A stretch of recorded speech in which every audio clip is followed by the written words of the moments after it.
because of the fact this needs to be 0.9. All right, 1, 2, 3, 4.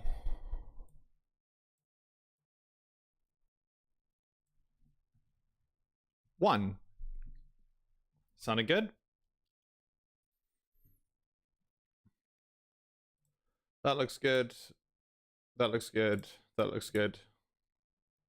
That will be fine. We are here with Grandmaster Gukesh D at 18 years old, playing for his first World Championship. Thanks for joining us. Thank you. As I understand it, you went to the World Championship in 2013 in Chennai to watch your countryman Vishy Anand take on Magnus Carlsen. What impact did that have on your chess journey? You were just starting out in your chess career then. Yeah, I mean, it was a huge experience for me, which I still remember. Like, I still remember the vision when I went there. I went for only one of the games, but I remember the audience seats were like fully packed, so I had to stand in the back row and watch into the.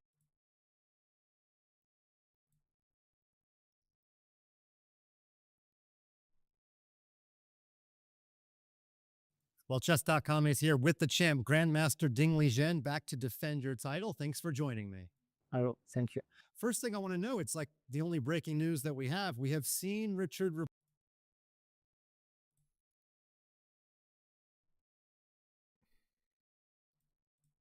We are here with Grandmaster Gukesh.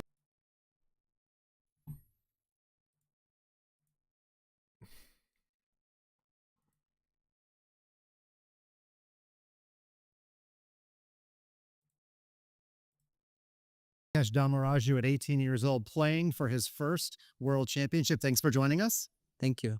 As I understand it, you went to the World Championship in 2013.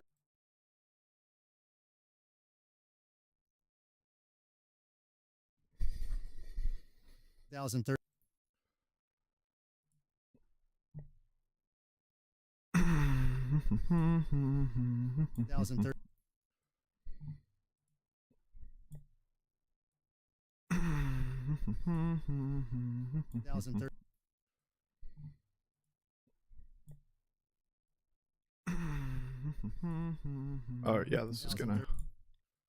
I just think it can play. It just can't feed in. Otherwise, we get this endless loop of death. Endless loop of death. 1, 2, 3, 4. David here from Blitz Breakdown. We are going to be looking at a little bit of analysis, probably starting about 4 or 5 minutes.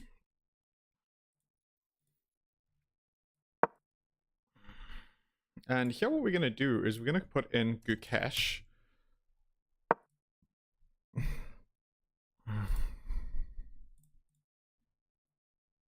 Whoops. So it's locked. And this can be moved over.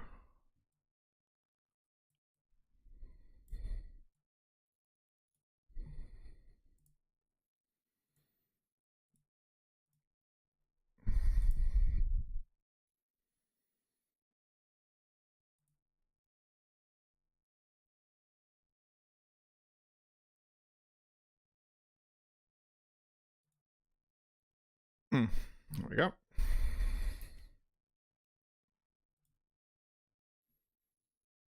Super.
1, 2, 3, 4.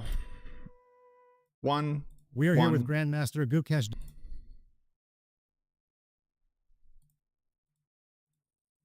Everything looks great. All right, dude.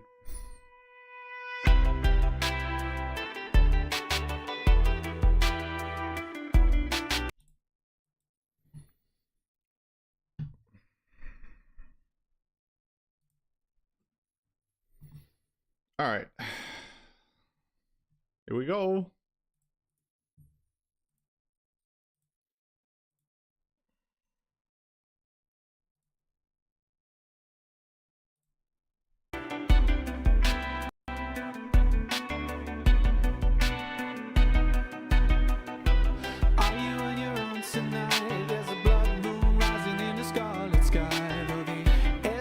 Something's coming this way. Better hope that you're ready for one final fight.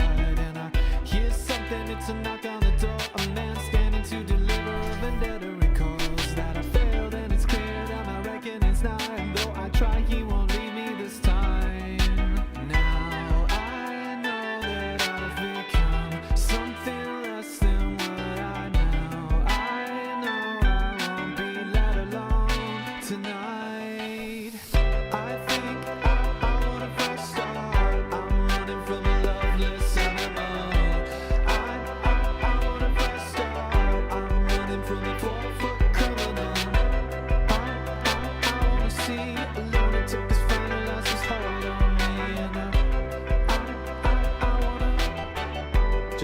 Some lyrics there. Yeah. Head rush, see I'm out on the lam without a single accusation, though I know I'm to blame. And I feel closer to the edge of myself. Health, wealth, and happiness are clouding over. Discover that when I breathe out and gaze down on these ruins of broken hearts and unearthed bodies, I'll begin to discern that if I leave these things that I learned as a child, begin to spiral in a cycle that will never recover another.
We are up and running, I believe, if I'm not mistaken. Testing 1, 2, 3, 4.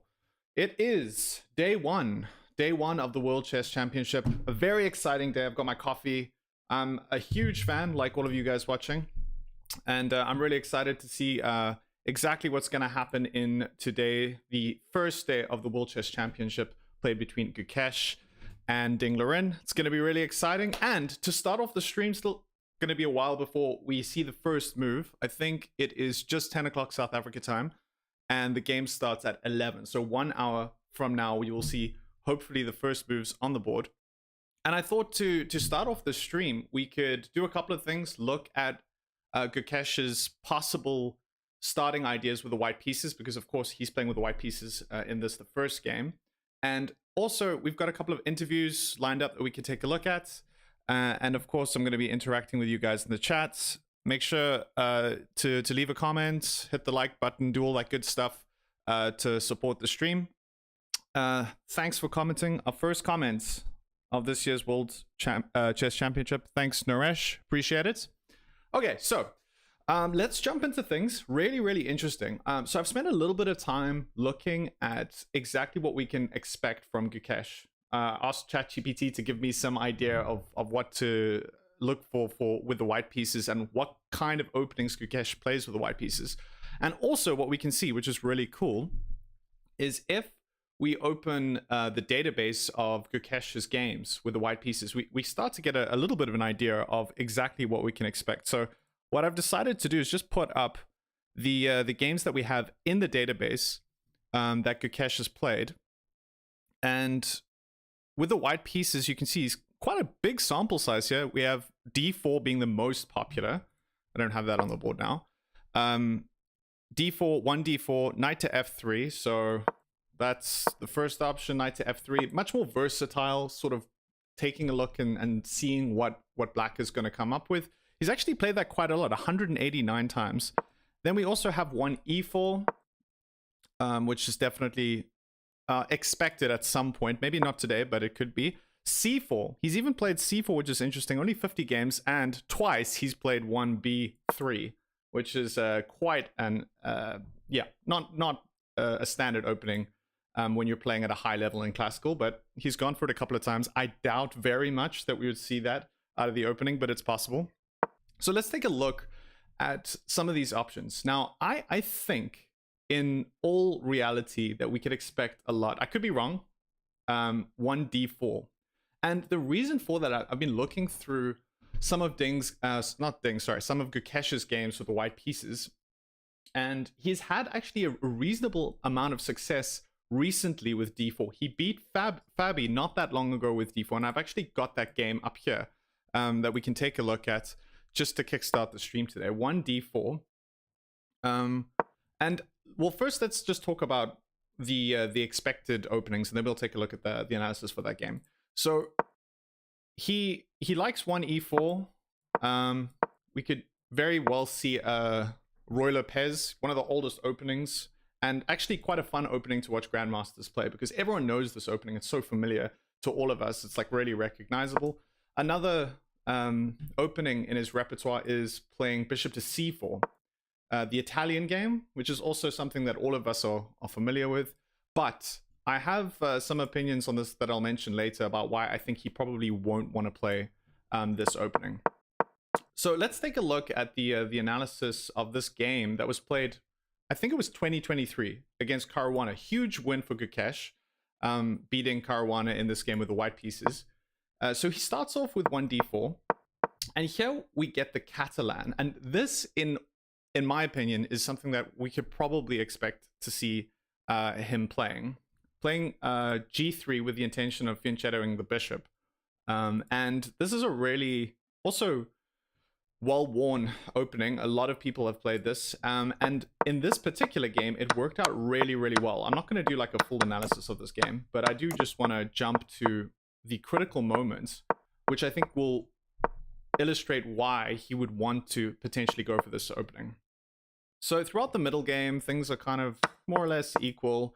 Couple of inaccuracies here, but the real blunder comes from Caruana right about, let's see.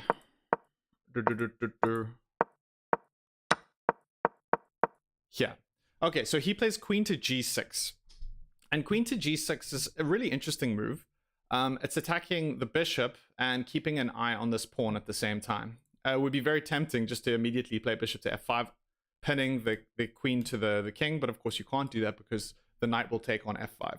So on face value, this is a reasonable move because of the fact that if you capture this pawn, now the black queen can recapture the E4 pawn and probably just going to be equal. Well, actually, you don't want to capture this, of course, because your bishop's hanging. So, but at some point, white would love to capture this pawn, maybe once you defend this bishop. But the move that Fabi missed was this move, rook to F4. Rook to F4 is so powerful because of the fact that it defends the bishop and offers some protection to the E4 pawn. And now it's very, very difficult. In fact, from what I can see, almost impossible, if not impossible, to defend this pawn. And you're just going to go down a pawn. And another big problem here is that this knight is kind of stuck to the E7 square for reasons that we spoke about before. Gukesh would be able to play bishop to f4 if this knight moves at any point. Maybe you can even think about this kind of move, knight to c6, attacking the queen, but then of course you can lose. But you can now just capture on d2, and now this threat is still looming. You're obviously attacking this twice, but if you take with a rook, then you can immediately jump in with bishop to f5. So this game was really, really a big confidence booster for Gukesh. I'll just play out the rest of the moves so you can see. After going down that initial pawn, Fabi basically goes into an endgame where he's down 2 pawns and ultimately just resigns. But I think this is the reason why we can really expect Gukesh to show up playing maybe the Catalan opening, because of the fact that he has confidence beating really high-level players with this opening. So this is definitely an option for him. And on the other side, we have some problems where he's actually played against Ding. I think it's 1e4. Let's take a look. This is the other game that we have with the white pieces. Gukesh was a little lower ranked when this game was played. He was 27-25, and he went for 1e4. And this is probably the reason why I think instead of playing 1e4, he's going to play d4, because this game against Ding, he actually lost. So if we run through this opening, he goes for an Italian game. And yeah, again, mostly equal. Quite at this point, when you're castling on different sides of the board, it does get very, very exciting, because of course both sides have great attacking prospects, and it's quite likely that we have a decisive result, which is always exciting when you're watching a classical game. And in this game, things were kind of okay up until Gukesh played this move here, just slightly misplacing his rook, and it's almost I think almost like a bit of a waste of a tempo to play rook to d2. And after exchanging bishops and, you know, putting his queen on b5 just to guard the loose knight on f5, things start to kind of unravel a little bit for Gukesh in this game. And especially now that Ding was able to get this knight on b4. And this knight on b4 is so crushing. You're threatening to jump into a2. And also the queen is starting to get a little bit of a lock potentially on the light squares after we have this move here. And white's queen, on the other hand, is kind of out of position. And yeah, you can see things really unravel after a few accurate moves from Ding. And now basically it's going to be forced mates in a few moves. For those interested here, okay, so here he resigns, Gukesh resigns. Once you follow up with king to b3, this is basically crushing. Yeah, the best you can do is just block with a rook, and then you just start losing material, and mate is coming. So yeah, I think Gukesh might be a little bit uncomfortable with going for something along these lines, knowing how solidly Ding can get counterplay with the black pieces. So that's just my 2 cents. It's completely possible, right? Completely possible that Gukesh is confident and he's like, I can definitely beat Ding now. I'm going to go for 1e4. But it's not likely, in my opinion. I think considering this game against Fabi and the confidence that he would have playing something like a Catalan, opening with the white pieces, that's probably what we could expect. Would I love something completely insane? Definitely. Would I love b3? Yes, definitely. But I think it's extremely unlikely. So what other openings do we have? All right, so obviously there's 1e4, there's 1d4. Knight to f3 is another option. This can transpose into many different lines with the white pieces, typically something like a queen's pawn opening, even into the Catalan in some instances, or a queen's gambit declined type setup. So this is a much more sort of wait and see kind of move. Also, maybe not as solid as maybe playing something like 1e4, 1d4, but definitely a viable opening strategy for Gukesh. So we'll have to wait and see exactly what happens. But those are both really, really interesting games that I think illustrates why Gukesh might be inclined to play d4 instead of e4. So let's jump into a couple of interviews and then we can move on to the live footage. So the live footage, if I'm not mistaken, starts in about 20 minutes. We should be able to see the players coming into the playing hall and settling down, shaking hands, etc. So that'll be really exciting. But I thought what would be really nice is to first take a look at some of the interviews that were given on chess.com yesterday. So let's jump into that. We are here with Grandmaster Gukesh. Yeah, so this is the first interview with Gukesh that we could take a listen to, and I think this would be quite fun just to whet our appetite before the game starts. Damaraju at 18 years old, playing for his first World Championship. Thanks for joining us. Thank you. As I understand it, you went to the World Championship in 2013 in Chennai to watch your countryman Vishy Anand take on Magnus Carlsen. What impact did that have on your chess journey? You were just starting out in your chess career then. Yeah, I mean, it was a huge experience for me, which I still remember. Like, I still remember the vision when I went there. I went for only one of the games, but I remember the audience seats were like fully packed, so I had to stand in the back row and watch into the glass door where Magnus and Vish were playing, and it was it was a beautiful experience.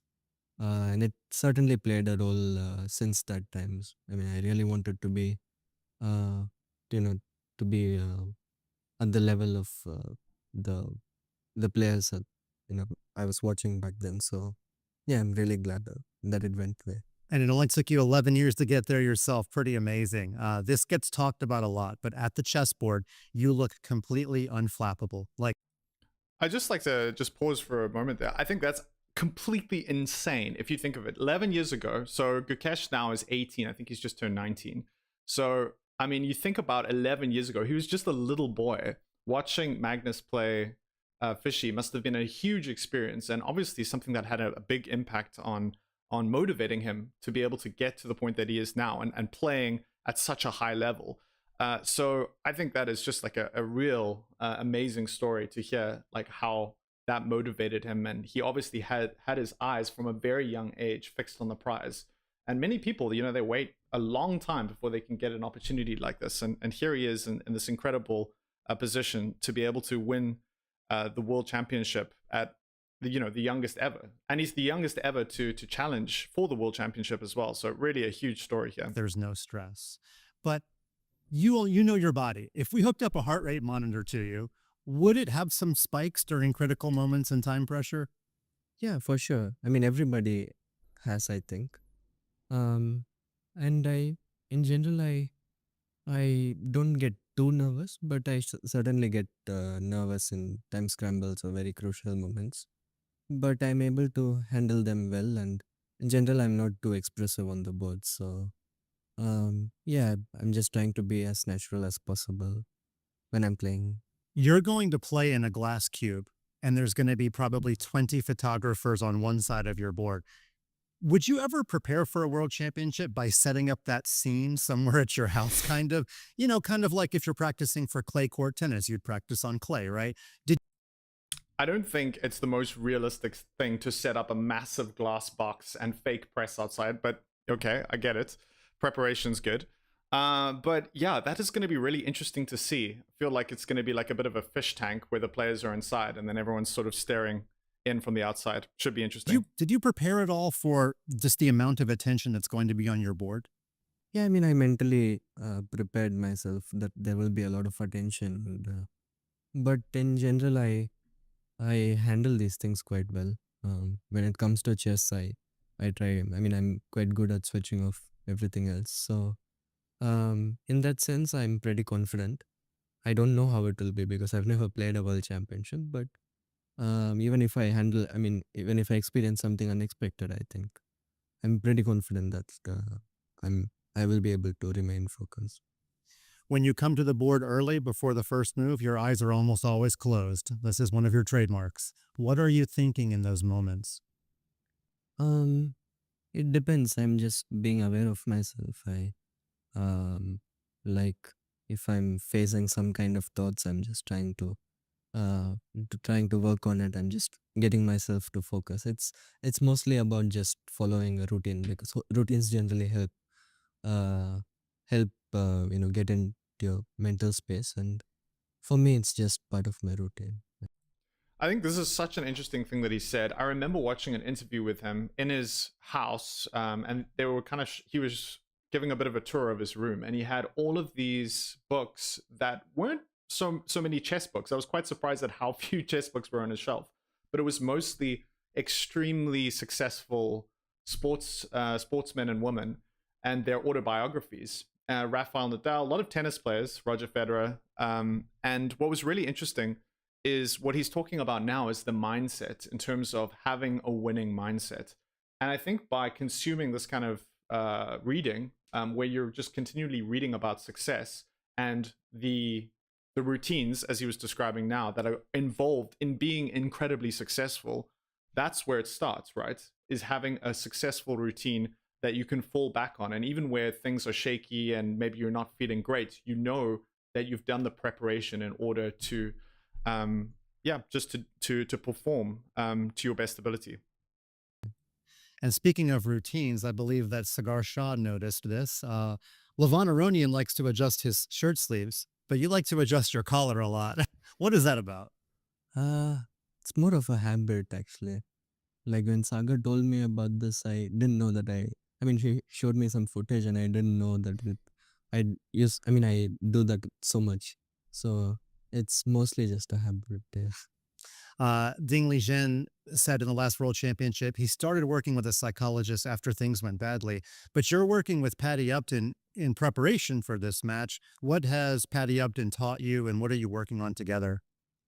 Yeah, I mean, it's first of all, it's a privilege to work with such a knowledgeable and such an expert on different kinds of sports, and um, I've learned a lot. I mean, it's more like we are having conversations, and it's very enjoyable. And he helps me to understand certain things that are happening, why we react to certain things certain way and stuff like that.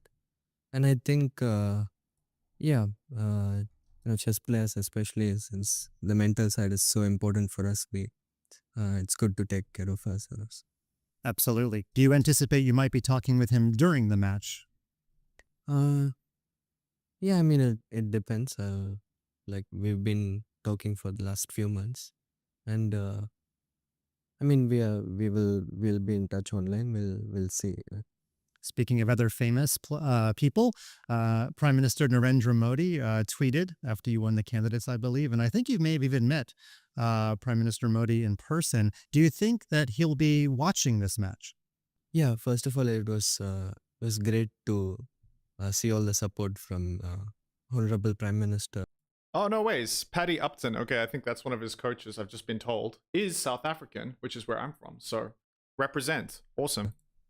Sir, and also to get to meet him in person in New Delhi and to have a nice conversation with him. It was amazing, and also the Tamil Nadu government has supported me and a lot of chess players. So the government support is really good for chess, and I'm very grateful for that. Um, and yeah, I certainly hope Prime Minister sir and the Tamil Nadu government, in general, I guess the interest in chess in India is quite high, and I hope this match will bring out many more passionate fans. Yes, you live in probably the most chess-infused culture in the world in Tamil Nadu. I know you're not going to tell us who your seconds are, but can you tell us for how long has your team been in place? How long has it been since you've completed all of the people that are helping you for this match? I mean, Gayu has been, we have been working together for the last 2 years, pretty much 2 years. And obviously for the candidates and the World Championship, he's my head trainer. And the other details, I have other team members who, I'm very grateful to work with, and we had a lot of fun, and we did some very nice work. But more details we would love to reveal it after the match. I know there was at least one time that Grandmaster Magnus Carlsen stashed his team of seconds in different time zones all over the world so they could always have the right ones be awake at the right time. Did you go to any lengths like that? Do you have secret Grandmasters all over the world? We planned things in a certain way that will help us have the best chance for the match.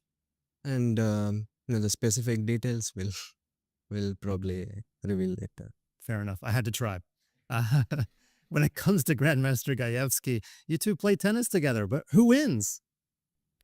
I mean, initially in tennis, when he was not warmed up, I squeezed in some wins, but then he started beating me more often, so we switched to other sports. Well, here's one for my generation on that one. Now, I also understand in the interview that he did that he got you to try Italian food. I thought everyone loved Italian food. What is one cuisine that you'll never try in your whole life? There's no chance. I'm a bit like particular about food. I don't try too many different cuisines, but guy who has done his best to develop my repertoire in that sense, but don't know much about cuisines. Everything guy who has suggested, I really liked. So I don't know. Okay, I think what we can do is head over to the interview with Ding, just so that we have a little bit of balance. Let's take a listen. Chess.com is here with the champ, Grandmaster Ding Liren, back to defend your title. Thanks for joining me. Oh, thank you. First thing I want to know, it's like the only breaking news that we have. We have seen Richard Rapport in the hotel, much like in 2023. He's not hiding himself. So a lot of your fans will be happy to know that he's back. Tell us, what is the number one thing that he does to help you in this tournament? Well, first come to mind is he prepares some open ideas like last time, some interesting ideas that I can use if the match is heating up. Also, he's a very fun guy and he made some jokes whenever he gave us a good atmosphere. Match starts. Obviously, you talk a lot coming up to the match and during the match, but I'm curious, how much did you talk in the early parts of 2024 when you were struggling in some of your over the board tournaments? Were you also talking with Richard then? Not so much. I think the first time we talked was in Grand Chess Classic because we both played there, and I told him he's very famous in China after last year's World Championship match. He said he's very happy about that, and yes, I only come to invite him to second me in this championship and several months ago, and he agreed, and so we can started to work together again. Yeah, I think Richard Rapport is just an amazing person for Ding to have in his corner. Very experienced, very strong grandmaster, and also I think someone that's just gonna help Ding relax a little bit. Every time I look at Ding, I mean, especially in the last World Championship, he just looks like the weight of the world is on his shoulders. There's so much pressure. And as someone, I used to actually for quite a while teach English to Chinese students specifically. And I think it's just a cultural thing. They work so hard and there is a lot of pressure on them to perform and to do well. And I think having someone like Richard Rapport for Ding is just going to alleviate some of that pressure, keep things a little bit more upbeat and optimistic for Ding. And I think it's really going to help bring the best out of him in terms of performance. So yeah, really great choice by Ding. Well, that's great. And I think in the last World Championship match, we talked about music some. So have your musical interests evolved at all? Are you listening to new music? Yes, but this time we haven't listened to the same music again. Well, what are you listening to? Name any song or band. Actually, not so many. When I go, I only read some lines of books. I haven't opened my music yet. Okay, fair enough. Now, I think I heard you say at the press conference that you'd only been preparing for 3 weeks. And everybody was wondering, did you mean 3 weeks or did you mean 3 months? I think because my last tournament was in Budapest. Right. Yes. I think before that, my second is started preparing for me. Before that, so my second start earlier. and we just trained together after the Budapest Olympiad. So I think 3 weeks is the time I meet my seconds, and we talk together, and I go to see the lines he prepared for me, and the ideas he reserved for me, like something in that kind of sense. That makes sense. Now, speaking of the Budapest Olympiad, much of the world wanted to see you play against Gukesh, but of course you sat out that round. Can you tell us why? And do you think that was the right decision? Yes, according to the final result, maybe it's not the right decisions. Maybe I should play. Maybe I should play against him. Maybe I shouldn't set out for that important match, because in the end we barely lose to India. On we only had one lose, but it's the most critical one we had, and makes me feel very bad because I lose a very and not a difficult ending, but actually I can draw this one, but I couldn't hold it. So that's why I set back for the clash between India against India. Got it. It had to do with the Le Quang Liam game. Yeah. Moving on a little bit, you gave a really interesting interview to Kaya Snare of Take, where you admitted that Gukesh is the favorite. And in all of the world championships I've ever covered, I've never heard a player calling the other one the favorite, especially the champion. So do you still feel that Gukesh is the favorite? Yeah, before several months ago, everybody, including Carlson, said he had every chance to win, and I have nearly no chance. But now it changed a lot, and even Carlson mentioned it will be a even match.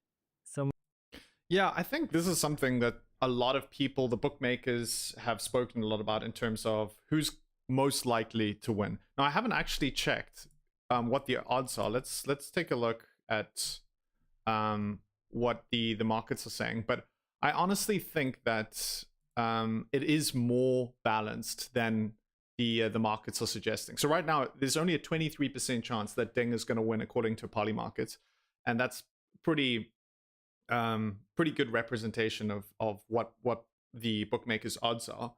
That said, I think one thing that they are not factoring in is the pressure that accompanies contending for the World Chess Championship. And Ding has experience now, and not just any experience that he's actually won one. Gukesh has none. And yes, he's confident, he's the up-and-comer, he's young, and maybe he doesn't have any of the scar tissue trauma of losing, which means that he's going to play aggressively, which I think is going to definitely be helpful for him. I still think that people are not giving Ding the correct percentages in terms of chance and the likelihood in terms of his performance. So I think it will be more equal. Obviously, only time will tell. But this first game, as Carlson mentioned, is really, really important. It's going to have a huge impact on the rest of the outcomes of the rest of the games and the strategy that's involved in the rest of the games. My mother, she asked me before the match, maybe in Singapore Cup, she said, if the match go to tiebreak, that and then if you lose, did you accept this result? And during that time, I said, yes. Well, maybe it will be a glorious lose.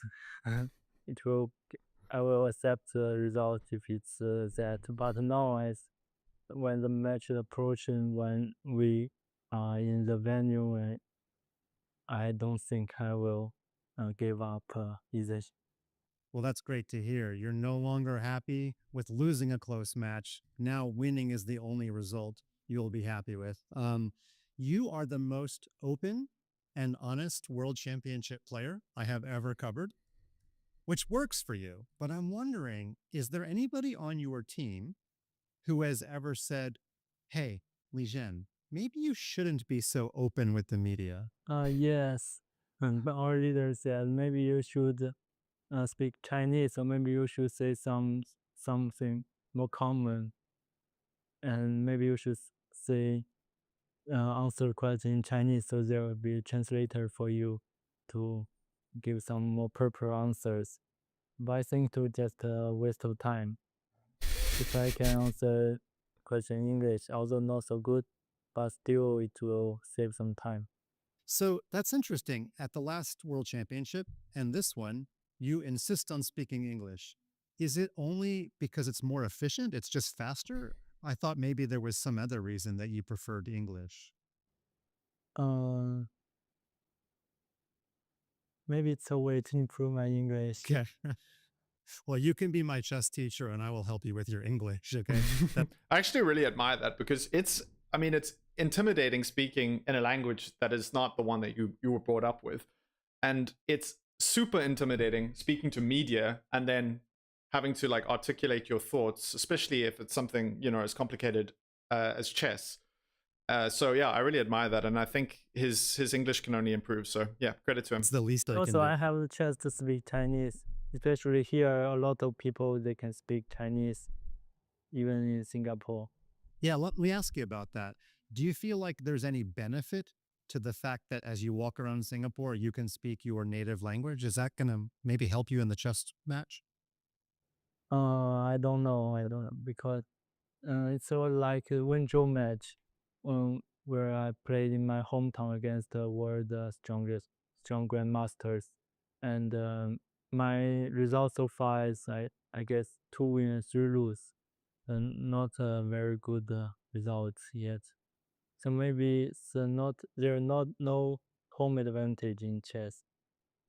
You have wins against Gukesh in classical chess, and he has no wins against you. Do you think that plays any part in your psychological, preparation for this match? Does it give you a little bit of a boost? I beat him 2 times with black pieces and draw him 1 times with white pieces. I think he especially in the second game, he wants to beat me from the opening. He castle queenside and he played the way not his usual way to play, and he over pushed, and I punished his mistakes. And I think this is another factor when you're looking at like the odds in terms of who you would expect to win. Gukesh hasn't actually beaten Ding Liren in classical yet. So, I would be very surprised if we get through this entire World Chess Championship and we don't see a win from Gukesh. But going into it, giving Ding only 22% chance of victory when he has a winning track record against Gukesh, I think is also something that people aren't factoring in. So yeah, it'll be interesting to see, but that's also another consideration. And the game was, I think, the last good game for me. Since then, I haven't played a single game I am proud of. Well, your English is getting better because the expression "punish his mistakes" is a very English expression to say. There's a famous trainer in India. I'm sure you know him, Grandmaster Ramesh. And I talked to him recently, and he said that when he worked with Gukesh at the Olympiad in 2022, that he noticed Gukesh's weaknesses, if you want to call them that, are that he doesn't have the best time management, and also he has a limited opening repertoire. And then I asked Ramesh again this year, and he says that Gukesh still has some of those weaknesses. When you were preparing for this match, did you come up with those same conclusions? Limited opening repertoire and poor time management. Well, I guess his weakness is he sometimes his performance in rapid and blitz are not as well as his performance in classical. Maybe if he was in time trouble, he may be could make some inaccuracies. That's stage one. He normally made mistakes. So I know we're thinking way ahead here, but if your analysis is that he's not as good in rapid and blitz, does that mean that if we fast forwarded to a rapid tiebreak, you would already feel like you're even more of a larger chance to win? Yes, my coach said if the match is still tied, evens after several rounds, he will be the first one to get nervous. I don't know. Because I saw he always very calm and very well rounds.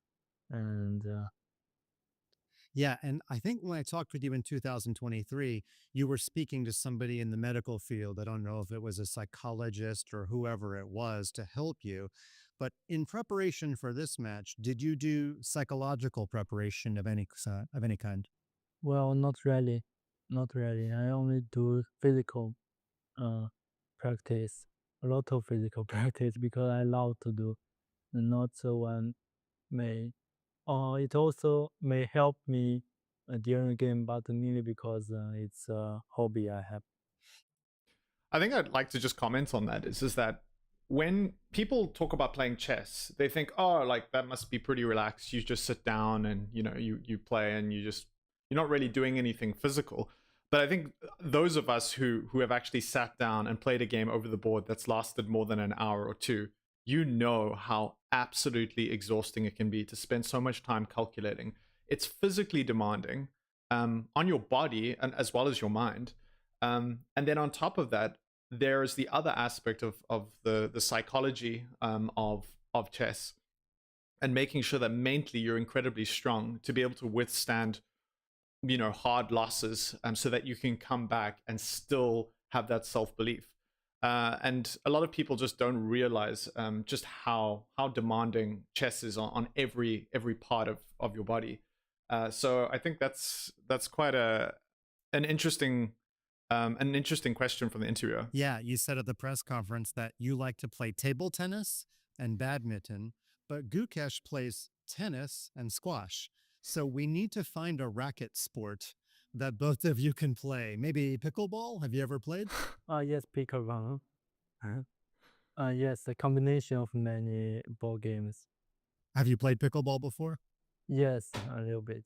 Okay. And do you think that might be a place that we can have a fair racquetball match? Also, I played tennis before. Okay. Yes. All right. Well, it would be a spectacle if during on the rest day we had you playing Gukesh in anything. A couple more questions.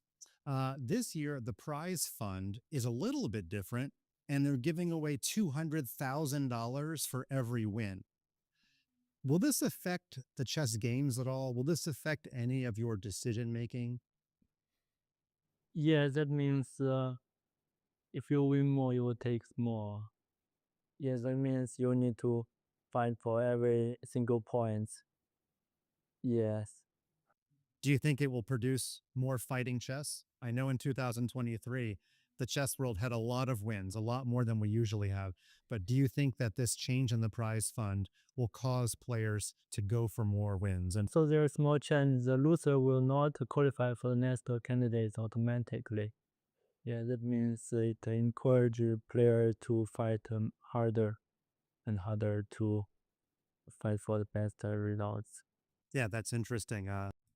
Yeah, so I actually did a video of this, I think like 2 days ago, where I was discussing the impact that the prize of winning, if you just win one game. So for example, this first game, Gukesh is playing with the white pieces. If he wins, he immediately gets 200,000 US dollars. And I think a lot of us watching are like, oh, well, they're these big chess players. That is not a normal amount to win for winning one game. I mean, that is a huge amount of money to win. So I think that is definitely going to factor into how the players kind of approach each one of their games, especially the games with the white pieces where they're going to want to win. That changes a lot of things if you don't even get qualification. Couple more questions. When Magnus was asked about your play, he said that there have been some moments recently where there's a critical moment and you don't go for it in the game. You sort of back off a little bit. Do you agree?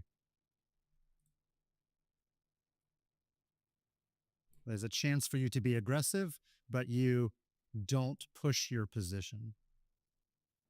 The game occurs to my mind in my game with Masudaru in Olympiad, where I spend nearly all of my time in a critical moment, but I couldn't find a very promising alternative. I thought I find a good one, but not the best one. and yes, and in the next stage of the game, and I missed the not so difficult win, and I just settled for very simple solutions. I didn't want to look further into the games, in the positions. Yeah. Okay, I think we can stop there and head over to the live feed. We've got the players and the board and the chairs. Apparently, they've got custom chairs that they got to choose, which actually makes a lot of sense if you think of it. The fact that they're going to be playing 14 games, say each game lasts for like 6 or 7 hours. In some cases, you're going to be sitting down a lot. So here we have the setup on the right-hand side, and probably just waiting for the players to arrive now. And that should be in not too long. So yeah, I think it'll be good just to wait around and see what develops in terms of when the players are arriving. So the coverage starts on some of the other live streams in about 9 minutes, which will give them about 10 minutes before the actual game itself starts, and we start seeing the first few moves. So yeah, for the time being, we can spend a little bit of time just keeping an eye on things. I will be back in 1 hot minute. I'm just going to grab myself a glass of water, and then we will continue.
All right, we're back. Did we miss anything? It doesn't seem so. Okay, we can head over to our primary board over here. We've got everything set up just so that you guys have an idea of just the layout that I'm going to be using. In green, that's just the live board, and then I'll put the analysis board on the bottom right next to my head.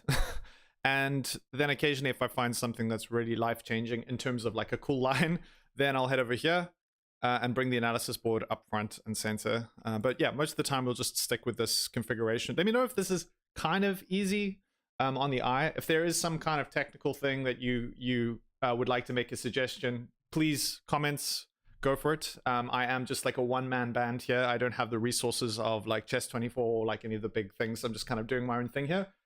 So any constructive, emphasis on constructive criticism will be completely accepted. But yeah, just like you guys, I'm a huge fan of chess.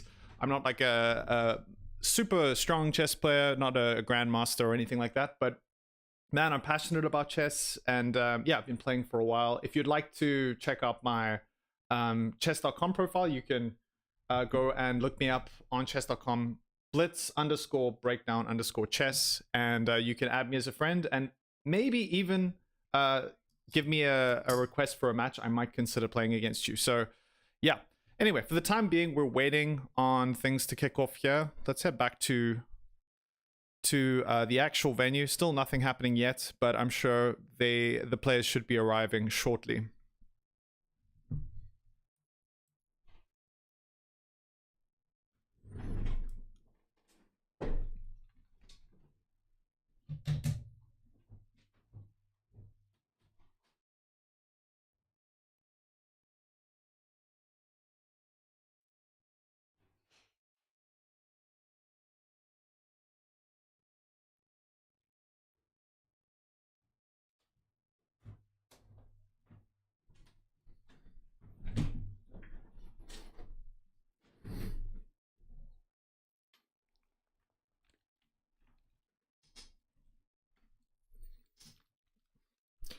Okay, so one thing I thought I'd just sort of reiterate, I mentioned this at the start of the stream, is I'm kind of expecting Gukesh to start off with 1d4.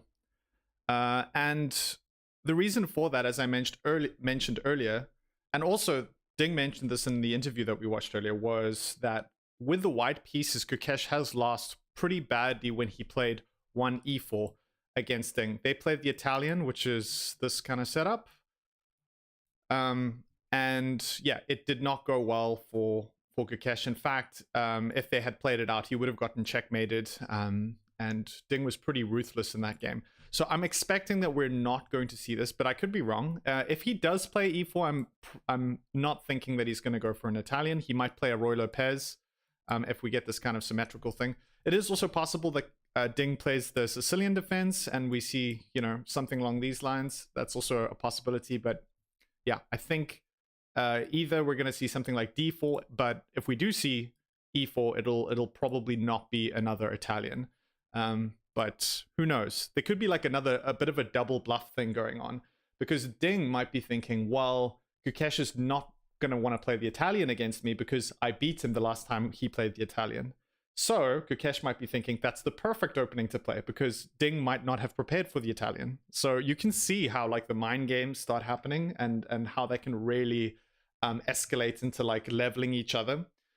So yeah, it'll be actually pretty cool if Gukesh does play the Italian. I think that would be pretty amazing. Yes, Membrane Potential. Hey, welcome again to you. Hiya.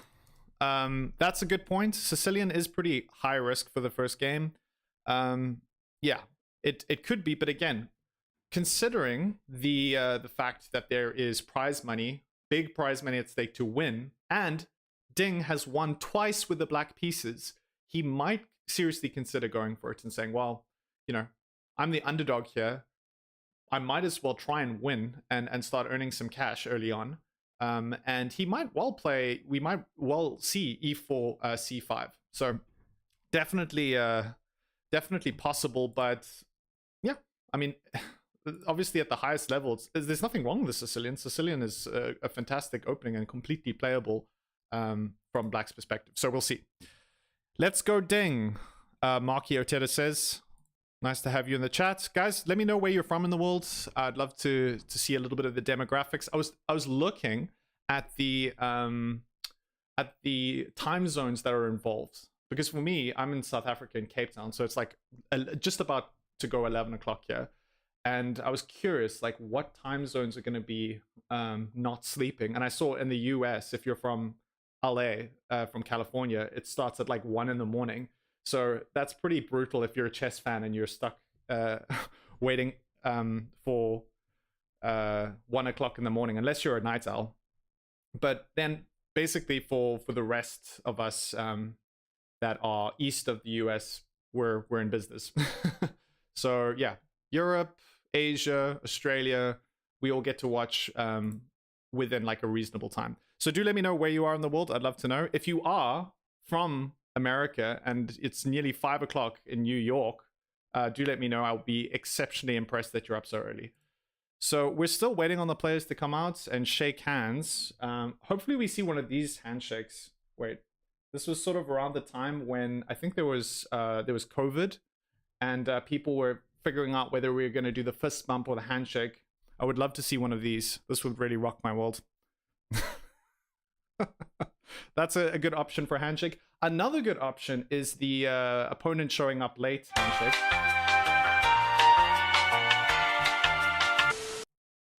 Yeah, the old Magnus Carlsen waiting for his opponent and being frustrated, and then the guy doesn't show up. But I think the chance of someone rocking up late is extremely unlikely, considering the stakes that we're watching. Membrane says that you're from... Oh, I didn't realize that. You're from Germany. That's awesome. Maybe we might see the Berlin in the Roy Lopez. That could be pretty cool. That's really interesting that you're from Berlin. So I guess in Berlin is just a few hours ahead of Cape Town time, if I'm not mistaken. So, all right, hold on. Let's head back to the live feed. Okay, nothing yet. So we'll wait around and see. Yeah, we'll wait around until the players show up, because I think it's going to be very soon now that we're going to see folks getting ready, sitting down, taking their seats, and shaking hands. Yeah, it's really exciting. I mean, I think a lot of the chess community, people who are just fans of the game, have been waiting around for this, and a lot has been said that, oh, you know, Carlsen's not playing again. It's not going to be chess at the highest level. But I actually disagree. I think because of the prize money, that people are going to be more motivated. Ding and Gukesh are going to be motivated to try and win, and they're going to really like go for the throat, which I think is going to make some extremely dramatic and exciting games. So hopefully that's what we see. But of course, we might well see a bunch of draws, but I think this year more than ever, it's less likely to be, you know, 10 draws in a row or whatever it may be. But of course, I could be wrong. I think the other aspect to this, and one of the reasons why the organizers decided to say, let's put $200,000 on the table, is so that they can try and get Carlsen to reconsider, right? Because Carlsen, you know, he one of the reasons why he doesn't want to play classical is because of the long time controls, and because of the fact that people are playing so theoretically sound that in order to try and find an advantage, you basically have to play some slight inaccuracies so you can get out of theory. And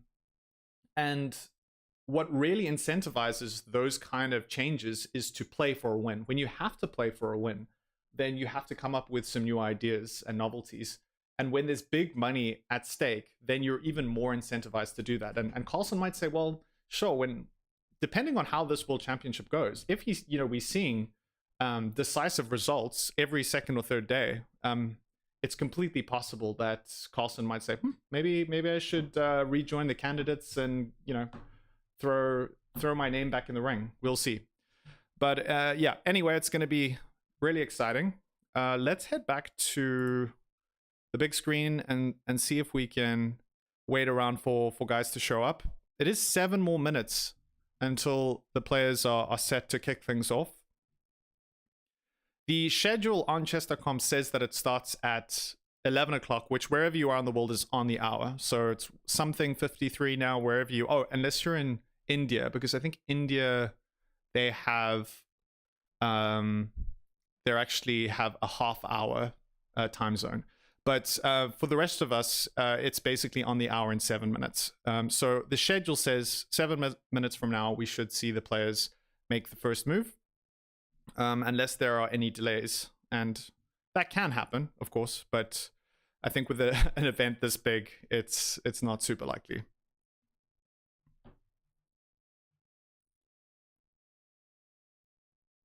All right, let's take a look at our poll. We have 33 votes. And that's a, you know, reasonable sample size. If you haven't voted yet, go ahead and vote. Let me know who you think is going to win game 1. We've got Gukesh, Ding, or you can vote for a draw. Those are your 3 options. Go ahead and vote so that we have a slightly bigger sample size. Also, if you're watching this and you want to stick around, we're going to have a great time on stream. And do consider doing the subscribe thing and the like thing. All helps the channel. So for now, we have 33 votes. 42% of those are for Gukesh, 36% for Ding, and 21% say it will be a draw. I think this first game, it's very possible that we see a draw. But I do also think that all results are possible. I mean, it's the ultimate clash. We've got Gukesh from India, Ding from China. These are the two nations that we really expect to dominate chess moving forward. All right. Things look like they might be happening. Okay, that's just the media at the bottom. Lots of cameras. I can tell you now that those chairs that they've got are probably worth their weight in gold. They've probably got like some kind of hydraulic thing happening, so the players don't ever feel uncomfortable.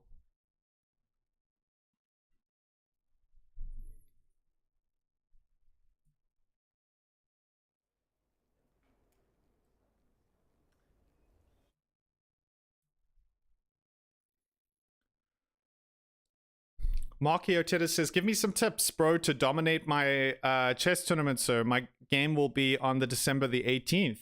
Okay, interesting. What kind of time controls are you playing? Is it like a rapid game? Is it a classical game? I don't know how much advice I can give you, but if you tell me what openings you're kind of well-versed in, I might be able to give you some inputs on that. Yeah, tell me time controls. Do you know what color you're starting with?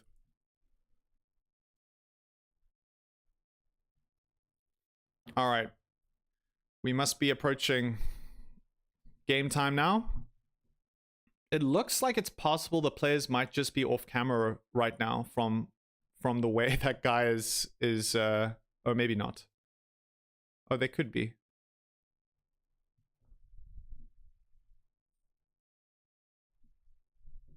Yeah, so just for the record, as I mentioned, I really do think that we can expect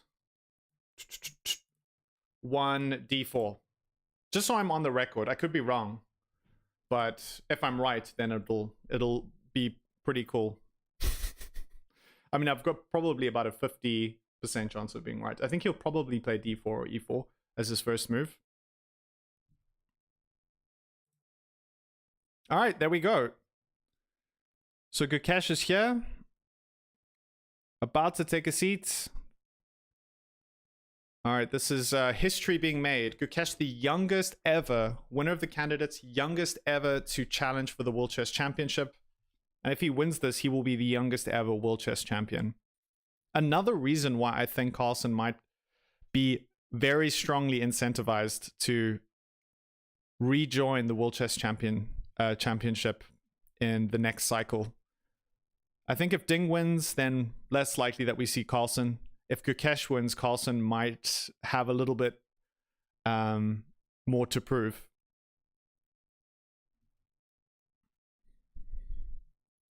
Okay, so we're just waiting on Ding. Is that him? Hey, there he is. Ding showing up. They shake hands. Takes a seat.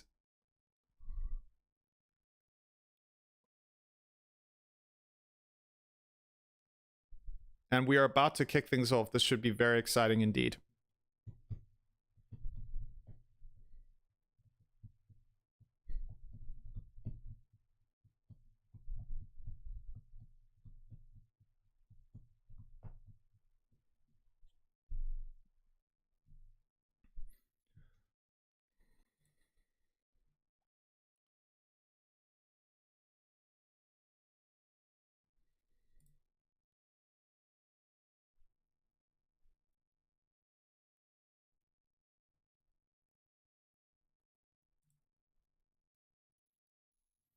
All right, we're going to head over to the primary analysis screen. I'm going to do a little bit of adjusting, so apologies for some of the changes to the scene, just so that we can get the scene of the players a little bit bigger. Get some good footage going. And also another reminder, we're going to have the live board in green, the analysis board on right next to me. That's going to be in sort of a light brown. And we are just about ready to kick things off. Yeah, it's 10:59, so I don't know if there's like a little countdown. I imagine someone needs to... Usually they have someone in to make the first move. So that should be happening.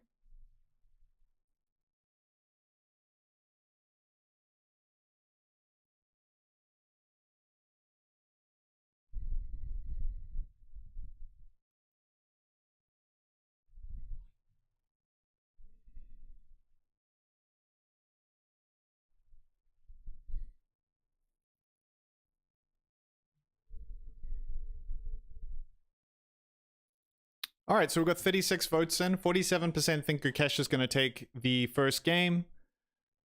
33% think that Ding is going to take the first game, and 19% of people think it's going to be a draw.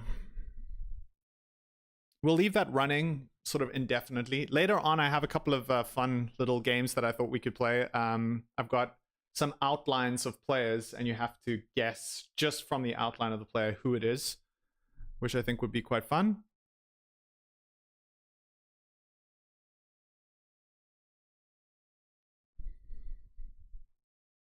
All right, it's officially on the hour, so the players should be starting basically any moment now.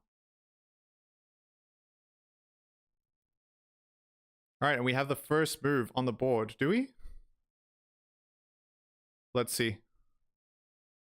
Do we have the first move on the board? All right, we're waiting. So usually they have some kind of delegate from somewhere that makes the first move. It's kind of more symbolic. The player doesn't have to stick with it, but sometimes they do, sometimes they don't. There's been a couple of ridiculous openings where people play, like, especially when they get a kid to do the first move. Oh, no ways. Okay, guys. I was wrong. I thought d4. All right. We had one e4. Just pretend I didn't say that.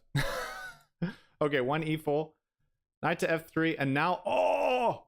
So this was the thing that I was thinking, is that the live board will update.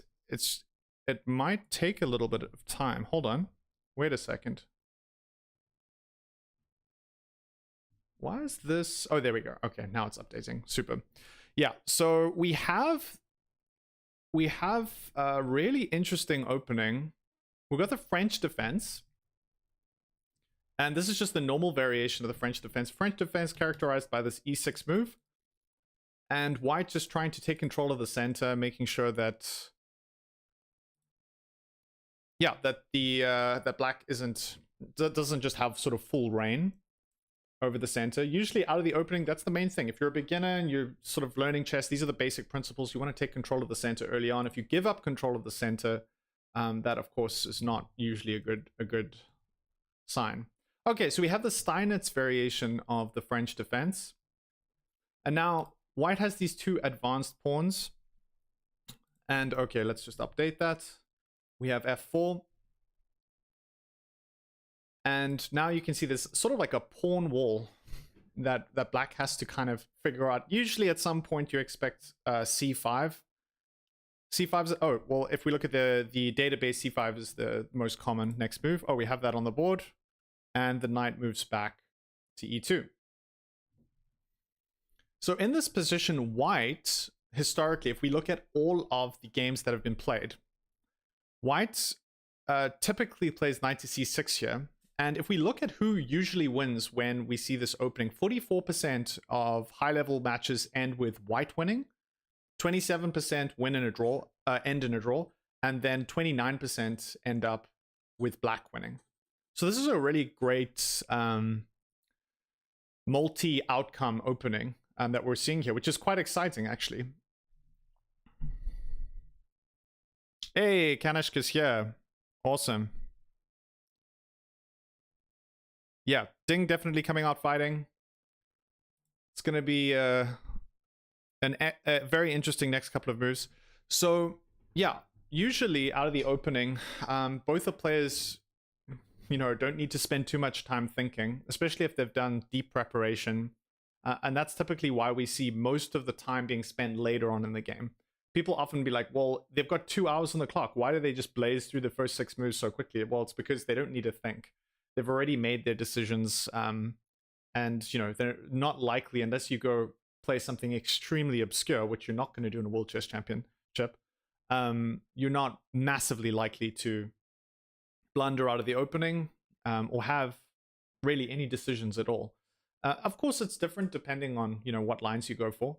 But in something that is sort of well worn, you don't expect the players to spend too much time thinking. All right, there's a great shot of Ding in the right hand corner, looking down at the pieces.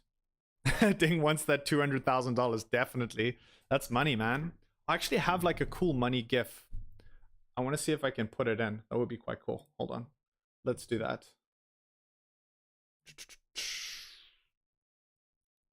Money. Oh, there we go. Money.move. M-O-V. All right, let's try and throw this in. Okay, we do have a move. Let's not get too distracted. All right, next move, knight to c6. Makes a lot of sense.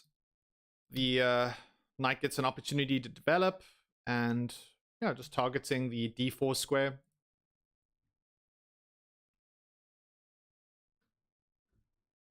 All right, and we have a follow-up supporting the d4 square by playing c3. So here we have this nice pawn chain from white. Things looking very solid. And now what really remains for white is to develop the remaining minor pieces and try and get castled. And one of the issues here is this bishop. The bishop on f1 is pretty terrible for the time being. So I'm kind of like expecting moves like knight to f3 at some point. From black's perspective, developing the queen is also quite useful. Queen to b6 is good. And you can see putting even more pressure along this diagonal. And specifically on the d4 square. So yeah, there's plenty of options apart from that. I mean, you can play a bunch of different moves. Bishop to e7 is also a move. Developing your bishop so that you can castle. You can also play b5. So yeah, there's definitely lots of options for Deng. Let's take a look out of curiosity. What's like the riskiest? What's the one that gives... Okay, hold on. Do we have a move? Yes, we do. All right.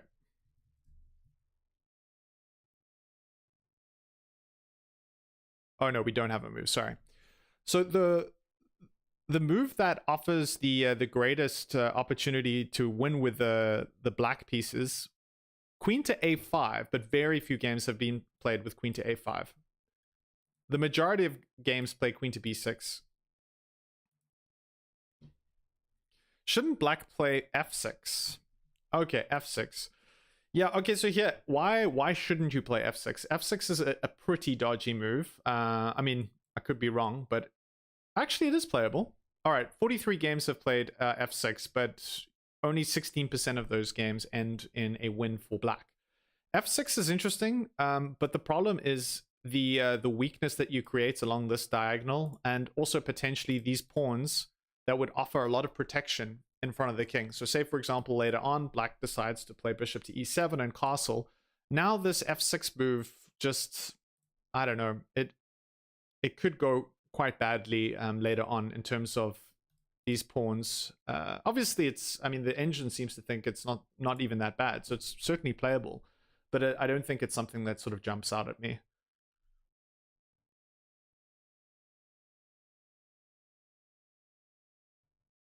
Yeah. Not to say that you can't play it at some point, just not now. Sorry, I should probably say that.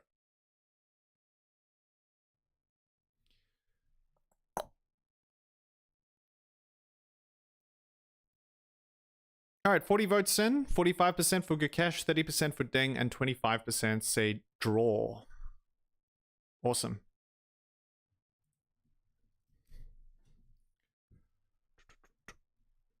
All right, so we are waiting on Deng to kind of make up his mind.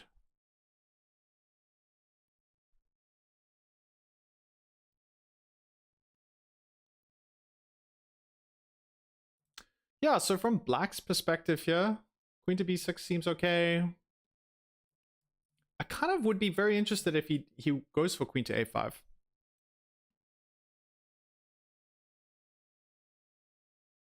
Yeah, Deng is taking a bit of time. This isn't the worst spot to take time. As I mentioned, there's like quite a few options. Like there's so many different moves that you can make. So yeah, nothing wrong with taking time here at all. Usually if you have, you know, one main move that everyone usually plays, then the decision becomes a lot easier. But here, there are a lot of moves that are all reasonable. I mean, even f6, I mean, like, I would have never thought of f6, and the fact that the engine thinks that f6 is semi-playable, it's pretty cool. Yeah, so if I was playing with white here, I think one of the benefits of playing queen to b6 is that now this bishop is no longer, you can't develop it because of the fact that this pawn is hanging, and you're putting pressure along this diagonal. So that is the benefit of playing queen to b6. It sort of limits white's options. Probably just want to develop the knight, and then maybe, yeah, at some point even queen to c2, and then developing the bishop so that the queen is guarding the b2 pawn. All of those are viable.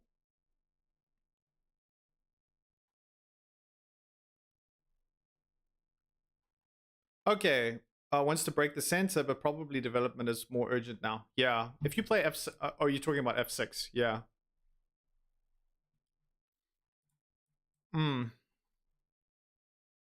Yeah, f6 is an interesting move. The issue is that you're never going to take here. Like, you would really, yeah, white has no intention of taking this pawn. So I guess the idea would be, I'd probably say for black, I would prefer, if you're going to play f6 soon, I would prefer to play bishop to e7 first, so that you can castle, and then I don't know, it just feels a little bit safer playing this way. Then f6, and then takes, and then you get the f file, if you think of it, because you've opened up, this f pawn's no longer there, and once you've castled, you've got the f file, and yeah, anything can happen. 43 people who have voted. Don't forget to vote, guys. I will change the poll to something different later on, but we'll leave it up for a good hour or so. All right, Ding. Ding looks like he's kind of not like massively happy right now.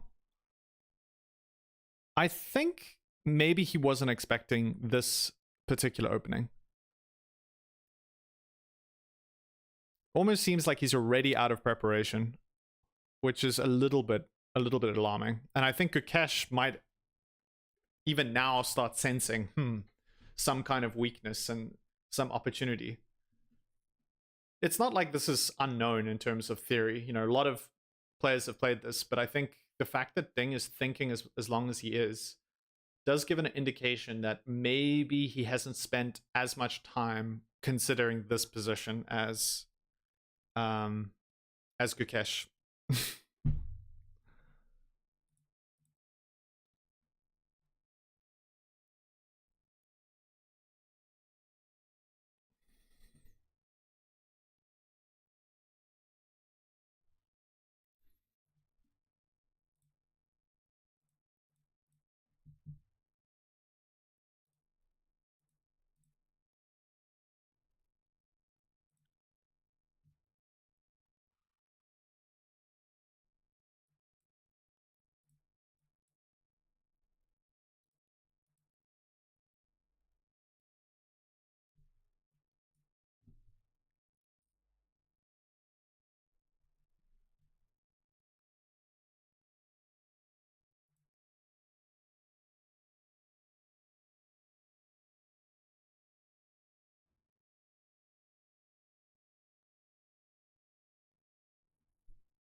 Oh yeah, there's a good question. Membrane Potential asks, any word about the resting room situation this year? Are there cameras and whatnot? Yeah, that's a tricky one. Yeah, I think they must have some kind of serious security checks before anything happens. Yeah, obviously the players are not allowed to have any devices with them. But yeah, it should be, I think probably goes without saying that they have massive security checks and making sure that nothing like that can happen. But to be fair, also, out of all of the players that you would expect might do something a little fishy, Ding, Liren, and Gukesh are really not even anywhere near that in terms of integrity. I'm pretty sure that they wouldn't have to worry. But yeah, generally you're right. They should definitely have a lot of security there. I don't know about cameras though. Cameras feel a little bit uncomfortable. Like having a camera in the bathroom?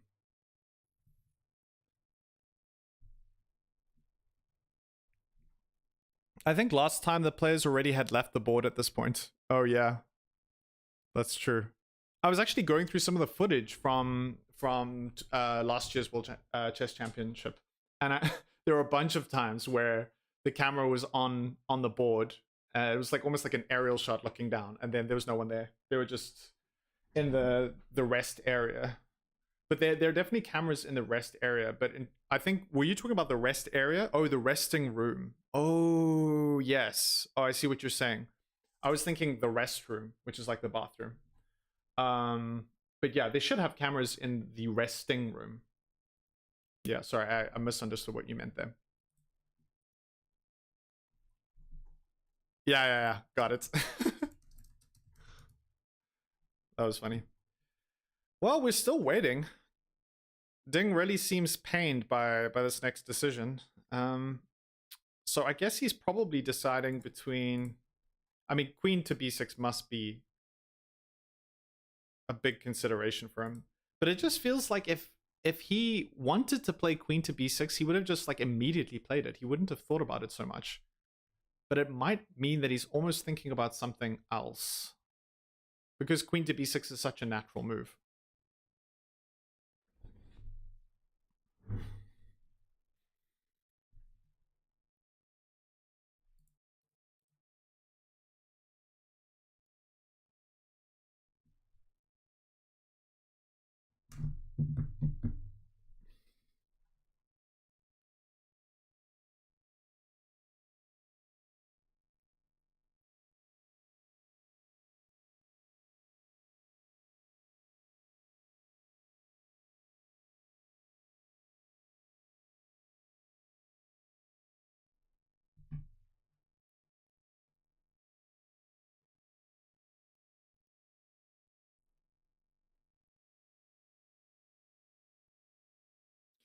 It's been like 10 minutes since the last move, yeah, already. I mean, you expect these kind of long waits, but really not after move 6. So, yeah.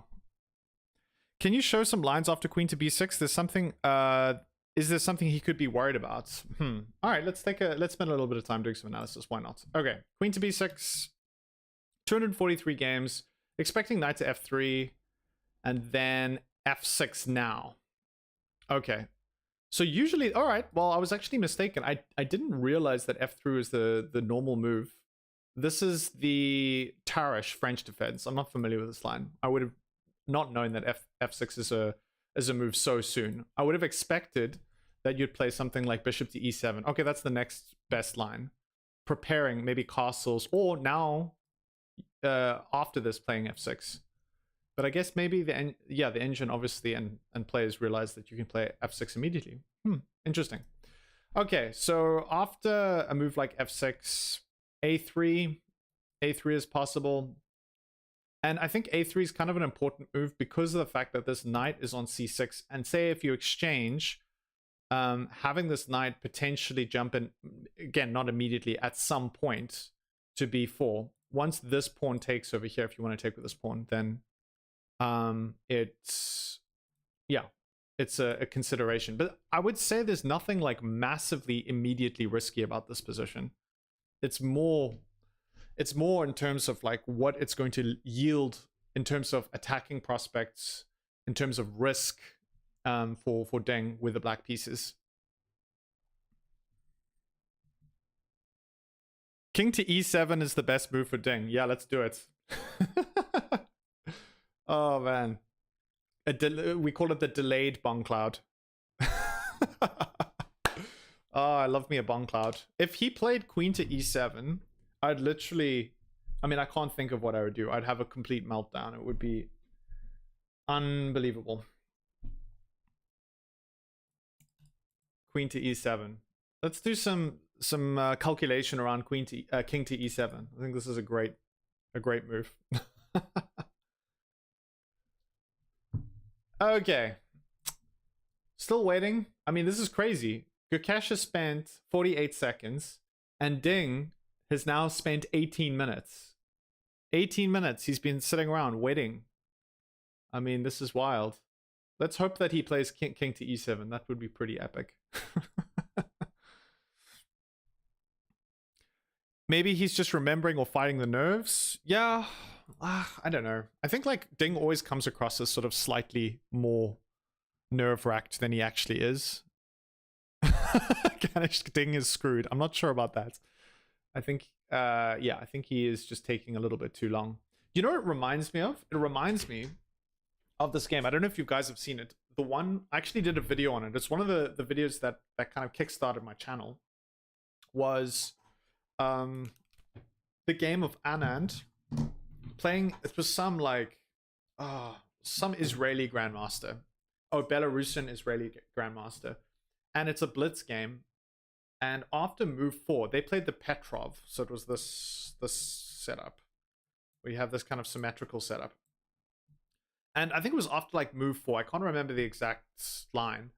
But after it was it knight to c3? Knight to c3. I can't remember. But after move 4, Anand spent like maybe nearly 2 minutes of his total like 5-minute time on that move. And the commentators were just going crazy. They were like, how is he spending so much time thinking of what he needs to play here?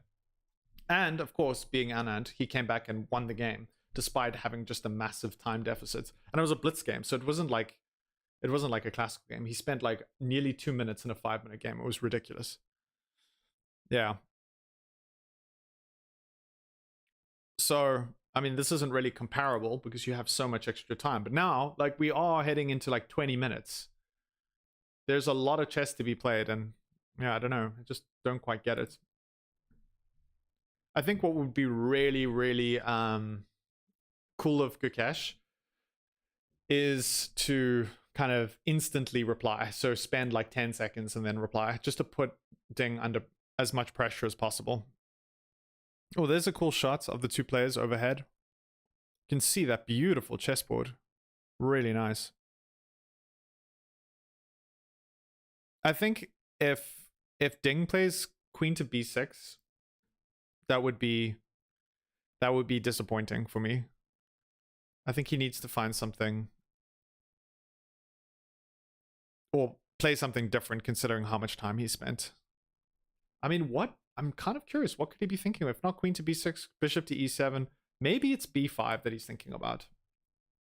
Could be b5. There's been 139 games played with b5 on the next move. Nepo is probably quite sad. Definitely. I think Nepo is really, really unhappy. Okay, so let's say b5. b5 and now a3. a3 anyway. What? Why is this not working? b5, a3. There we go. And now a5. So, yeah, it is possible. It's possible that white just black goes for this massive kind of pawn storm on the queen side. The engine still prefers this for white. I mean, black looks like there's... It just feels like you're supposed to just kind of stick to basic principles of developing your pieces and getting castled. And that this is maybe a little bit too ambitious for the time being. But it's playable. I mean, it's not unplayable. And I think maybe Ding is considering, well, do I want to try and win this game? He's won twice with the black pieces. Does he want to go for it? Does he want to kind of take control of this whole series of games and play b5 right now?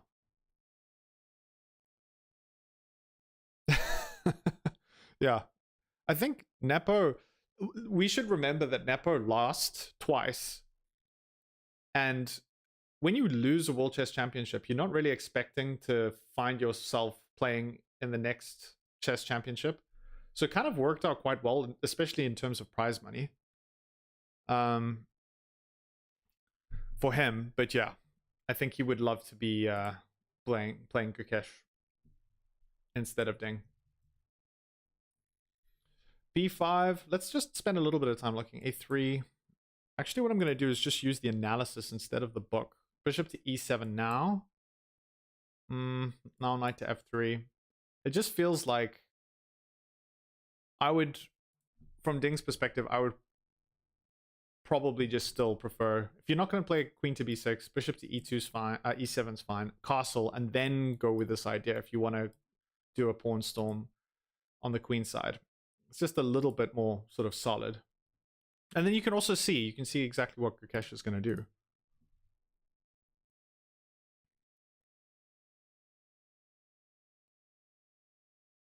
Man, this is wild. This is actually crazy that we're seeing Ding waiting for so long. I mean, I don't know what he's thinking about. He's deep in calculation.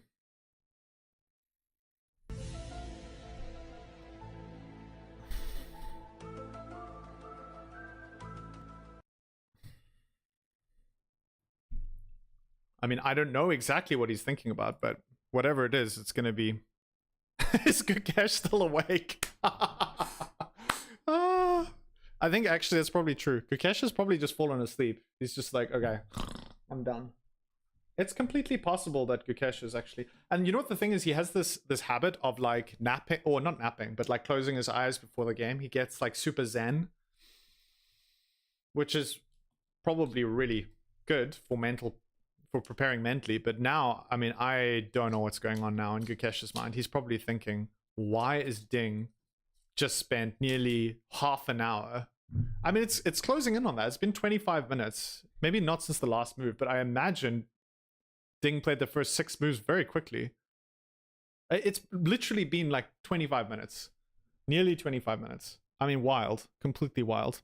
Ding is calculating the entire game. Guys, what's going on in the chat here? We've got a bunch of comedians. You love to see it. That's great. You guys are keeping me entertained. I'm supposed to be, you know, covering the game and providing some entertainment, and I'm just reading the chat and having a great time. It's a winner. Oh, you guys are funny. All right. I mean, it has to happen. Ding, you have to play a move at some point. I hope he realizes that. He can't not play a move forever.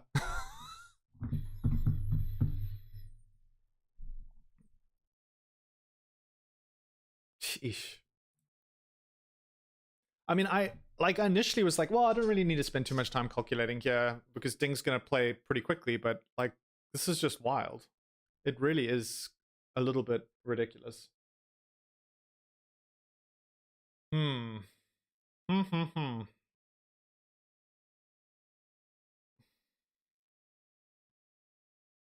All right, I think I've actually got the perfect meme for this. This is not okay. This needs to stop now. You remember when he froze and flagged lot? Oh, yes. Yes, I forgot about that. That's true. That's true. What was really interesting in that little interview, Ding was like, the interviewer was talking to Ding about how much Gukesh has the potential to kind of like falter under time pressure, and now it's the opposite. It's mad.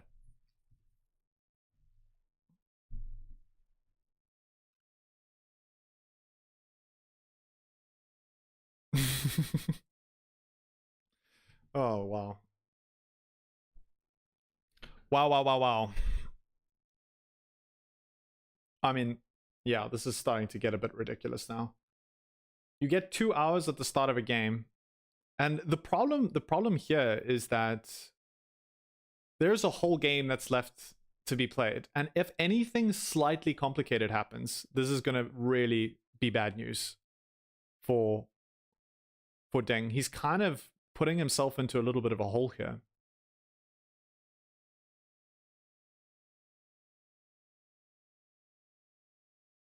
Sure.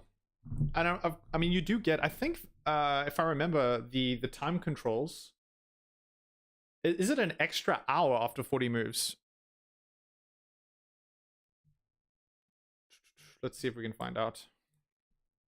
Time controls.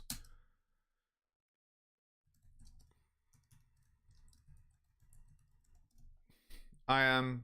Okay, so 120 minutes, that's the 2 hours per sides for the first 40 moves, then 30 minutes for the rest of the game with a 30-second increment.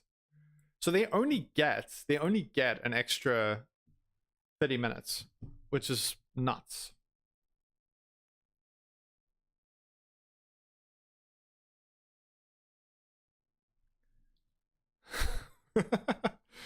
Ding is calculating the cost of going back home. Oh my gosh. Ah, poor Ding. Anyway, this could be inspired, but we are now approaching half an hour. And I mean, I think something needs to happen. Something needs to happen here.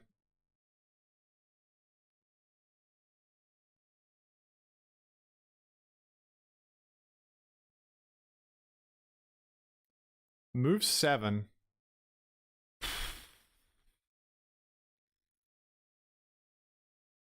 I mean, I can't really recall in recent memory someone spending this much time this early on. And I think the main thing that like we need to consider is that this is not some like weird line. 758 games have reached this position. It's the French defense, Steinitz variation. You know, I would understand if this was like, you know, only like 5 games had happened, but the fact that there are 758 games that have reached this position and he's still just deep in the time bank, I actually just don't understand it.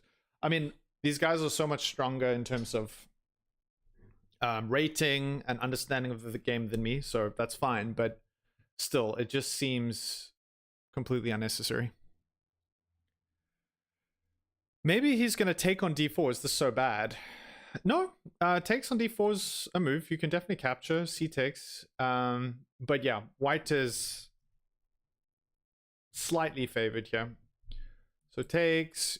You can't even take with a knight. Oh no, not really. There's 6 games where knight takes has been played, but majority just capture back. You keep the structure of this pawn, these advanced pawns, and you're fine. White's doing great, but I think it makes more sense for black to leave the tension in the center for the time being and wait for a moment where exchanging is really going to benefit him. So I would be quite surprised if he does. But 1 hour and 29, so we're past the half an hour point on move 7.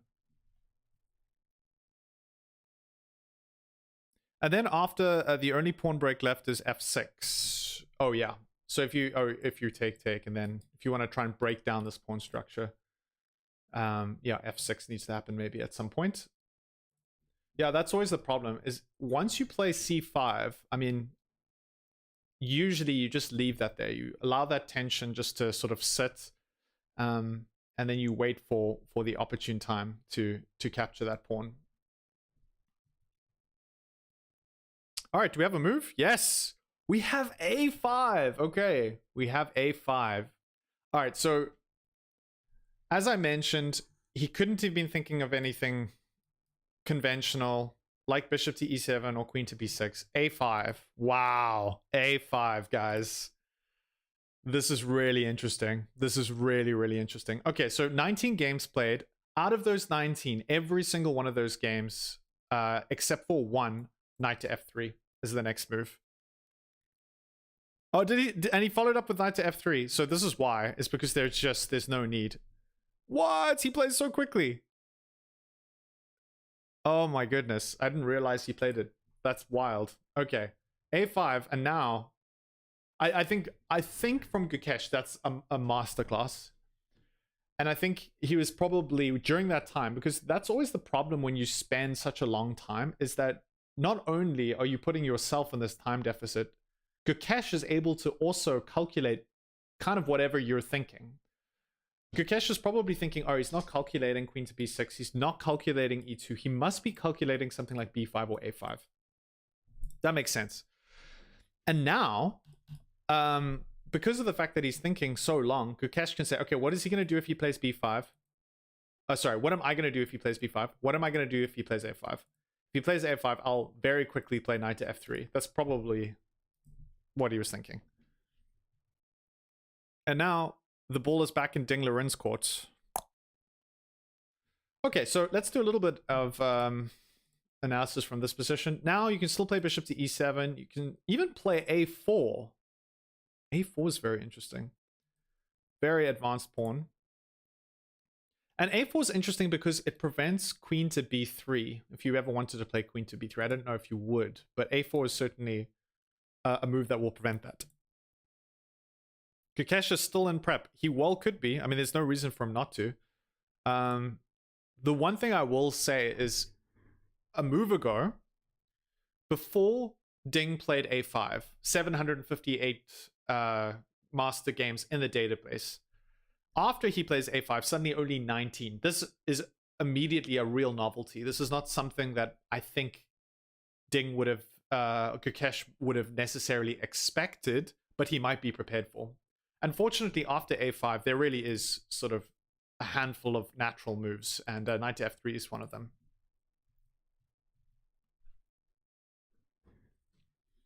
Yeah, it's really exciting though. It's nice to see that the players are getting out of, because what you really don't want to see, you don't want to see like, you know, 15, 16, 17 moves of theory. Once you get to move 8 and there's only 22 games, you know, by the time we get to move 10 or 11, it might be possible that we're starting to veer into territory of a completely new game. Okay, doesn't a4 greatly weaken the b4 square?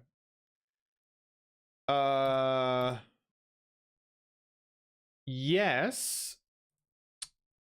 Well, I mean, from white's perspective, yeah, obviously now black's controlling the b4 square, but white also for the time being is controlling the square. So I guess there's sort of this tension that both players are trying to hold for the square. But now one wonders, I wonder what takes looks like. Oh, I guess it's black to move. Oh, we have a4. We have a4. Wow, a4 is played. We've got some new moves, thanks. All right, and now we have... All right, bishop to e3, bishop to e7. Okay, so these moves also make sense, making sure that the bishop is supporting the d4 pawn, and now black is probably preparing to castle. And there's only one game that's reached this position, so this is super exciting. Huh. Okay, knight to g3. Makes sense. Why knight to g3? Because of the fact that the bishop on f1 is kind of stuck there. And there's no really good way of developing this bishop with the knight on e2. So you need to move the knight so that the bishop could come out and find a good home. g4! Whoa! What? g4?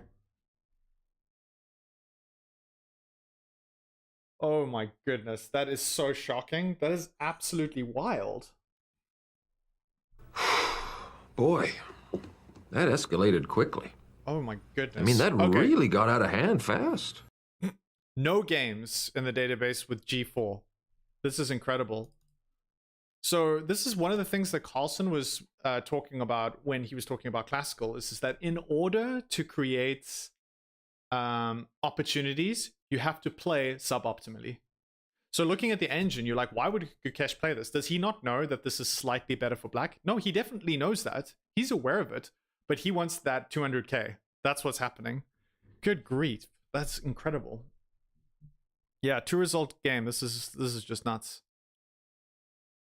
I can't believe he played g4. That's unreal.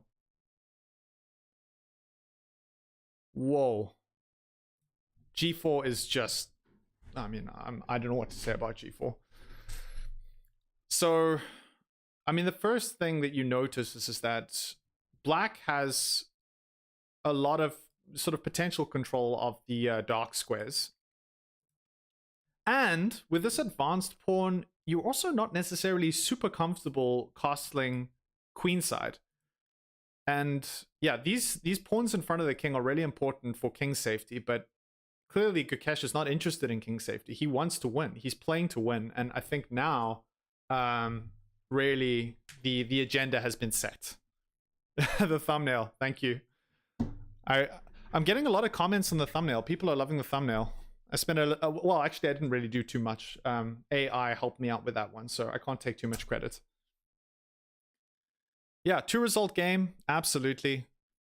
g4 on the board. I mean, this is insane. Is it even possible to play h4?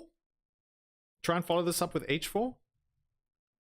I think Also, the other thing that Gukesh is going to be thinking is that Ding spent so much time, right, out of the opening, like half an hour on this move, calculating all of these different lines, making sure that this A5 move is going to work. I'm not sure Ding necessarily expected G4. And so a lot of the calculation that he would have done might be sort of obsolete now as a result. He might really not have expected G4. But he could have, who knows? But man, G4, this is incredible. Okay, let's do some analysis using the engine. Engine always helps. B5 is a move for black. Castles is a move for black. Those are a couple of natural moves. So I think Ding really should try and avoid spending too much time here. B5 makes sense. Castles especially makes a lot of sense. The downside with castling is that you are then allowing white to just go for it potentially and to try and use these advanced pawns to get an attack going towards the king. Should black play G6 now? G6. Oh, G6.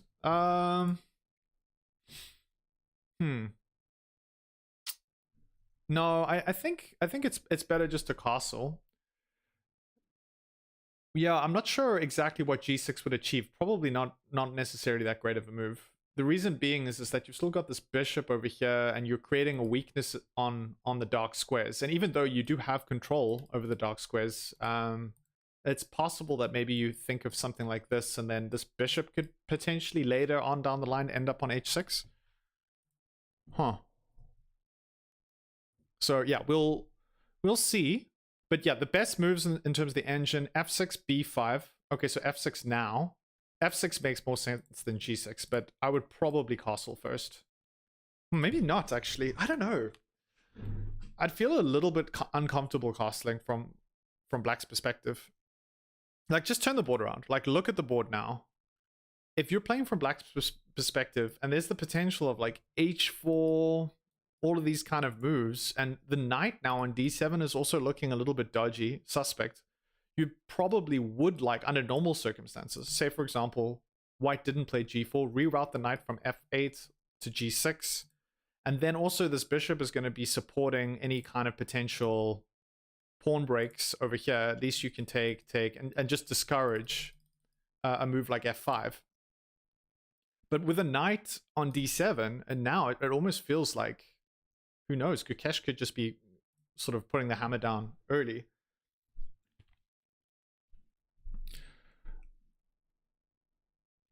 Oh, maybe B5 followed by bishop to B7 is by black because the H8 A1 diagonal is weak. Yeah. Okay, so putting the bishop over here. I think it isn't weak yet, but it has the potential to later on. And I think also white has quite a lot of control of preventing this pawn from moving forward to open up. So I'm not entirely sure that this, but yeah, potentially sort of much longer term it's a consideration, but not, I don't think, in the short to medium term. All right, do we have a move? No, we're still waiting on the world to change. But this is such an exciting game. I don't know about you guys, but I'm really enjoying this. This is the game one that we were all after. All right, I'm going to boil the kettle, grab myself a cup of tea and a banana. I'll be back shortly.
All right, we're back. What did we miss? Still waiting on Ding to move. This is absolutely incredible. 1 hour and 16 minutes. And Gukesh has still basically spent a minute and a half. I mean, he's playing this like a bullet game. Crazy, crazy, crazy.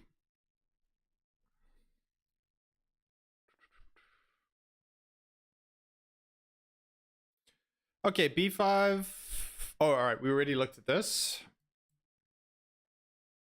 Okay, now you can d takes c, knight takes. Oh, actually, you know what? Kanishk, you mentioned this, but this is actually not that ridiculous if this is a move. Takes is a move.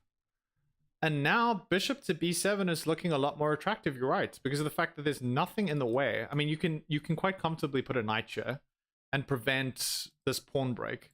But long term, because of the fact that there's not a pawn here for the time being, you might well be onto something. So I will definitely concede that point. I didn't think that capturing here was sort of necessary. But maybe the issue is that black is threatening to kind of break down the connectivity between these three pawns. So yeah, good point. b5 followed by bishop to b7, then knight to b6, because then the knight can go to the c4 square. Knight to b6. Okay. Ah, yes. That's definitely a viable strategy for black. This is a great outpost. Trying to think, maybe you prevent it by playing something like b3 takes, but now the rook exchanges, and now okay, you have control of the square. Also, it's possible to develop this knight and then keep an eye on the c4 square with a bishop. So yeah, there's some things to consider, but in theory I think that could work too. Do we have a move? Nope, we're still waiting on Ding to come to the party. This is, yeah, I mean, I keep saying it, but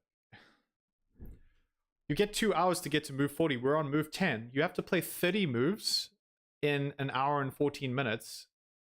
And Gukesh has, you know, spent 1 minute and 30 seconds.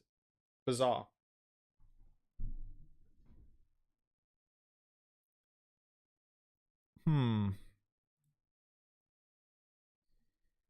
All right. 54 votes. 52% of folks think that Gukesh is going to win. 28% think Ding. And 20% say draw. This is such an interesting position because of the fact that looking at it, I would almost prefer, even though the engine thinks that black is actually doing great, I'd prefer to play this from white's perspective. I think the engine just says, well, these two pawns are a little bit overextended. I'm just going to play perfectly and defend perfectly and then problems. But of course, when you're playing against a human being, no one defends perfectly. And especially now that Ding is inevitably going to be under some serious time pressure, it's going to be... I honestly think the next 10-15 moves are going to be absolutely critical that Ding doesn't spend too much of the remaining allotted time. What about a3? Yeah, a3 is also a move. We saw a3 earlier. We were discussing... sorry. Oh, a3 later on. So say b5, then a3. b5, a3 is, yeah, a reasonable move. Just keeping an eye on any potential pawn breaks. Yeah, so I think I was sort of calculating b4. Starts to get a little bit messy. But yeah, a3 seems reasonable. For black, yeah. It would be hard to play. Oh, a3 now for black. Okay, engine doesn't seem to like it because you have b3.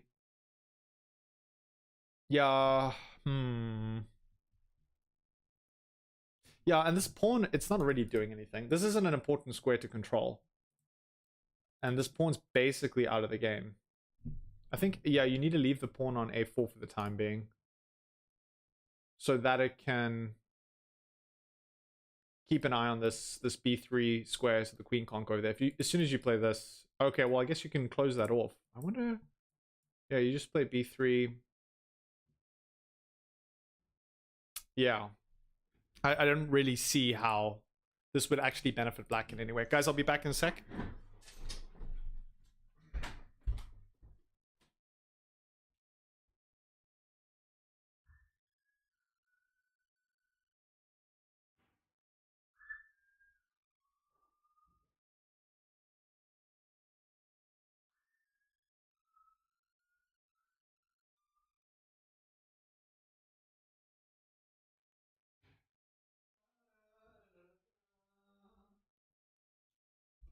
Alright, we've got our tea.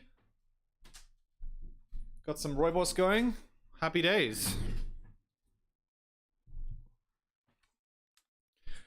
Alright, a3. That was what we were looking at. Let's see. Okay, a3, but then queen to a5. Ah. Okay, I played b3, queen to a5. D takes c. Knight take... Ooh.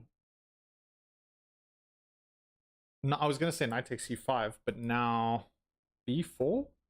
Ooh, this starts getting a little bit messy. b4. Knight takes. Ooh. This is a very, very sharp line. But yeah, white's just got an advantage here. So you don't want to play queen to a5 because of the fact that there's...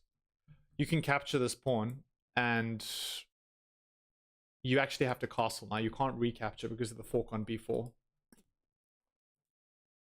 Now after castles, you just play b4 anyway, even if you don't take. Yeah, it doesn't work. He got T, and we got a new move. All right, we actually do have queen to a5, but not after a3. So let's just back up. Why is this not updating? Let me just scroll down. Sorry, guys. There we go. All good? Okay, we have a move. Ding is stuck on 1.11.11, which is nice, at least to aesthetically it looks good. And now things are dead equal. The best move in this position for white is to play h4. So what's the threat here? The threat is kind of like black is sort of semi-threatening to capture. You can't capture back with a pawn because of the pin.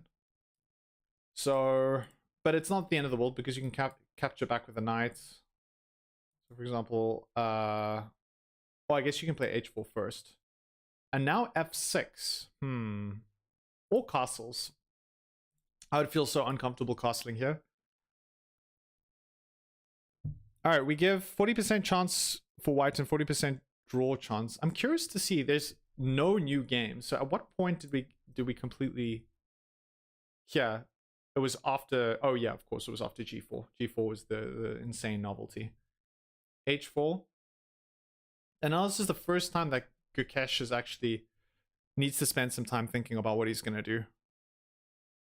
What other moves come to mind for white in this position? g5, maybe? Really just trying to lock down on all of the dark squares. a3 is also a move.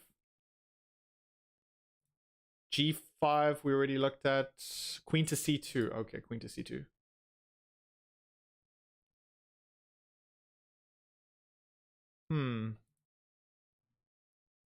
I guess you'd like to keep these knights over here so that, you know, if you take, you can sort of choose which knight you want to recapture back with if there's an exchange. Queen to c2 also makes sense because of this long diagonal.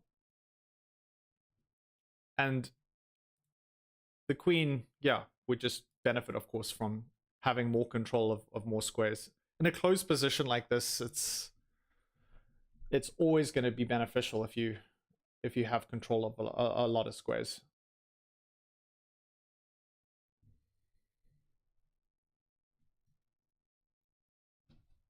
Let's just head back to the players, sorry. Whoa, whoa, whoa, whoa, whoa, whoa. What? What just happened? Oh, no, that's the analysis board, sorry. I was looking at a different board. I just thought that I saw this. I was like, what the heck is this? Why did black just play bishop to h4? But yeah, I was looking at something else, sorry.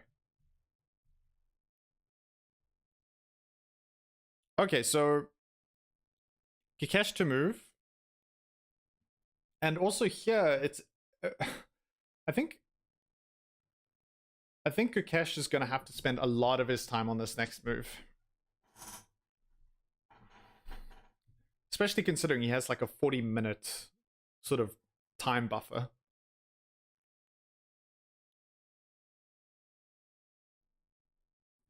Have a little bit. Oh, there we go.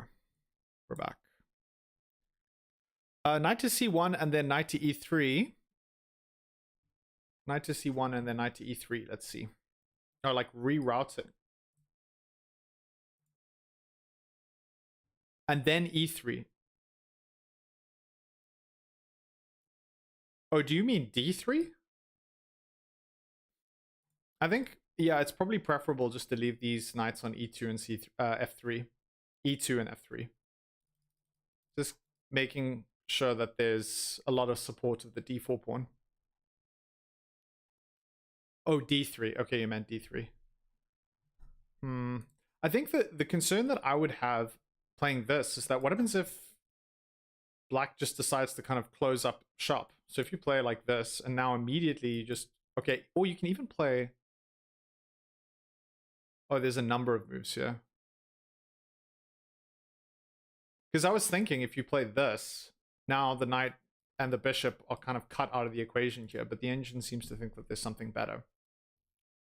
Let's just see. A3?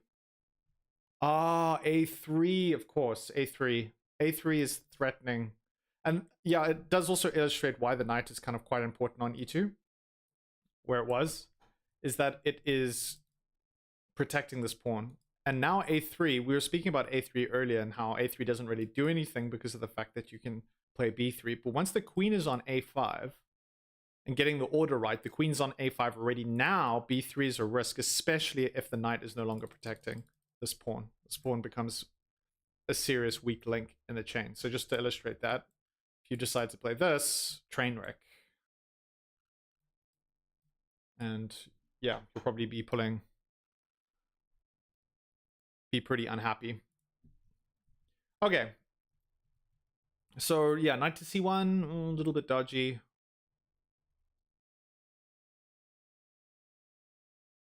Gukesh looks like he's getting ready to make a move.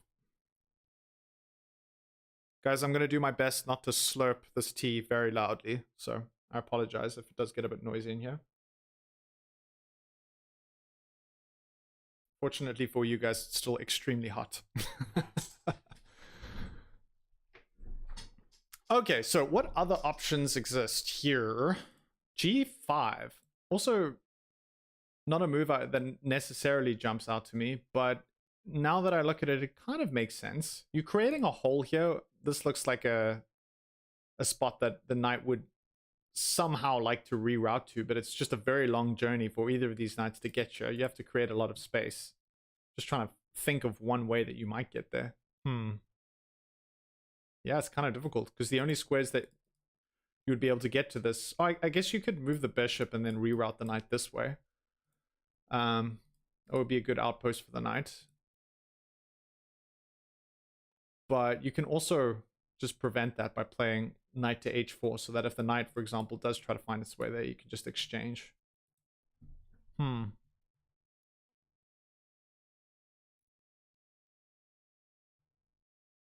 Yeah, I really like h4.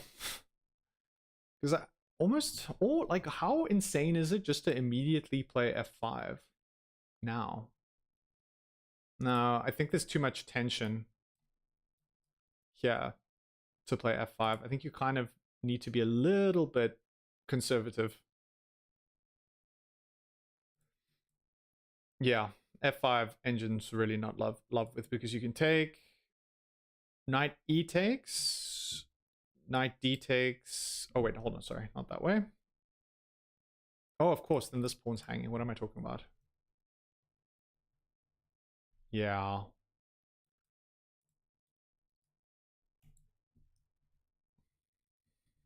I guess you could take with a bishop, then castles. Bishop to g2, and now knight takes d4, queen takes d4. And you're holding on, but things are getting quite uncomfortable, especially with the bishop coming in along this diagonal. Yeah. So you don't really want to open things up yet. F5 is just too committal. So Gukesh is, I mean, he's going to have to play a move like F5 at some point. But he might just need to wait. Yeah, H4. H4 I think is kind of cool. H4 looks good. Big pawn storm, really also like making black as uncomfortable as possible with castling. And since black is still some ways away from castling queenside, you'd have to play something like b5, play bishop to b7, and then castle queenside, which, by the way, I think is also a reasonable plan for black. Yeah.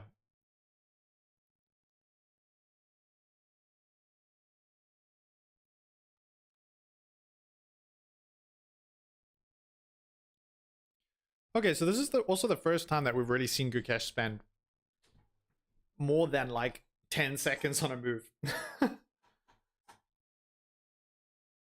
And this is definitely the place to do it.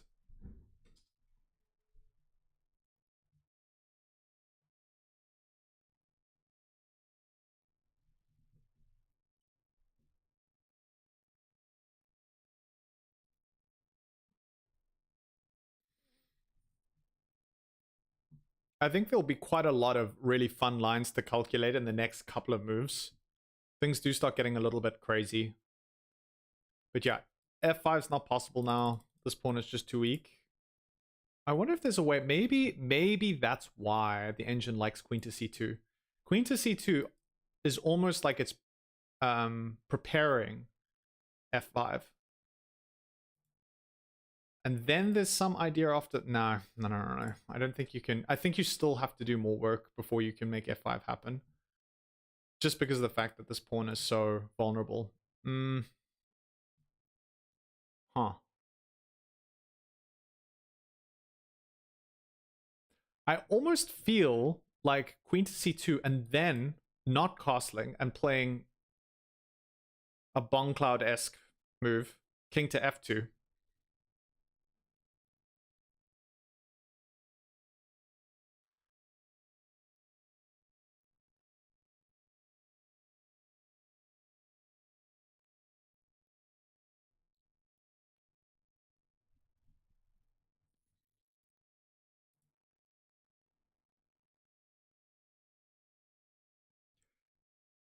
Kanish suggests maybe h4 and then bishop to h3. Okay, let's take a look at that. Let's back up. h4 and then bishop to h3. Yeah, that's also good. Again, it's kind of a similar idea to play queen to c2, where you're offering a lot of support to the f5 pawn, but not so much to this one. Yeah, we need to try and, I mean, it would almost be good if you could to get the queen to g3.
Yeah, Gukesh deep in thought here. This is an important move in the game. Like, he really needs to make sure that he has a plan, because I feel like unlike when Ding spent so much time thinking on playing a5, here you need to consider what your plan is long term. Because things could get very sharp very quickly, especially as we saw, especially if you want to make this pawn break. Black is threatening to capture here. And I mean, there's almost, I wonder, I'm just curious, like, okay, so if it's white to move, right? Is this just insane? What's so terrible about playing king to f2? King to f2 removes the pin. And now, I mean, okay, maybe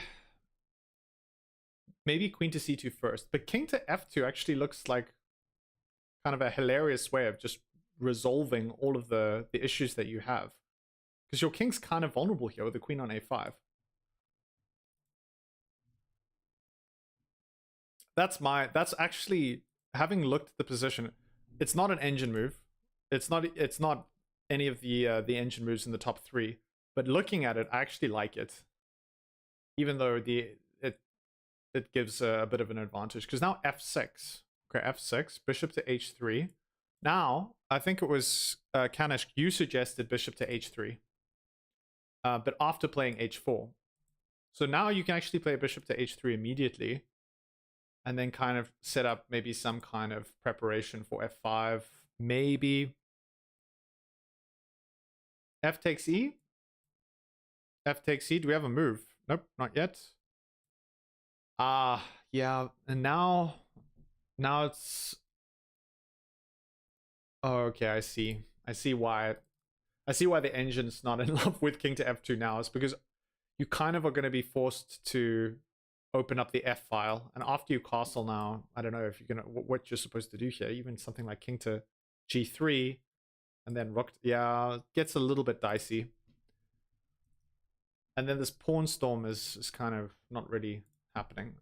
So maybe you just don't yet have time to play king to f2. You need to try and get some counterplay going with the white pieces already. Well,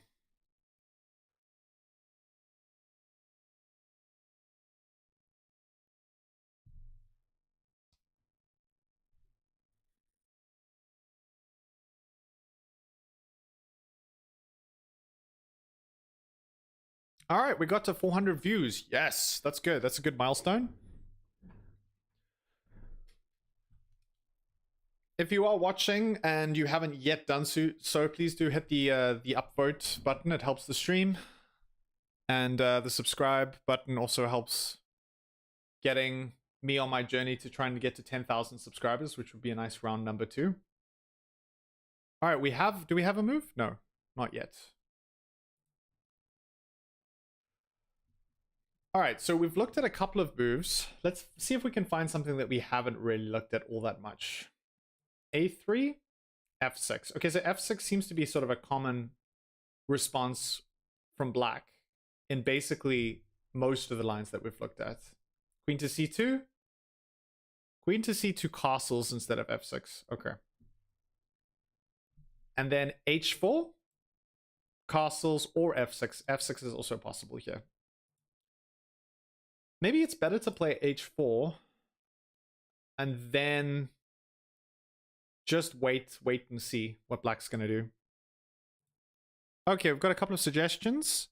What about b4? C takes b4, c takes b4, queen takes b4. What now? b4? b4 just seems crazy. But maybe, just maybe, okay. A takes b4, a takes b3. Because you can take en passant. This is the problem. En passant. And also it just looks like the pawn's hanging. So if you play b4 now, just takes, you just capture with check. Or you can just take with a knight. Knight takes b4 is even better. Because then you're threatening double check with a fork on the rook on a1. Yeah, b4 looks dicey. I know. Look, there's nothing wrong with looking at these moves. Sometimes, and this is the biggest, well, it's one of the things that's quite beautiful about chess, is that sometimes I find now, at my level, I look at moves and then I kind of discount a lot of moves that just immediately I'm like, that doesn't work. And then later on when I'm going through a review, I'll see that the engine says, actually that move that you just discarded without even spending any time analyzing actually was the best move. In this case, it wasn't, but there's nothing wrong with looking at yeah, at crazy ideas, especially when you're playing classical, because you're desperately trying to find some kind of edge, and often the edge comes from unexpected places. So yeah, I don't think there's anything wrong with trying these kind of ideas.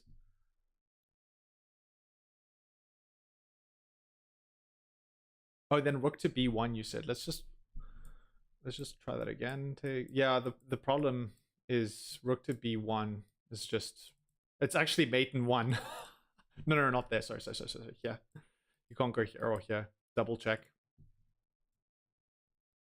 Yeah, okay, we'll definitively rule that out. But yeah, generally I'm game for any ideas. I've had a couple of times. I remember I was doing analysis, I think it was last year, and I had a couple of ideas that were just catastrophic on stream, and I was like, oh man, why did I think that would work? It's so embarrassing just to like walk into some obvious blunder or some tactical thing. But you know, sometimes it's always better to check, and you never know, you're always one move away from like finding something that's brilliant. I don't have a FIDE rating as such, but I'm on chess.com. I'm over 2000, so you can check out my profile. It's the same as my YouTube channel, so blitz_breakdown_chess. Do we have something yet? Oh, we do. Okay, guys, we've got an update. After queen to a5, we have bishop to g2. Bishop to g2 actually makes a lot of sense. I don't know why we didn't look at bishop to g2. I think I was just kind of interested in all the very aggressive options. So bishop to g2 looks a little silly on face value, because like, where can the bishop go here? You want to put it on this long diagonal, but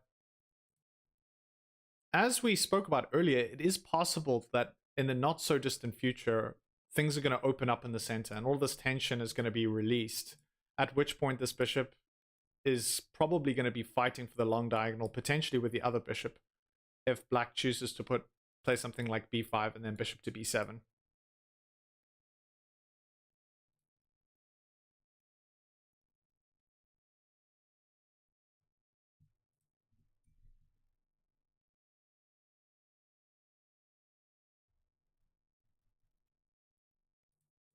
And the other benefit of course, playing bishop to g2 is that you can castle now. Yeah, I think Gukesh was probably thinking about h5, and it was like, that's a little bit too much. Maybe not quite comfortable with going for broke yet. All right, now, the question is, what is Ding going to do?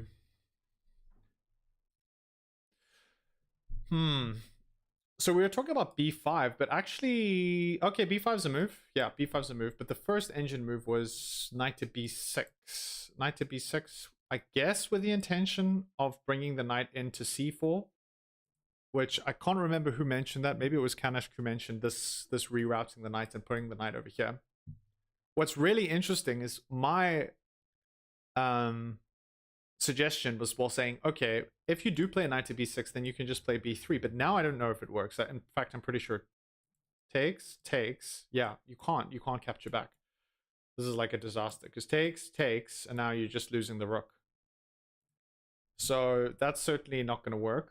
And now queen to c2. Okay, queen to c2, probably allowing knight to c4, and then bishop to f2, just kind of keeping everything together. I guess now the idea is that you can castle with the black pieces and then eventually play this, maybe. But now you are going to lose both rooks.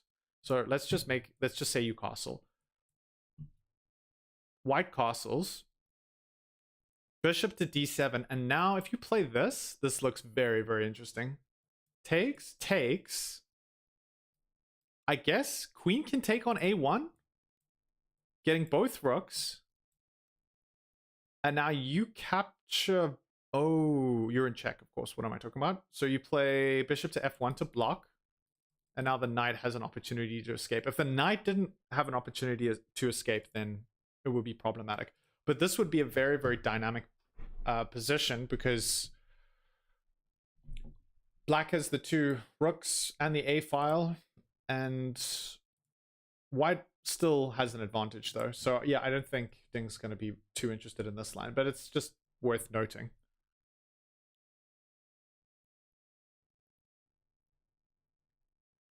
So let's see. Yeah, just to show that on the larger analysis board, put this over here. The line that I was just looking at here, which is quite interesting, is okay. What were we saying? Let's see. Oh yeah, knight to b6, queen to c2, knight to c4, attacking the bishop. Bishop retreats to f2. Castles. Bishop to d7, and then b3 takes, and exchanging the queen for the 2 rooks. And then white is just, oh wait, knight 6 to a5. Rook f to a8. What? This is interesting. Okay, over here, but now, oh, hold on. I have to capture. Rook a to a2. Queen to b3. Anyway, it's a long line, but yeah, the point is that white's going to have an advantage here. So Ding's not going to be too interested in this.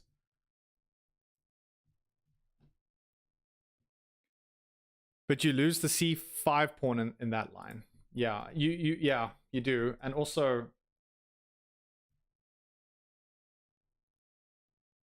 yeah, and also just generally, I mean, it feels like because of the fact that white has these advanced pawns, as well as the queen, that's going to be enough compensation, even though black has the 2 rooks in the a file. So, but it might be more about material than actually the position. It's quite complicated. Do we have a move yet? Let's see. Nope, we're waiting on Ding. So let's just get it up to date. We had g4, queen to a5, and bishop to g2. And now we're waiting to see. I think the 2 moves that Ding's probably calculating is b5 or this knight to b6 move. So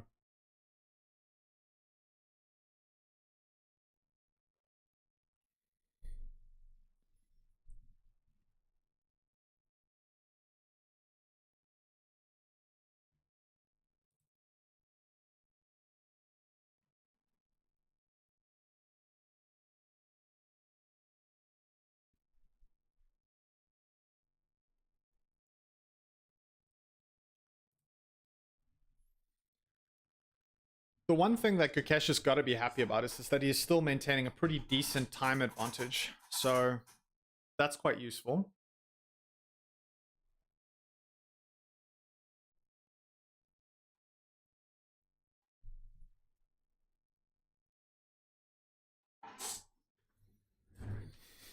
At least Gukesh is pacing at the board for sure. Yeah.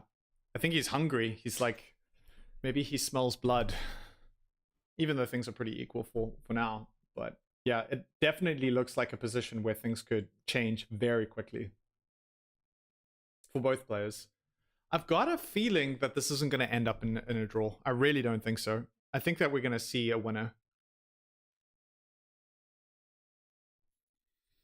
All right, the one thing we haven't looked at too much is castles. Castles and castles. And now a3. And it's interesting to note that a3 is still reasonable because of the fact that the c3 pawn, if you take, or basically whatever you do, if you play b3, this pawn is going to be a long-term weakness for white. b5 is interesting. And this is almost like Sicilian-esque, this position, where both players are fighting different sides of the board. But the difference here is usually you often see in the Sicilian where it's almost like they're castle on opposite sides. And here it looks quite weird because of the fact that white looks like they're trying to get an attack on the king, and then black looks like they're just trying to break down the queen side of white. So it'll definitely make for an interesting game. And what's most exciting about this is the fact that they're out of I mean, this is original game as of what move? Whenever Gukesh played G4, it was original move. So let's back up and see. G4 was played on move, I think, 10. So as of move 10, it's an original game.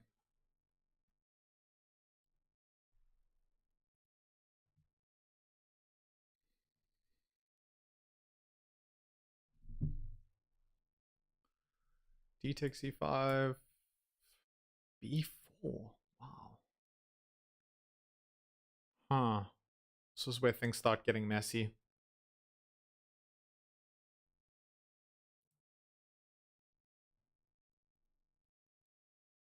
This is definitely where things start getting messy.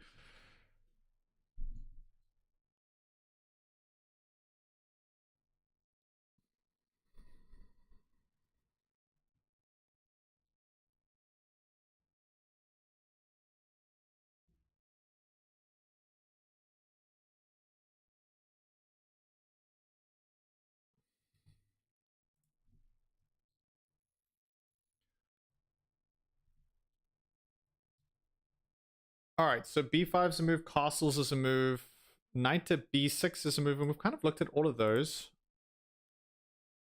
What about B5 immediately? So we looked at castles, then B5. D takes C. B4. Knight E to D4. Huh. To B7. And now castles.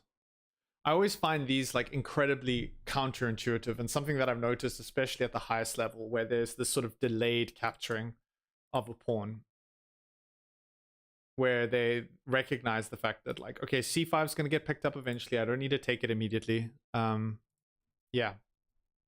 What about F6 now? All right, let's take a look. Let's try F6 now. F6 was a suggestion, but now castles apparently is very good. Castles, castles. And G5. Wow. Very interesting.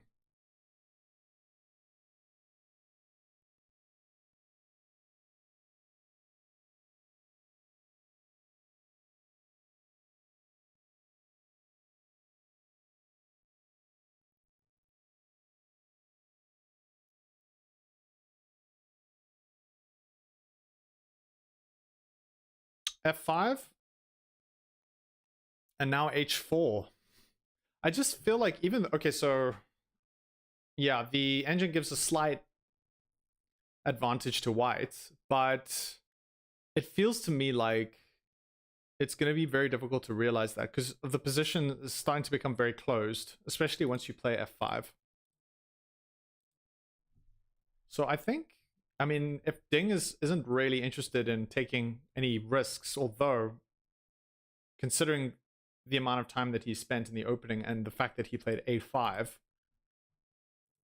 it seems that he's okay. We have a move. Let's take a look. Oh wow! All right, so we had bishop to G, and now we have A3.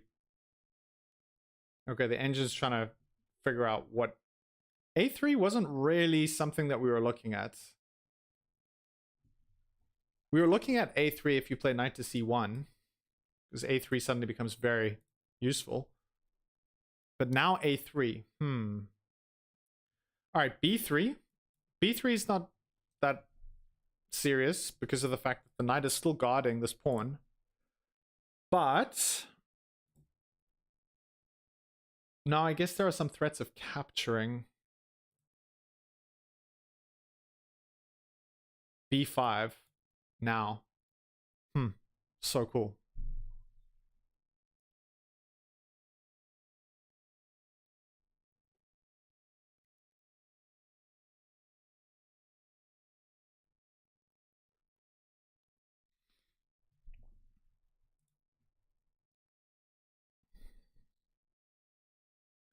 Membrane Potential says Leela definitely prefers white now. That's interesting. Yeah, it's a very... I mean, from the engine that I'm using on chess.com, it's a tiny edge. But... Well, there's a couple of things.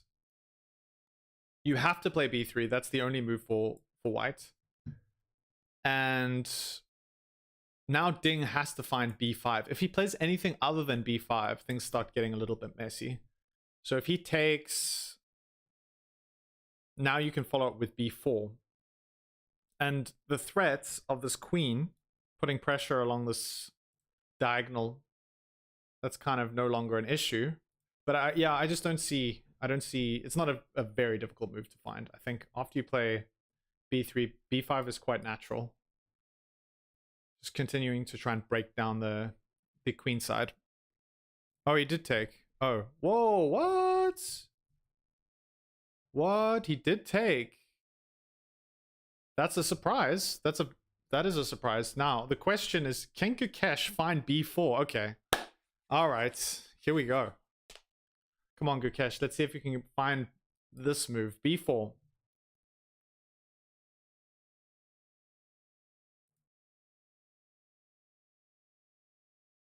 I mean, it's very natural just to recapture. But also, considering how much time Gukesh has on the clock, I think that he's going to really consider his options. And if not, he might have already seen this move and thought, okay, I'll just play b4 immediately. b4, and then you can capture back. Because, of course, you're threatening the queen with tempo, and you have an extra move to recapture this pawn. Awesome. Very cool. All right, so d4 is on the board. C takes d. Apart from this, the other moves that are suggested are just recapturing back. Bishop takes is fine. Knight takes is fine. But the engine really, really loves this b4 move. Just chasing the queen away.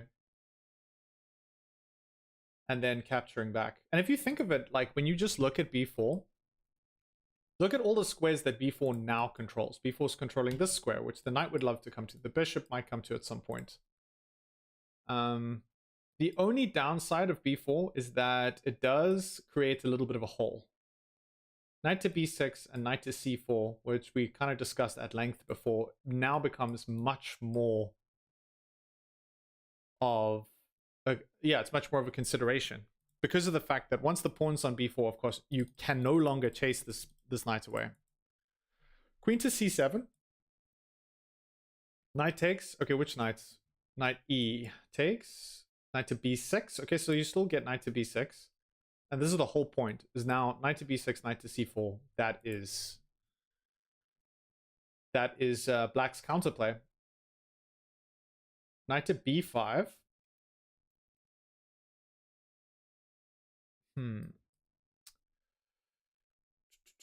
Knight to b5 is interesting. I guess there's only one move for the queen. Queen has to move back here because of the fact that this knight is threatened. Yeah, this is when you see in the engine there's like after knight to b5, everything else is a disaster. So yeah, you only have one move with the black pieces. But yeah, now it looks like it's white who's the one who's on the offensive. All of the counterplay that black was trying to kind of drum up on the queen side, remember extending all of these pawns, things have just like fizzled out now. So I think actually this is the way to go. Gukesh needs to find this move. This is an important move for him to find. He needs to find b4. And if he can find b4, then really he's going to be the one in the driver's seat. So let's see if he can do it. Come on, Gukesh. Can you find b4? He is definitely thinking about something. They get to choose their chairs. Oh yeah, that's true. We were talking about the chairs earlier. High-end chairs. The a3 pawn becomes quite weak if black's queen is forced to move back.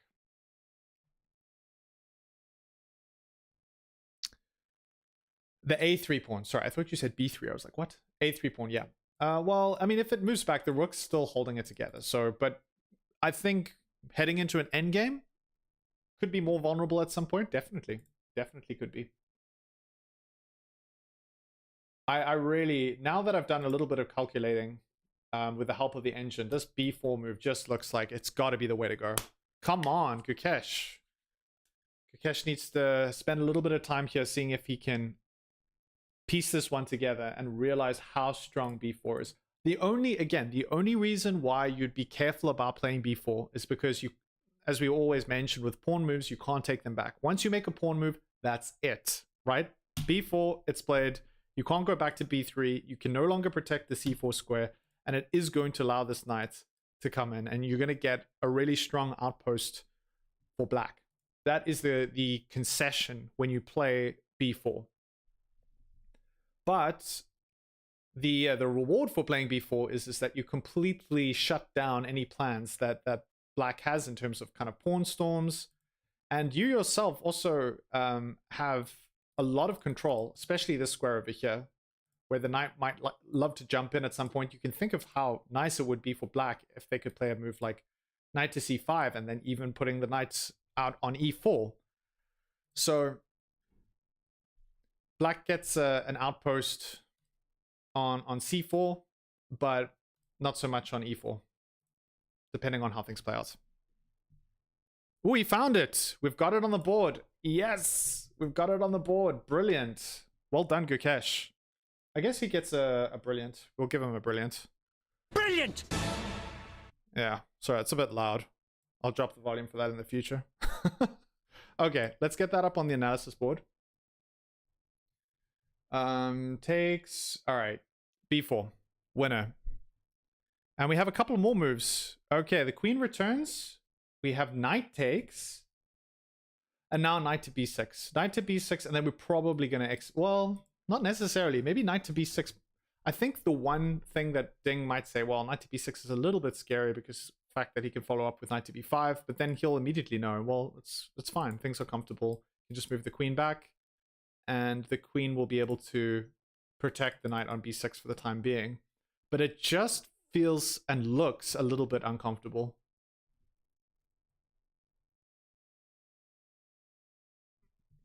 I'm actually not sure if Ding's going to play this move. The engine suggests it, but I'm not sure he's going to play it. Maybe not now. What else can he play? Let's see, just castles is a move.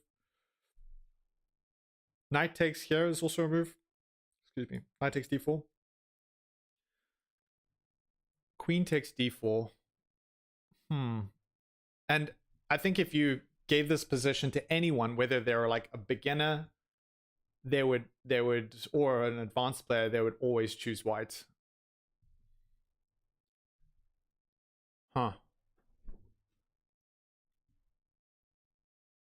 All right, guys. Let's wrap up the poll. So we've got 62 votes. That's fun. 58% say Gukesh, 24% say Ding, 18% say draw. Let's wrap that up. End poll. And now I'm going to start a new poll. We're going to have a little bit of fun. Let's head over to the live board. You guys have to tell me, who is this? All right. Don't mention, well, you can if you want. You can discuss it in the comment section. It's not a big deal. We are going to set up another poll, and you have to tell me, who do you think is this? I'll give you, say, 4 options. I'm going to make another poll, and I'll give you 4 options. Maybe more. Nah, 4 options is fine. 4 options is plenty. All right, let's do another poll. Start a poll. Who is this? Question mark. I hope I'm spelling these names right. Oh, let me just check. Let me just check if I'm spelling these names right. I don't. Okay, yeah, that's good. All right, we're good. We're good. I just added an extra letter.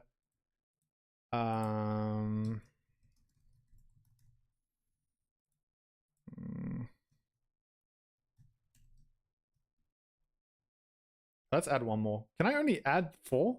Why is it only giving me 4? All right, let's hit it. Okay, guys, you have to tell me by voting just from the outline alone, let's see how well you know the world of chess. Who is this?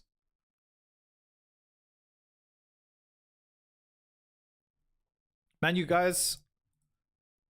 All right, we've got one vote in. That's good.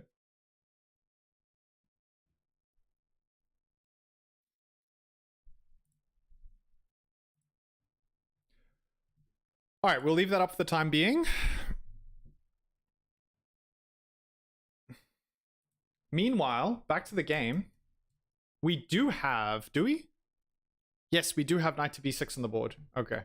Knight to b6, and now we really would expect Gukesh to play knight to b5. What else could he play if he didn't want to play knight to b5? He could castle, which is also okay. I mean, I guess knight to b5 could come at any point. What can you really do to prevent knight to b5? I guess you could take, but as we saw earlier, taking is not that great. Like, if you castle and you just capture, bishop takes. Oh, now you can actually play bishop takes instead of queen takes. There's still this hole, which looks like a good outpost. H5. Can you not? Like, what's the problem with just dropping the knight in immediately? That doesn't look so bad. But I guess the problem is just that you can play knight. Ah, yeah, knight to d2. Knight to d2, and this knight is just really immediately challenged. Okay. I don't think that's something that Ding is going to consider so much. Okay, so yeah, knight to b5 makes sense. The queen moves back, and then bishop to f1. What? Really? Bishop to f1? That's not a move I would have ever found. Bishop to f1, rerouting the bishop to d3, though. And maybe even bishops to c2. Queen to d3 is a checkmating pattern that we've all seen many times. Strongly discouraging. Yeah, I think this is actually a very interesting idea. Bishop to f1, bishop to d3, bishop to c2, queen to d3, and then look at all of the squares that are or the pieces that are in the way of black castling queenside, which black might feel the need to, especially with all of this heat along the this diagonal over here. All right, let's take a look. Easy. Okay, we've got a couple of comments. Hands easy because of the hair. Easy. Unfortunately, gotta go study some math. Kanish, thanks for watching, man. Have a good one. Good luck with your math study. I'll join you again in an hour. Sounds good. I hope that you have great success with your studies. And let's see. Okay, so most people. Okay, there's only 2 people who have voted. 2 people have voted Hans Niemann. I'm not going to give you the answer just yet. I won't make it that easy on you just yet. All right, let's take a look at the players again. Ding, deep in thought here.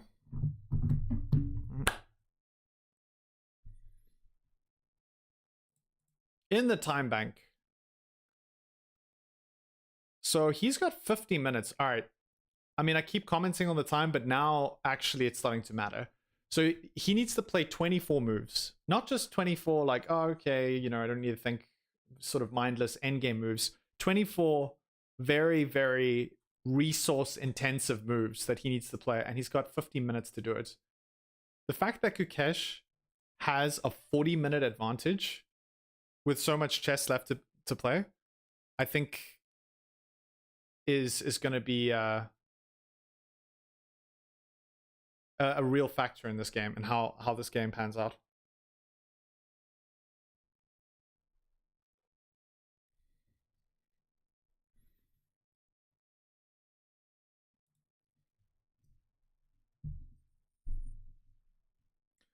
All right, so we're waiting to see. Let's just back up a little bit. We're waiting to see what exactly Ding is going to do.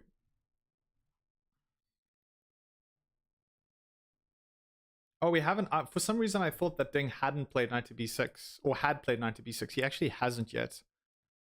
So he's deciding maybe, is he going to exchange? Is he going to castle? Or is he going to play knight to d6? All of those are viable options, but none of them really are great for black. Things are definitely starting to slip.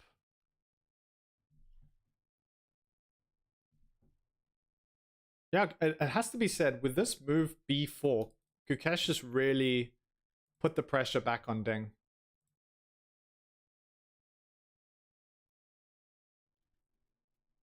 b4 was such a good move. It really has to be said. It was such a good move. Getting the queen back, capturing. And now, are we going to see knight to b6? Only time will tell.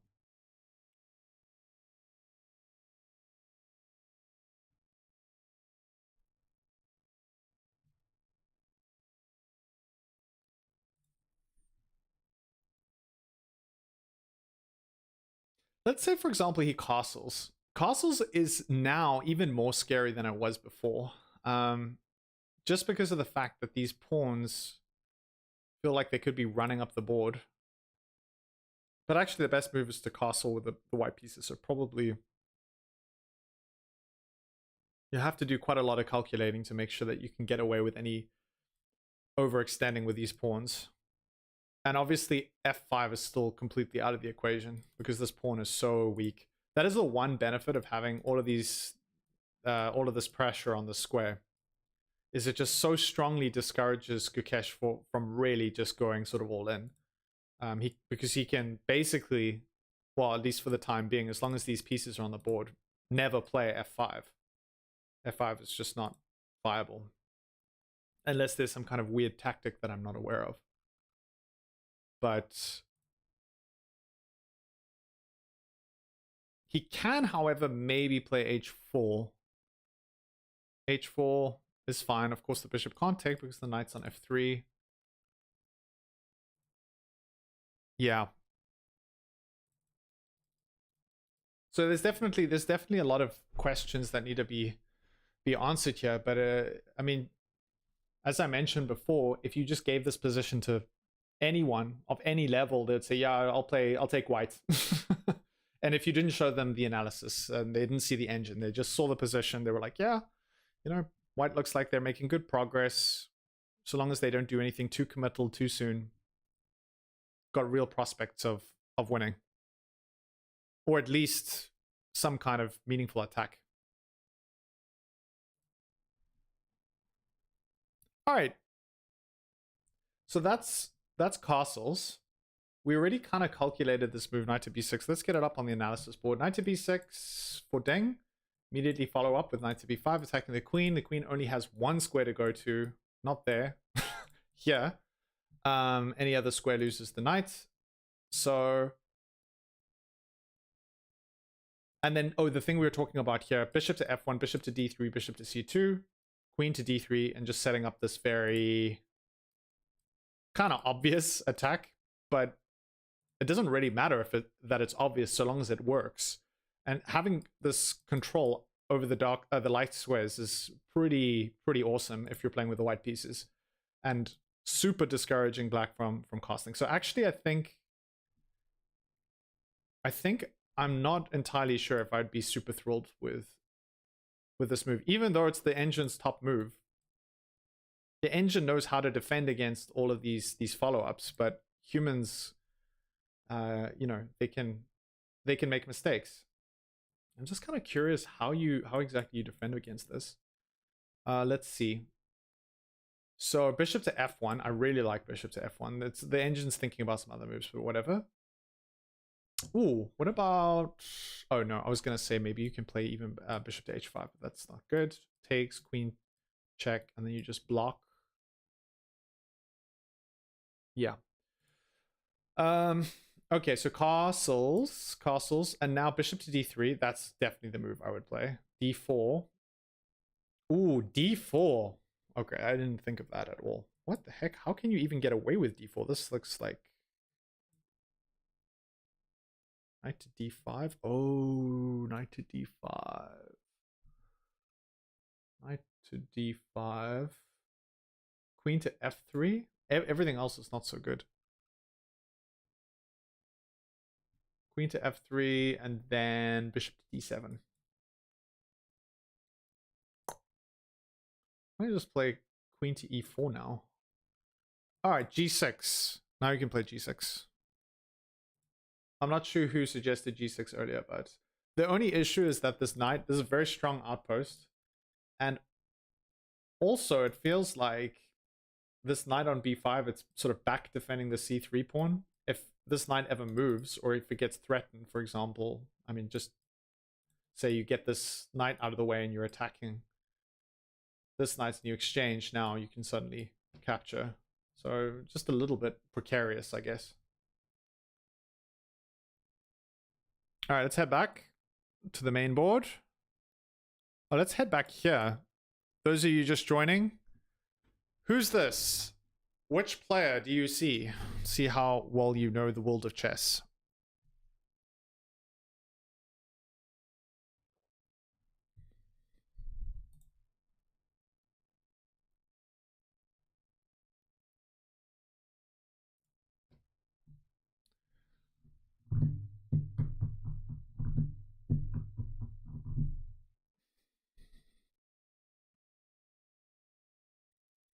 I'm going to take a quick break. I will be back in a minute or two.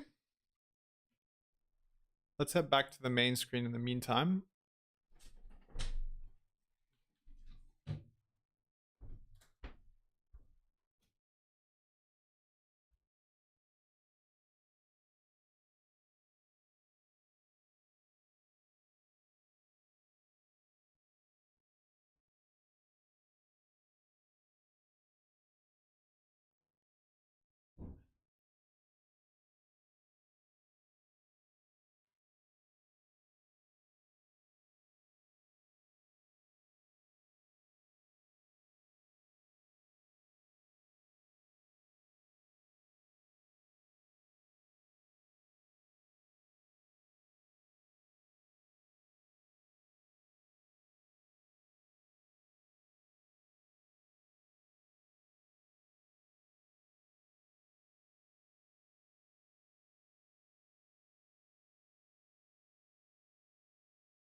All right, we're back. Back in action. Oh, that was good. Got some water.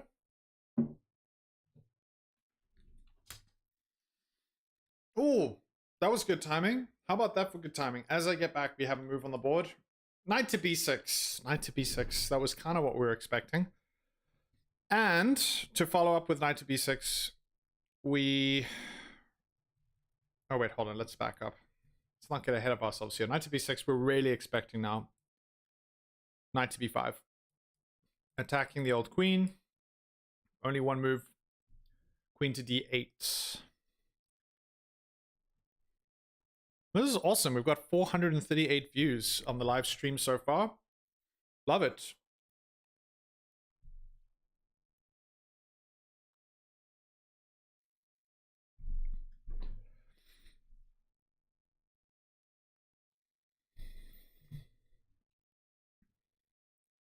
Yeah, taking off a couple of layers. We are in summer here in South Africa, Cape Town, and it's starting to get a little hot. Okay, so now that we have bishop to b6 on the board, that kind of eliminates some of the options that we were looking at before. Knight to b5, queen to d8, and bishop to f1. This is such like a grandmaster move to make. I would happily say that I would never find bishop to f1. It's kind of an unhuman move because of the fact that you not that long ago put the bishop on g2. And I also find like this is something that you see a lot at like a lower level in chess, is people not wanting to kind of reroute pieces back via the same squares that they were developed from, almost just out of pride. But there are instances, and this is one of them, where putting the bishop back on its starting square makes a lot of sense because of the fact that the bishop is going to do so much better on d3. Now, that wasn't the case when the bishop first went onto g2. When the bishop first went onto g2, longer term, there was some thoughts of maybe trading, things open up, and now the bishop's in a good place. Also, some king safety is a consideration. But now, that's no longer the case. King safety is not as big of an issue. Why? Because the queen's no longer on this diagonal. Queen's out of the equation. And once the queen's out of the equation, suddenly bishop to f1, bishop to d3, this bishop's a beast. If this bishop's stuck over here, it's going to be really useful. So, yeah, it just shows you how you have to really bear in mind that these small changes may mean that you could play moves that you wouldn't normally expect. Because generally, like if you told a beginner that once you move a piece, you don't want to kind of get repetitive and sort of reverse develop the piece, but this is an exception. There are always exceptions.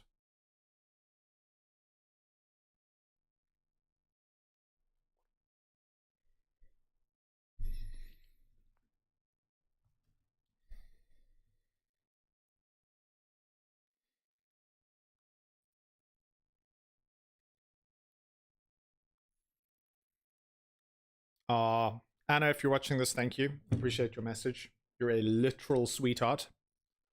All right.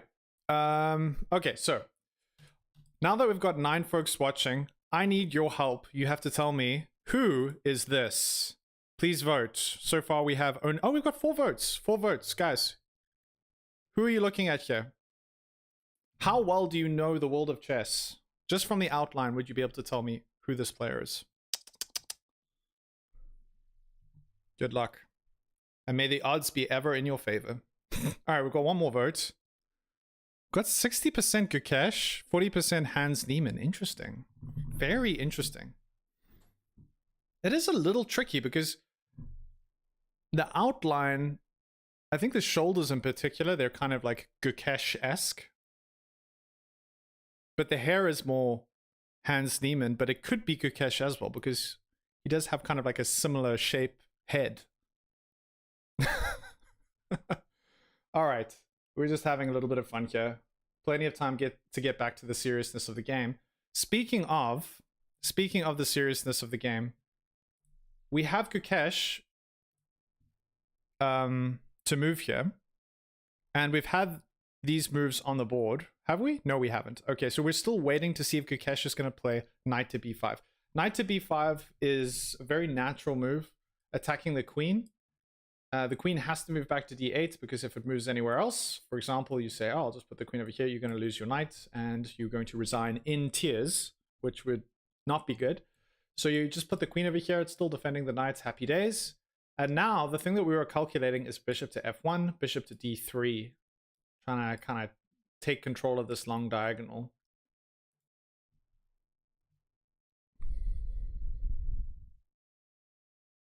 It's a very iconic picture used on many thumbnails. One of the few instances where the person is smiling. Haha. All right. Membrane Potential's giving you a little bit of a clue there. Thank you for that. That's great.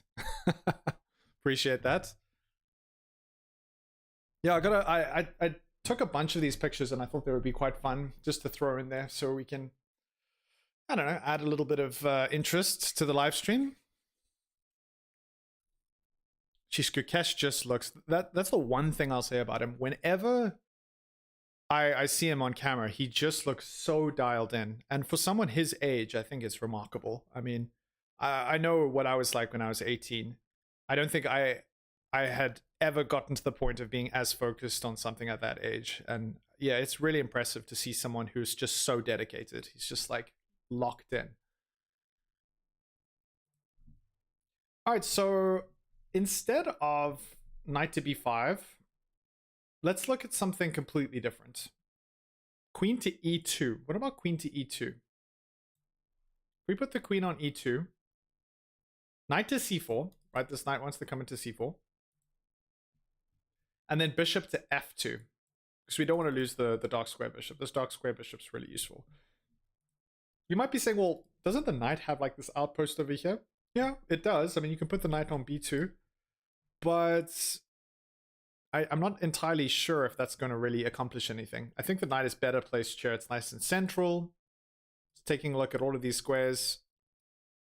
And it can retreat if it needs to. Putting the knight on b2, you know, and unless you have some option, for example, of playing knight to d3, that would be maybe the only instance. And in order to play knight to d3, you'd have to prepare it by playing something like, I don't know, b6, and then maybe... Actually, that's not a bad idea. b6 and then bishop to a6 at some point. So... yeah, this is another line. And you still have this option of playing knight to b5. And the queen basically still must retreat because it can't go anywhere else. This bishop's got a real lock along this diagonal. Yeah. I don't really see Gukesh playing queen to e2, to be honest. I really think he's just going to play knight to b5.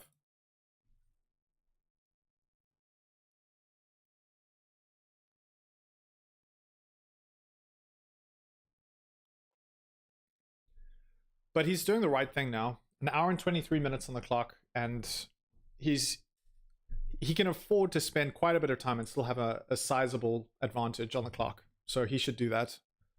Take as much time as he needs.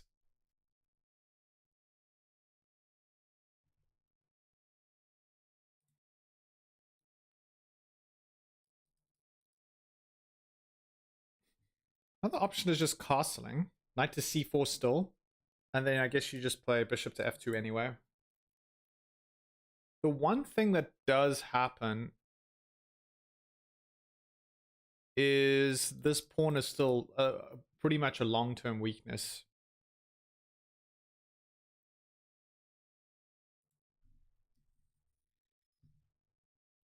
Whoops, why did the color just change? Something happened. Oh, we're seeing a couple of moves. It's just updating. Sorry. All right, so do we have castles on the board? Yes, we do. We do have castles. Oh, that's a shame. I was really hoping he'd play knight to b5. Ah, knight to b5 looks so cool. And then this line. Anyway, that kind of fizzles out. Expecting bishop to f2 now. Bishop to f2 would be a natural move. We have bishop to f2, and now we have... Ding, I think, followed up very quickly. Bishop to f2. And Ding played what exactly? Why is this not updated? Oh, it is updating.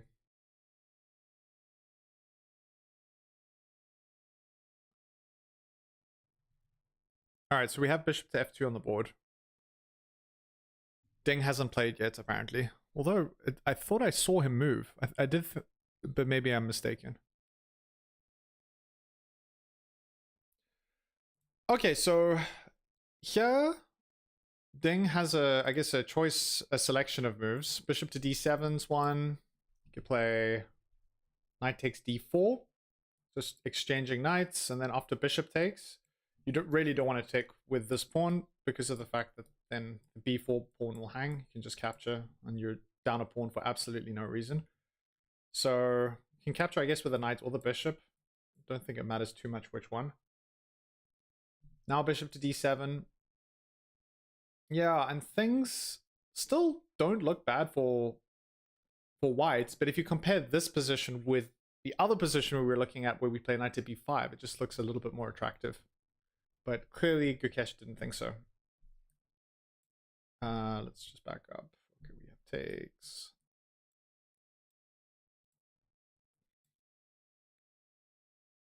I think d4 he was concerned about. That must have been it. d4, knight takes, knight to d5. Yeah. Starting to get some counterplay, and things are kind of opening up, and white still hasn't castled. That's probably the problem with the line. I didn't really look that far ahead. I just sort of thought on face value it was pretty good. So he goes for the conservative route. He just castles, which I think is also, it's reasonable and it's understandable. You don't want to take too many risks, especially when you've overextended these pawns. You have to be a little bit careful, and there might well be opportunities later on.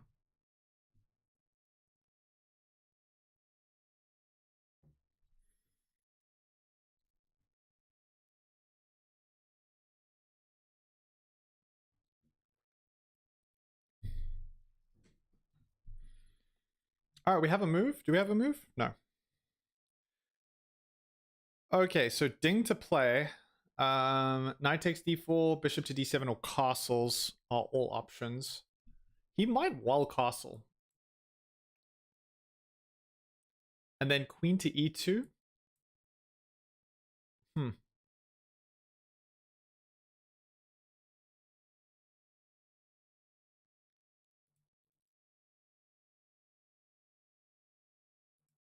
Definitely a lot to think about.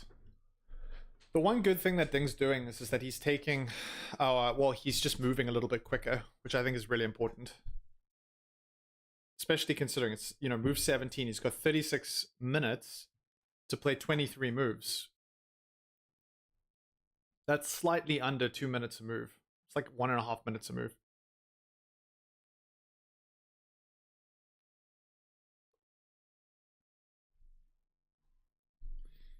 But as soon as that clock okay, do we have something?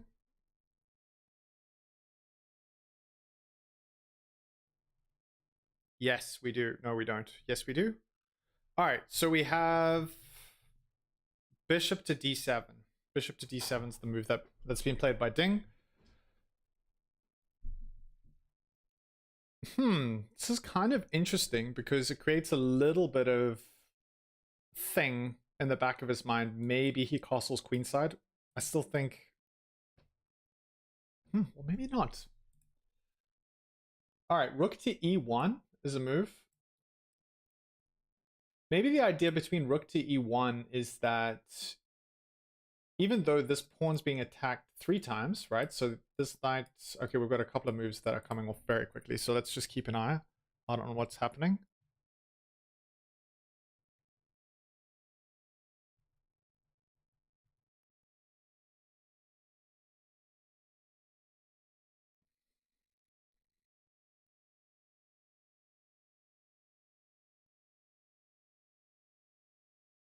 I think this is live. Pretty sure this is live. Yeah. Okay. So, sorry, as I was saying, yeah, rook to e1 offers some kind of opportunity, maybe not now, but eventually, to be able to finally play f5. But the problem is, of course, is that this is only being defended twice. So the whole time we were calculating f5, f5 didn't work because of the fact that this pawn is hanging. And now f5 still doesn't work because this pawn's hanging. It's being attacked 3 times, and it's only being defended twice. Playing rook to e1 does defend it a second time, and maybe there's an opportunity to, I don't know, even do something like this. play b5, remove one of the defenders so that you can finally play f5.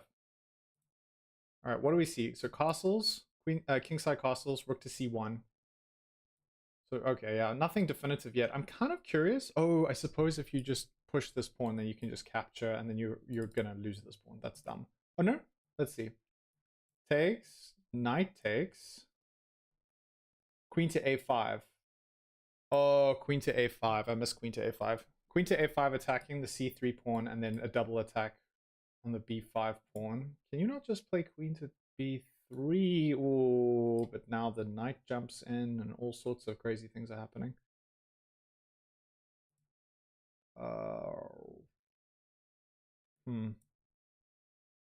Queen to b3, guarding both of these pawns. Rook f to c8. Yeah, and now I think it's just going to be very difficult to defend this. I guess the rook is planning on lifting and then assisting. Yeah, this pawn is just kind of falling at some point. Okay. Got a couple of people joining us. Let me know, who do you think this is? How well do you know the world of chess? Which chess player is it? Is it Levy? Is it Magnus? Is it Hans? Is it Gukesh? All vote now. I wish I could offer you guys a prize of some kind, but sadly not.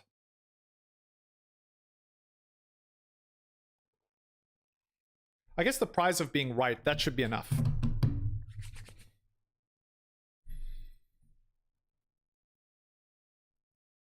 We've got 8 votes so far. 50% say Gukesh, 25% say Hans, 12% say Magnus, and 12% say Levy. Who do you think this is? I mean, a lot of people voting Gukesh. You also have to think, you have to get inside my mind. Would I do something that simple in the very first game? Just show you a picture of Gukesh? Could be a double bluff. All right, back to the game. Well, we've got a picture of Gukesh there. There's Gukesh. Does that look like him? I'll let you decide. All right, so we are waiting on some moves to come onto the board. The last move was bishop to d7. Bishop to d7. Someone suggested that I should have a little note to be able to say what the last move was.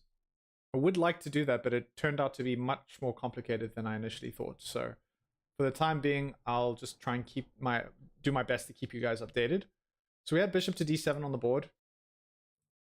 And now there are a few moves that the engine thinks are good.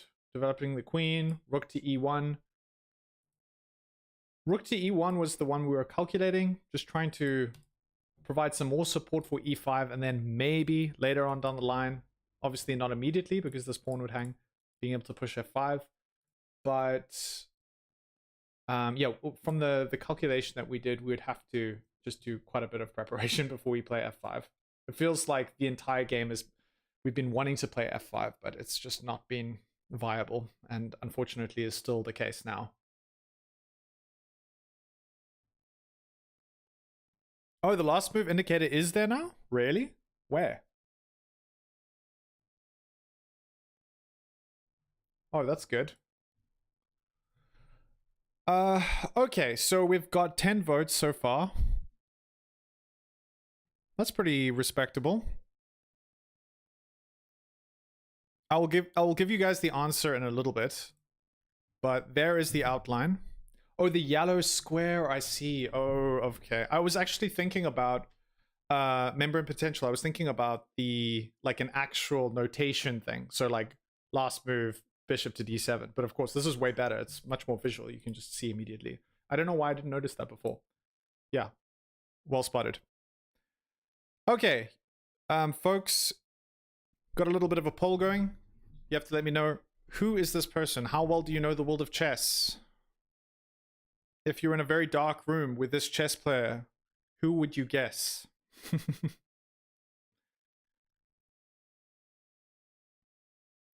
All right, Gukesh is taking a little bit more time here.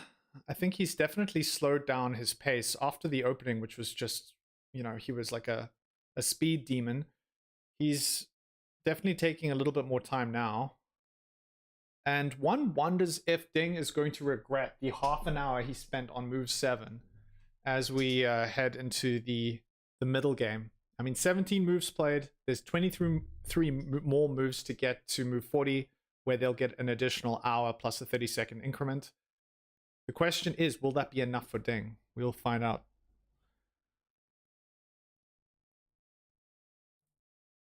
All right, back to the board. Gukesh is the one who has to make a decision here. The one move that we haven't really looked at is knight to d2. Knight to d2, actually, I also quite like because of the fact that it challenges the outpost of this knight. What you would love to do if you're playing with the black pieces is play a move like knight to a5 so that you can kind of replace this knight with another knight, but of course you can't do that because the pawn on b4. So here you capture, and then bishop takes. Again, you can't take with a pawn on c3 because this pawn hangs. So, and now you take on d2. So takes. And white has a slight edge here, but it's not super complicated. I could quite conceivably see this going to a draw, moving into a draw. So the question is how complicated does Gukesh want to keep things? Does he want to simplify it? I think this is probably the more conservative route, playing knight to d2, trying to just trade off and maybe have a little bit of an edge, some small semblance of an opportunity to win. Or is he thinking dollar signs? Is he thinking 200,000 US dollars? I mean, who wouldn't be thinking about that? Who knows?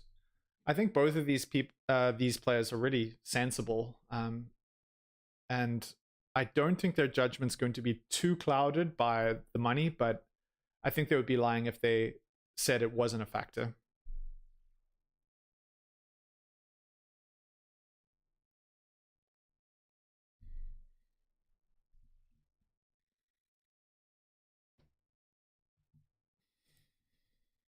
All right, so that was knight to d2.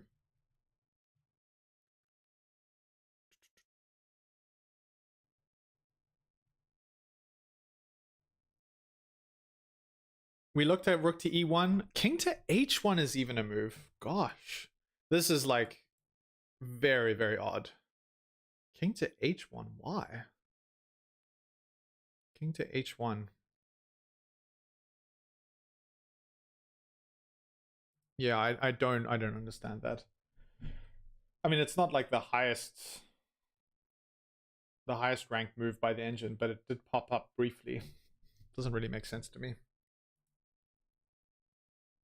Yeah, so we looked at knight to d2, we looked at rook to e1, we looked at queen. Well, we haven't really spent too much time on queen to e2, so let's spend a little bit more time. Takes, bishop takes, h5. Whoa, h5. So I guess h5 might mean that black is considering castling queenside, maybe, although suppose knight to g5. H takes, queen takes probably, then rook to f8. Rook to f8. Okay.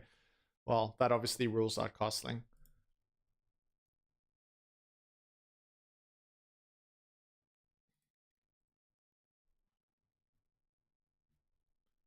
Castling queenside here definitely would be much more expected. But it's just playing really, really defensively. Just saying, I'm not going to allow you to play. Because I think the whole thing of having the g4 pawn here, and this shows why actually this move h5 is such a strong move, is that now f5 is no longer possible if you take here, especially if you don't defend it with h3. So what about, is it so bad to defend with h3? Can you not play this? H takes, but then you give up the h file. That's pretty scary. Yeah. You give up the h file so that maybe at some point in the future you can play f5.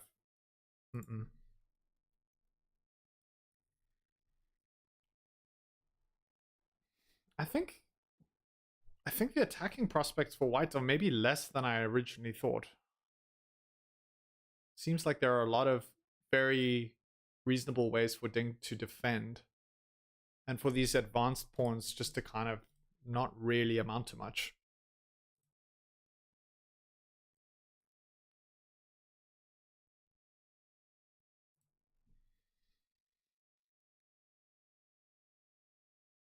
Yeah, this is a really fun position though. I'm enjoying just watching these guys go at it.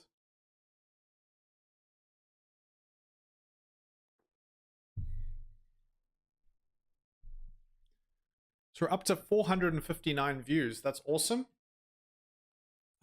Thanks for tuning in, guys. Hopefully you're enjoying the stream. If you are, do consider hitting the like button, doing all that good stuff. I'm going to be here. I'll be here all week. That's what they say. That's what the comedians say.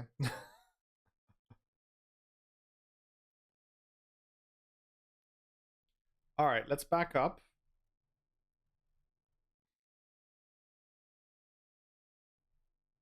I wonder if there's anything else. Let's not think about what the engine would do. Let's think about what I would do if I didn't use any of those moves. What other options are available? Feels like the queen. I mean, I think I would probably consider playing rook to e1, just because now that I've seen this idea of this bishop, maybe it's even possible to reroute the bishop.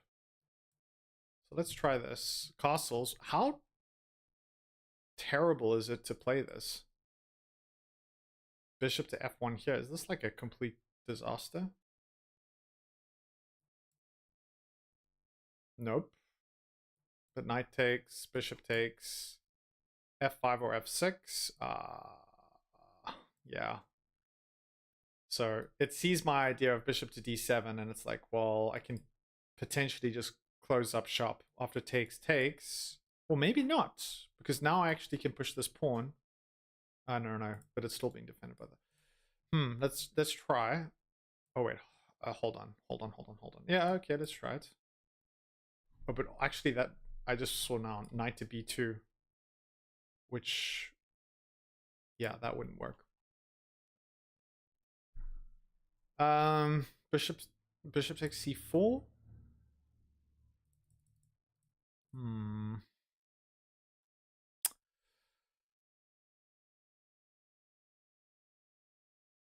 Yeah, I guess that's another option. And I think this bishop to f1 move worked quite well earlier on, but just now it's too slow. It doesn't really get me what I want.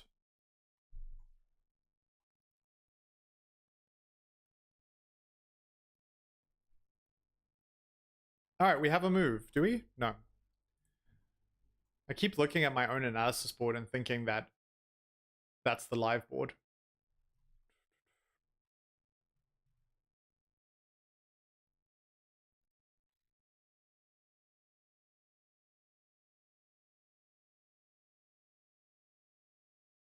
Gukesh, deep in thought.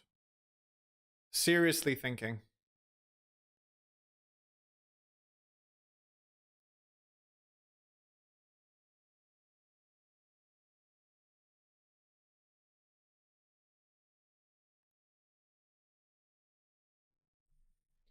All right, what other options? Thinking for a moment queen to c2, but then there might be some weird tactics of like knight takes, especially if this knight moves out of the way. So for example, oh wait, hold on. Okay, let's just get it up to date. Queen to c2. Knight takes d4. Queen takes. I mean, bishop takes, and then h5. Now. So I guess this is the threat. h5's the threat.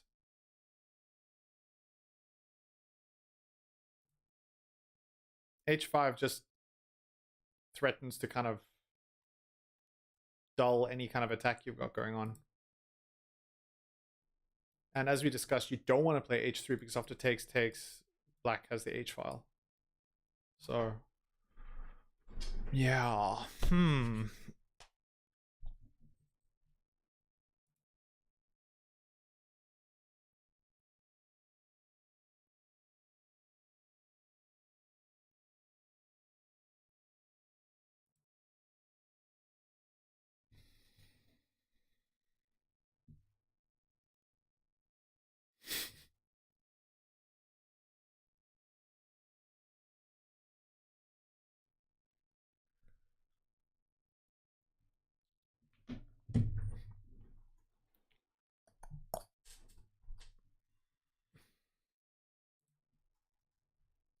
All right, so queen to c2 doesn't do anything life-changing.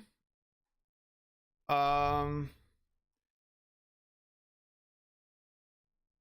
there's some thoughts of castling queenside for ding. Especially when we've seen moves like h5, rook to f8.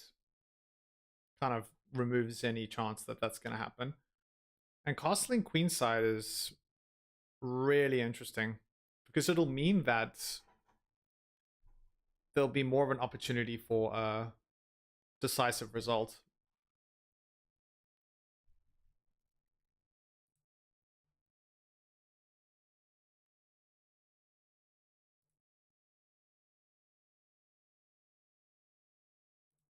Oh, whoops. That wouldn't have been a good move. I did that the other day, misclicked, and hung my queen, which was quite fun. That's the one good thing about playing over the board is you can't do that. I mean, you can still hang your queen, but misclicking is not so much of an option.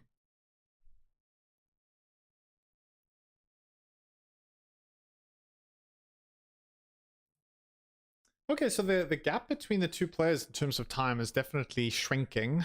Gukesh is down to an hour and 2 minutes. I mean, he's still 25 minutes ahead of Ding. But it might be the case that we get a little bit of a time scramble. It gets down to like 15 minutes and they've both got 10 moves to make. That would be quite exciting, actually.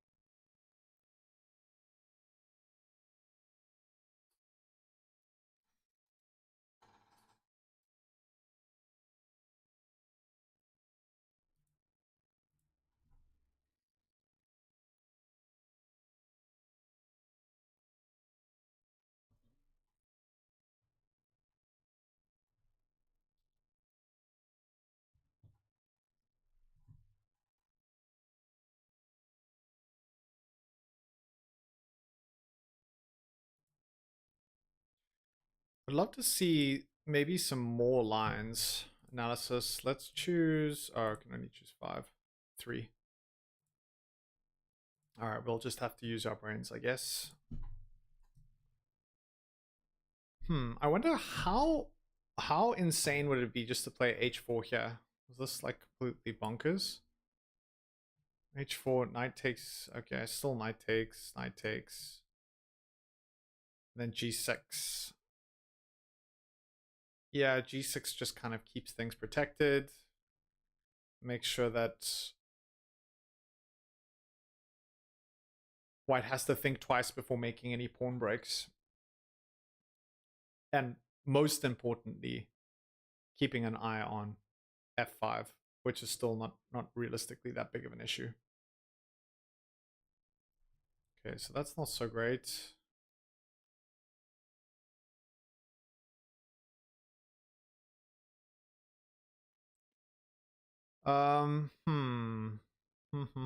One wonders. So we looked a little bit at knight to d2. Knight to d2, you can capture on d. Oh, this was just like an exchange where you just take everything and then queen takes. And just equal. Much more sort of a defensive option. And now you can still play h5 with black. That's amazing. So h5 seems to be like a reoccurring theme in a lot of the different positions that we've looked at.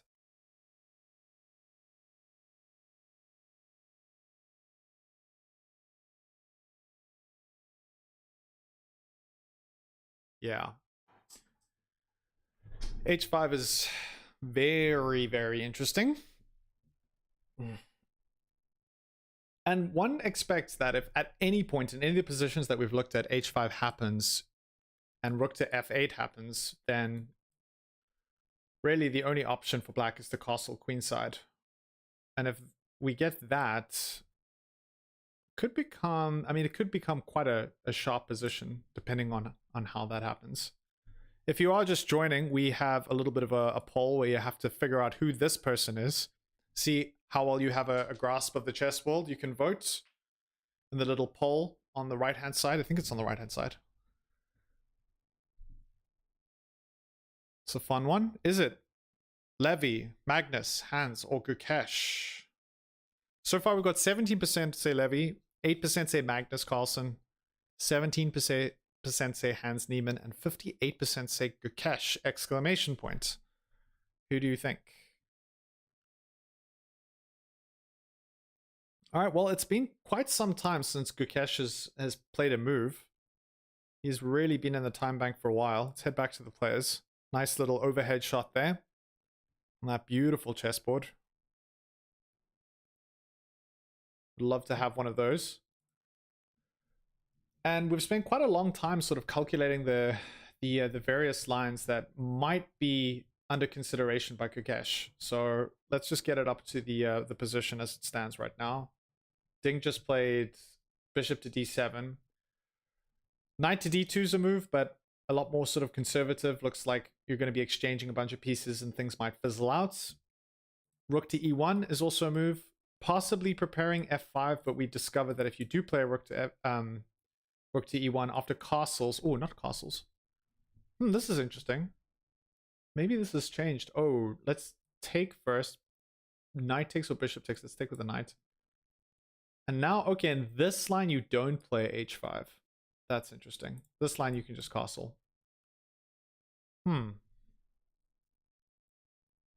That is interesting.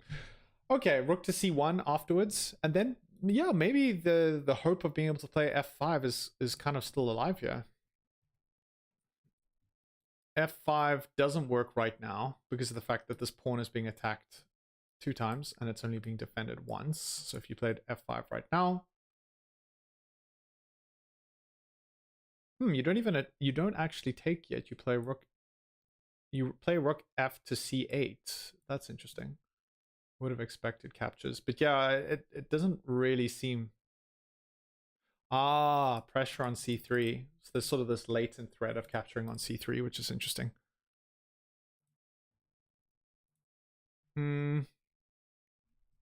Out of curiosity, could you just capture? Let's see. Takes. Bishop to g. Oh, of course you. Oh, I didn't see bishop to g3. Then you can play f6, presumably. Yeah, f6, but then you're going to get this weird kind of doubled pawn situation. F takes e6. Oh, what? Oh, f takes e6. And then bishop to a4. Attacking the queen. Yeah, so this would actually be really good for white, but that's why you're not supposed to take yet. Just try and sort of prepare to take control of the c file at some point.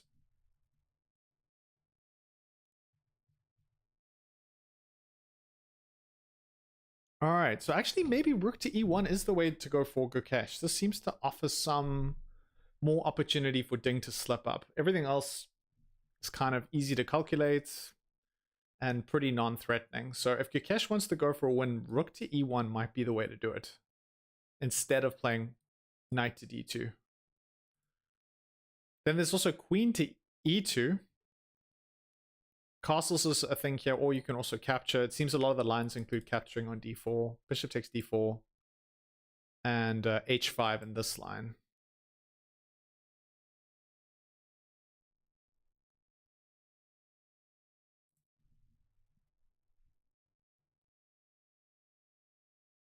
Gonna take a quick break. Be back in a sec.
Okay, so Gukesh still thinking. Let's get the analysis board up to where it is. All right, so we had bishop to d7 and Gukesh. That time difference has really dropped, right? So, excuse me. So initially, there was at one point nearly like 40 minutes. I think it was higher than 40-minute gap between Gukesh and Ding. Right now, it's dropped significantly. It's just is that 15 minutes? Yeah, 15-minute gap between the two players. And now the question is this long tank by Gukesh, is it going to count for something? Because it seems to me that whatever Gukesh decides to do, I mean, it's sort of a very small difference, but it's more, I think, has to do with what kind of, well, how aggressively does he want to play? If he plays knight to d2 and starts just, you know, trading off pieces, we might find that Gukesh is kind of accepting the fact that he's happy with the draw. But if he plays maybe even rook to e1, this is what we're looking at a little bit more. This offers more options in terms of winning. And that's pretty important. If you are joining, we've got a little bit of a game that we've got playing. You have to vote to see who is this player. How well do you know your grandmasters, your chess players? Is it Levy? Is it Magnus? Is it Hans? Is it Gukesh? I guess Levy isn't a grandmaster, but he's an honorary grandmaster as far as I'm concerned.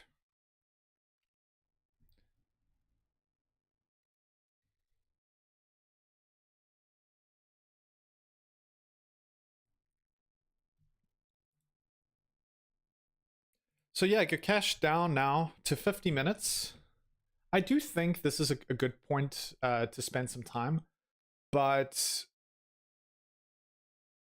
yeah, I'm quite curious at what he's calculating, because some of the lines that we've looked at maybe haven't been spending much time looking at them in depth.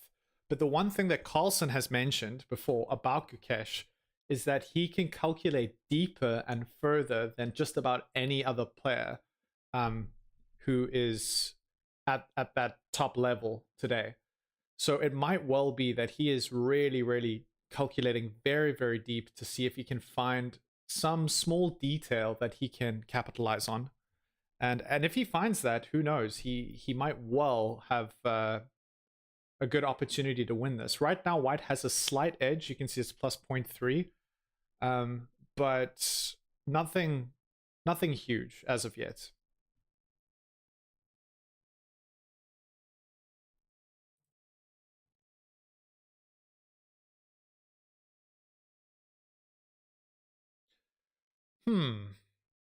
Knight to b5 now. What about knight to... This is something that we haven't looked at, actually. Knight to b5 right now. So earlier we were discussing knight to b5 at length. Let's just back up and see exactly where that was. It was... here. Here. Knight to b5 was quite an attractive looking move here. The only problem is that after a move like bishop to f1 to try and get onto the light squares, we had this d4. Now things are starting to become a little bit shaky. The king is one move away from castling, or two moves now away from castling after you've brought the bishop back. And black is kind of threatening to bust things open in the center. So that was a little bit of a risky a line to take. And it's understandable that Gukesh, as such, decided to castle. He was like, I'm going to castle. I'm going to avoid all of that. Those of you just joining in, I'm seeing a couple of the people voting. This is what we're voting for. Who is that player? Is it Levy, Magnus, Hans, or Gukesh? So as I was saying, after castling, which is kind of a much more conservative route, this is the position as it stands. Now we're looking at this move, knight to b5 now. What happens if you play knight to b5 now? Let's get the analysis board up. Oh, we do have a move. Sorry, let's head back to the primary board. We have a move, and instead of knight to b5 here, Gukesh has played queen to e2, which was also one of the engine's top moves. And it makes a lot of sense putting the queen on e2, getting it off the first rank. And, oh wait, hold on, this is not quite the position. Let's try and set this up correctly.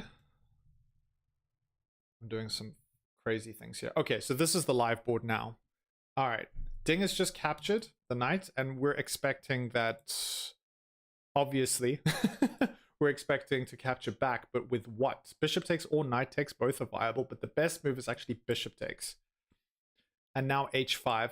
h5 was a move that we had explored in some of the other lines, not specifically this one. And the reason why h5 is quite frustrating for white is the fact that white has been kind of hoping to play f5 and sort of open things up.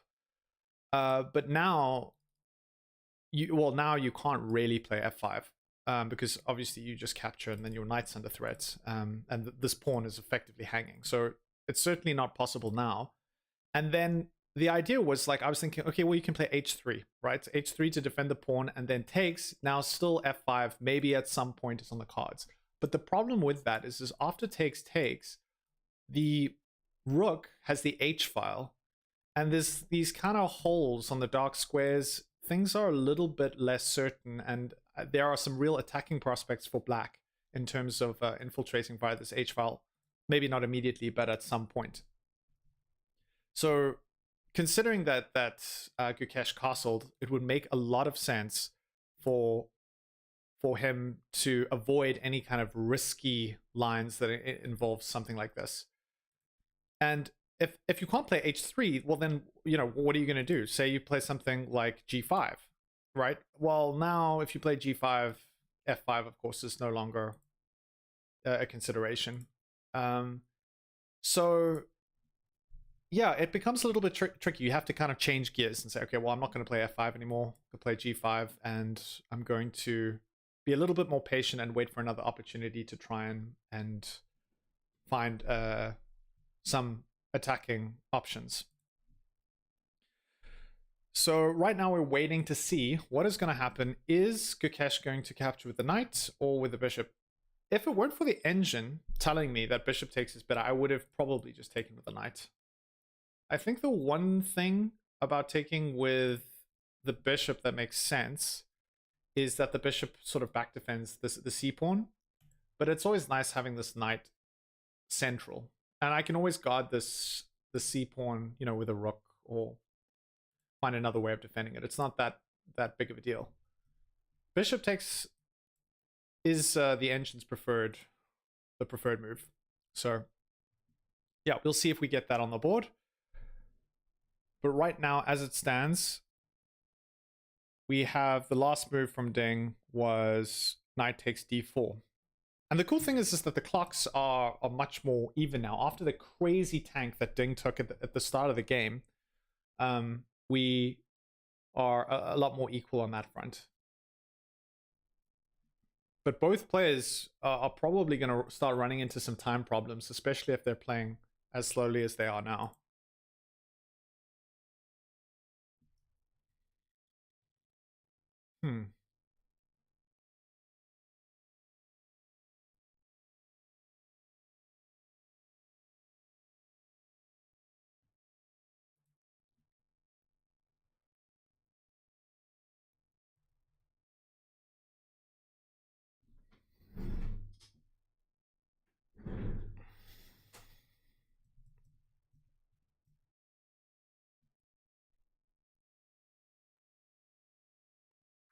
All right, I'll wait for another like 20 minutes or so, and then I'll give you guys the answer for our little game.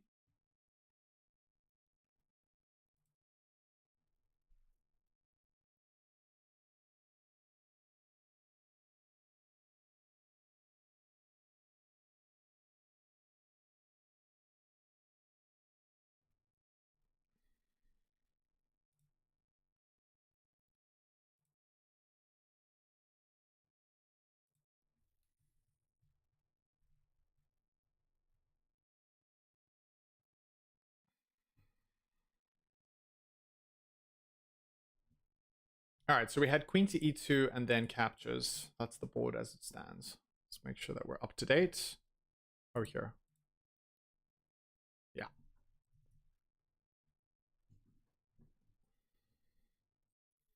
Yeah, obviously you don't want to take the c pawn because b4 pawn hangs. So I think we probably likely see bishop takes. I mean, but in both instances, we're going to be... Okay, well, what if... Yo, knight to b2 is interesting. This is a move that I kind of dismissed.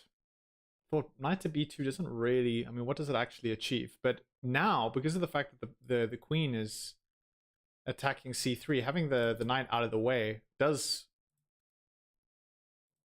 yeah, it does achieve something. Bishop to e1, defending. And bishop to e1, I guess you want to reroute the bishop to d2, possibly. Queen to b6. Now king to b1 is probably a move I would play.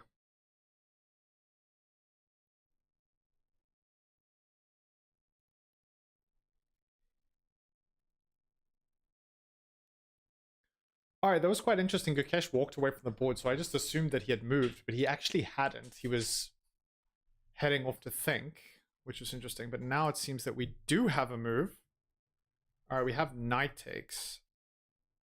Knight takes is our first question mark of the game. Very interesting. So that, in fairness, was the move that I was thinking. But the engine doesn't love it. When we see this question mark, it's really sort of fractions. It's not really that big of a mistake.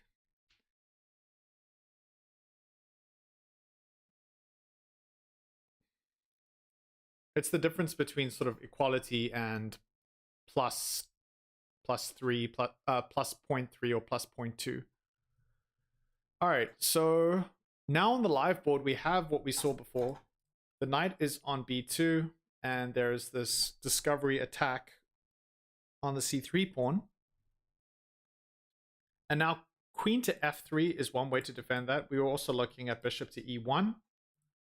Queen to f3, defending, and then rook to c8. And now we have a double attack. This pawn was always going to be a weakness, right?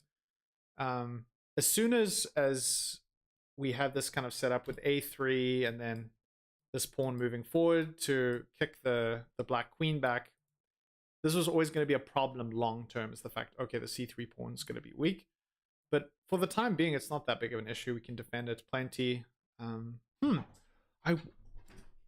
yeah, no, of course that doesn't work. I was like thinking, oh, I could probably do something like this, but it doesn't achieve anything. You're just going to be down a piece. You get the 2 rooks for the queen, but then you're losing the bishop, so that's not going to work. And now h6. I wonder why h6.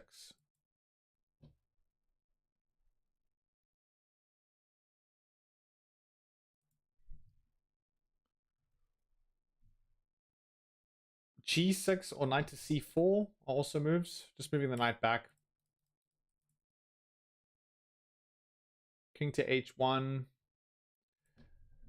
Yeah, so it seems in this position that black definitely sort of coordinating their pieces a little bit better. How else can you defend this? Yeah, bishop to e1. Bishop to e1. Queen to b6. d2. f5. Wow, finally, we found a line that we can finally play f5. Yes, it's a miracle. Oh my gosh. Yeah, I've been desperate to play f5, and finally, for the first time, we can find a line that we can play f5. So what is the line? Let's just bring it up on the analysis board so we can check it out together. Okay, so we had the knights put on b2. And now, of course, this pawn's hanging, so we can defend it by playing bishop to e1. Queen to b6. Just pinning the knights. Queen to d2. Or no, here, f5, sorry. This is the spot where we can finally play f5. And this is really odd, because after takes take... Oh, you really don't want to take. But I think the point here is after takes, it feels like if you take... G takes f is right. But now, what the heck's the deal here? Because this pawn's hanging. Which is obviously why But can't you defend it? Is there no way of defending this? This is odd. All of the suggested moves are like castles and stuff like this. So maybe, bishop to f2, moving the bishop back, and now it's the queen that's under fire.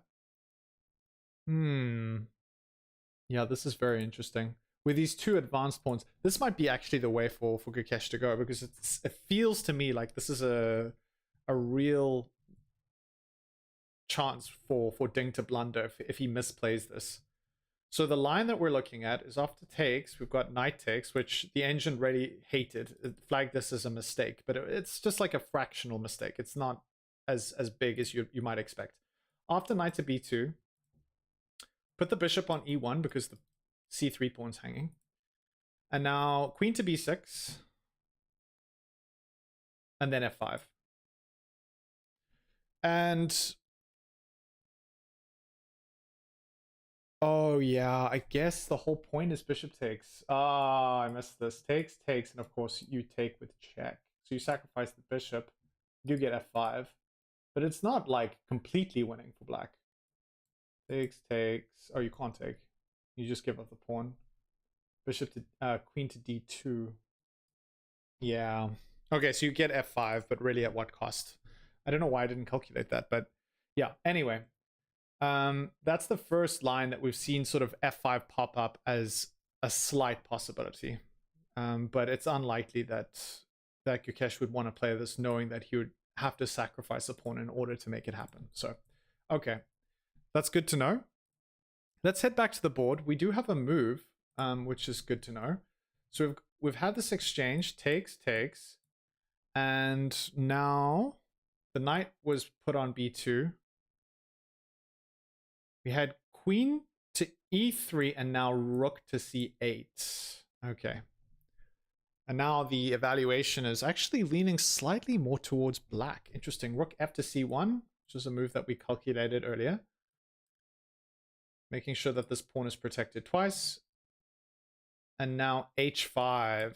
Okay, h5 has been cropping up in a number of different lines, but it appears here also. Very cool. Very, very cool. All right, guys, who's this? I'm going to leave this up for another like 10 more minutes, and then I'll give you guys the answers, so stick around if you want to know. Who is this chess player? Is it Levi, Magnus, Hans, or Gukesh? See how you know the world of chess. How well you know the world of chess. All right. Let's head back. Okay, we have Gukesh to play now. Gukesh with the white pieces. And we're really expecting him to probably play... Oh, I guess this is also an option in this line. This is a slight change in the order. But it is definitely an idea. Bishop to e1 so that you're still defending this, and then maybe at some point you play bishop to d2. But I think the more natural move is rook to c1.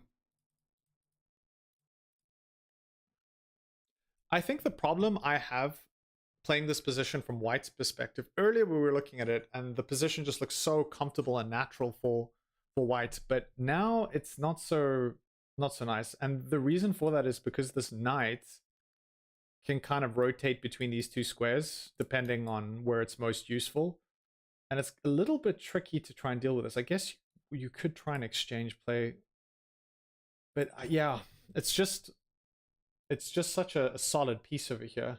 So and now I think for the first time this game, black is starting to get a little bit more coordination.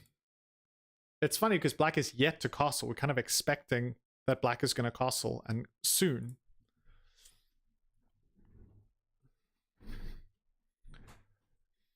After rook to c1, h5.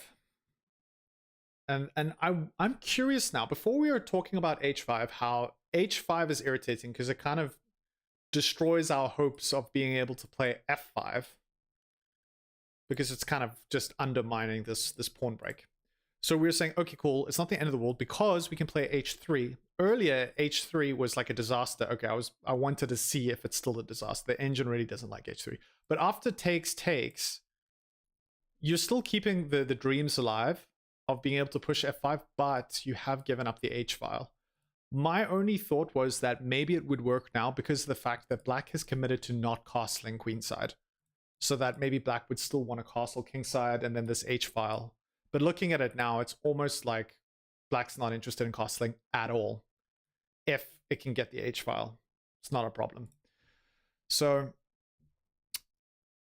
yeah, I think that's something that is a little frustrating for white, because white has been trying to make this move happen for probably some time. And are we seeing it on the board? What's happened? What did I miss? Oh, okay, so I missed this. We didn't play rook f to c1. We played rook a to c1. All right, so let's back up and get this up to date. And we've got a couple of moves now. We've got a couple of moves. Okay, let's see. Yeah, this. All right, now we're up to date. Winner.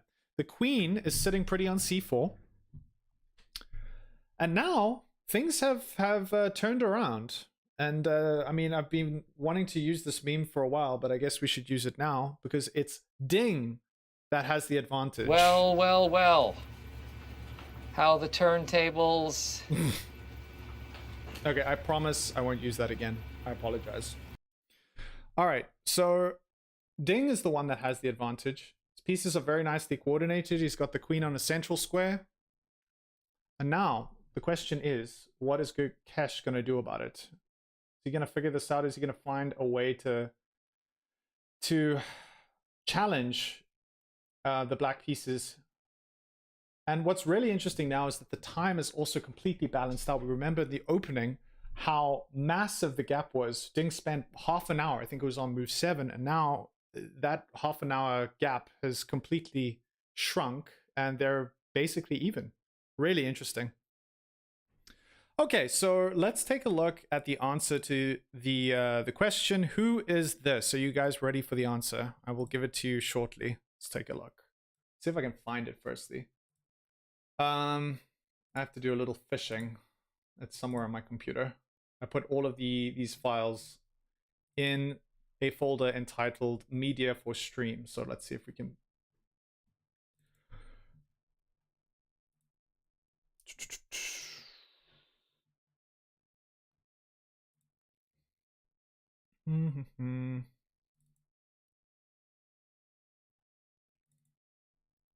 Man, where did I put this?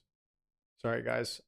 I'm one of those people that has the most disorganized housekeeping on my computer. Let's just do this. I'll just search for it so that you guys.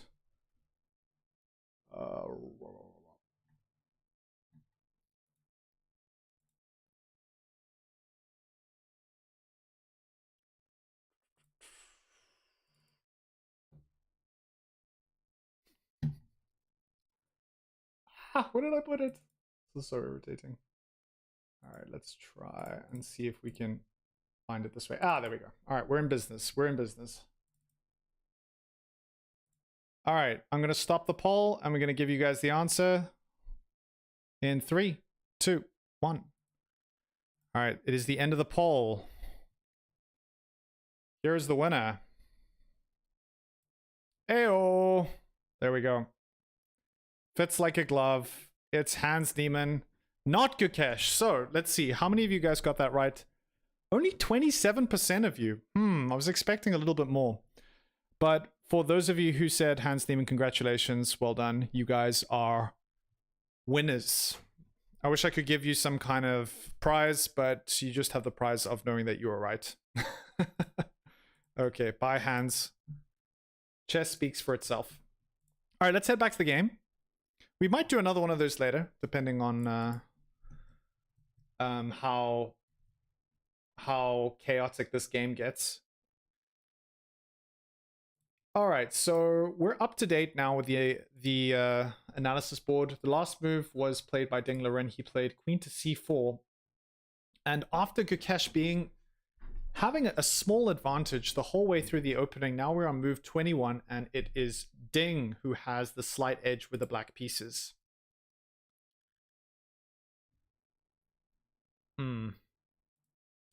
Okay, so looking at the queen on c4, one would think that it would be quite nice to play a move like rook to e1, but I'm a little bit worried. What about this? No, that doesn't work. Okay, so rook to e1, you can't play knight to d4, I don't think. Knight to d4 is a train wreck, yeah. Because of the fact that you have bishop to f1, and you're just pinning the knight to itself, or to the queen at least. So I was thinking, okay, cool, it would be really nice to reroute the bishop, but if you do play this, then there's a fork, but the fork doesn't end up happening. So actually, this might be the best route for Gukesh, allowing this to happen, but this is really just a massive trap if you play this move. It's a trap! So knight to d3 is not an option. And there is a very serious threat of bishop to f1. Bishop to f1 also is a good move for a number of reasons, because of the fact at some point, especially if you can weed out this knight on b2, the d3 square would be a fantastic place to put the bishop and just kind of get control of these long diagonals.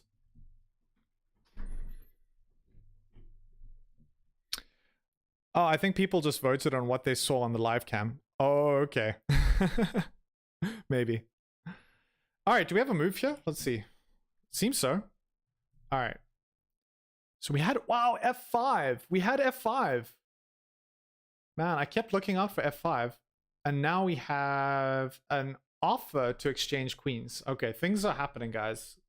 Things are getting really spicy in this game. Queen to d3.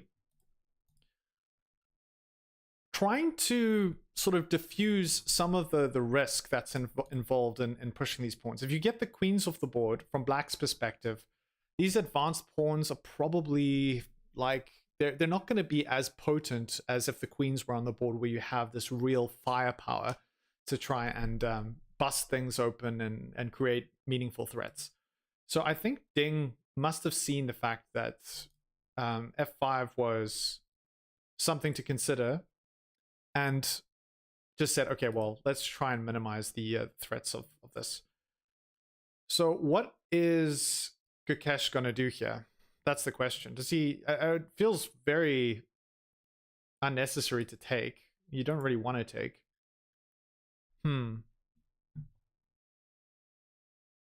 Yeah, I think I would need to spend a little bit of time just looking at this position to say, what am I going to do here? I'm actually going to turn the analysis off, so I'm just focusing on the move suggestion, just so I'm focusing on the board to see what I would actually do in this position. Okay, f takes doesn't make sense. Moving the queen so that you don't exchange doesn't feel that great. This is almost forced because of the fact that if you move the queen away, I guess you're just giving up this pawn, and basically this pawn.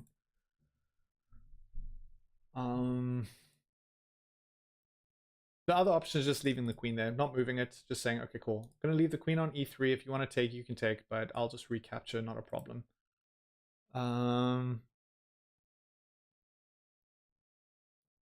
h4. Is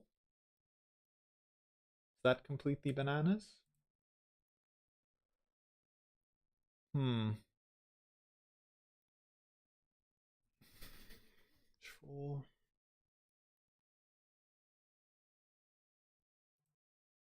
Yeah, this is interesting. This is very interesting. g5?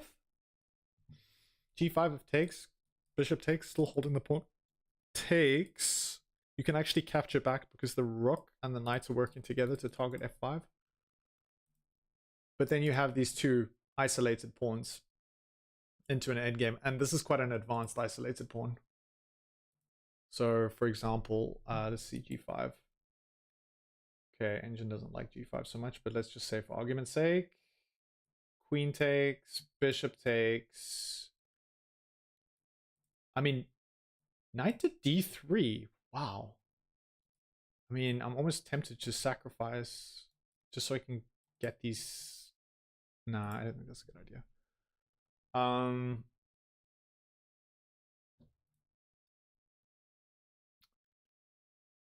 Yeah. All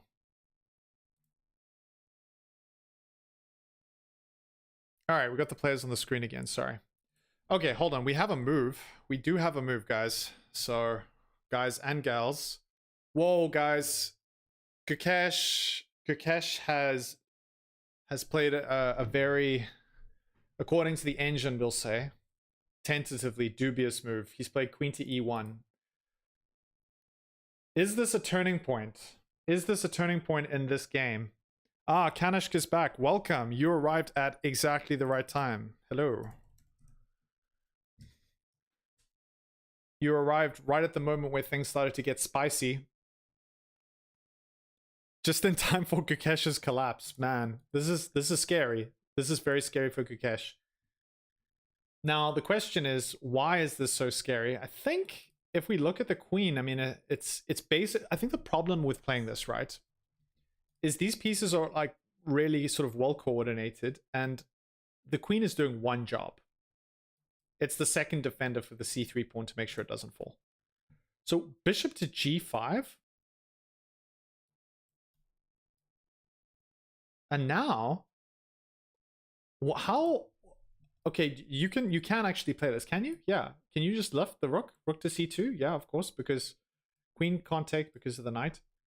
So no problems for the time being. But look at how coordinated black's pieces are becoming. This is starting to get really scary. You've got the knight, comfortable outpost on b2. Also, maybe it can just go back to c4 depending on where it's most useful. The bishop on g5 is limiting the options for this rook.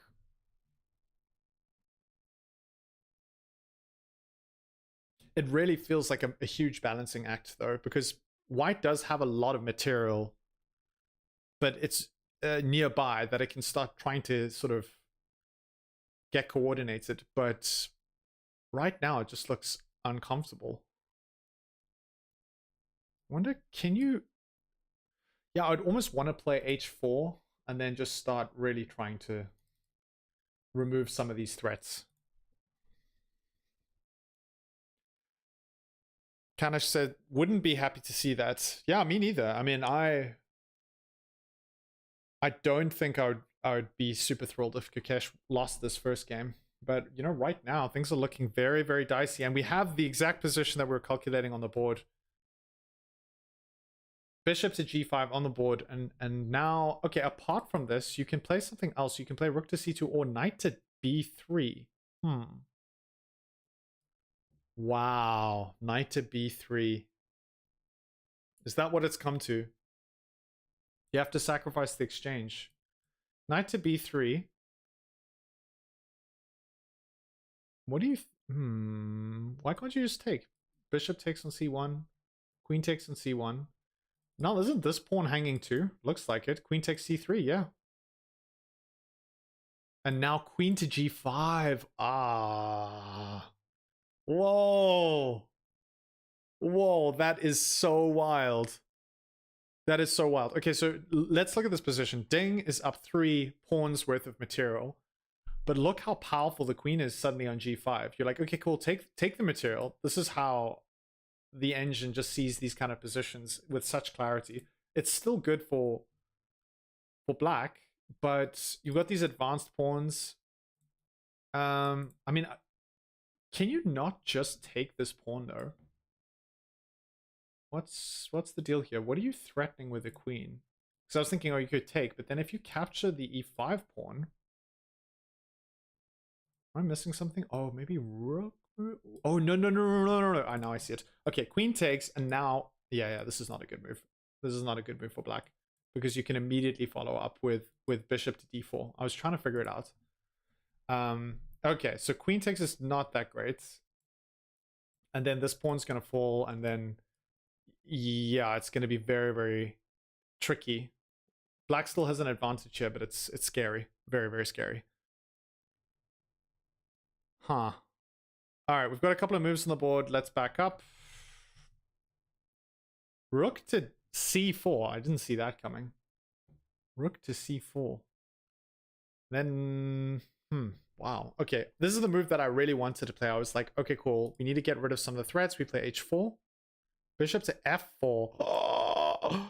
Oh my goodness. Oh my word. This is wild. This is seriously, seriously wild. Whoa. Yeah, this is starting to get intense now. Look at all of these pieces. I mean, they're not like perfectly coordinated, but they're scary. When you have all of these pieces in your camp, and the problem is that your pieces are not really very coordinated. It's like one of those situations where you get lost. You don't know exactly where you got lost. You can't just take a couple of steps back and become unlost. That's the whole point of getting lost, is that you don't know where you went lost. And I feel like that feeling, Gukesh is probably experiencing a little bit of that in real time right now.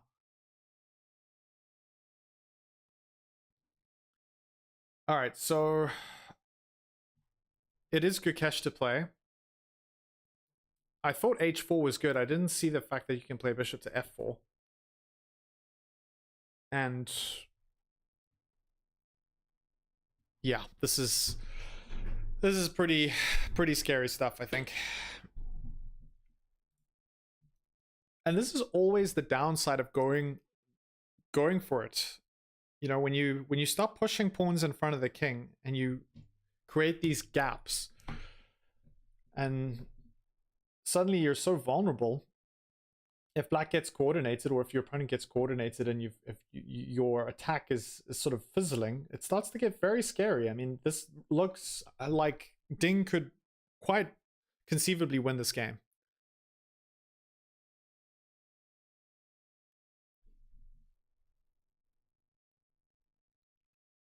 All right, now I think is a good opportunity to do another poll. Before we asked at the beginning of the game, who do you think's going to win? Now, who do you think's going to win? Now we will see if people have changed their tune, or if you guys are going to be die-hard fans until the end. I respect both. I respect both. Okay, let's put another poll up.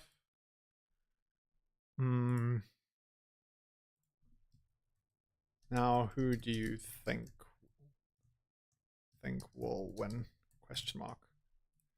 Gukesh, still. Dings. Got it in the bag. Draw. All right, let's get that poll going. Okay, the poll's up and running.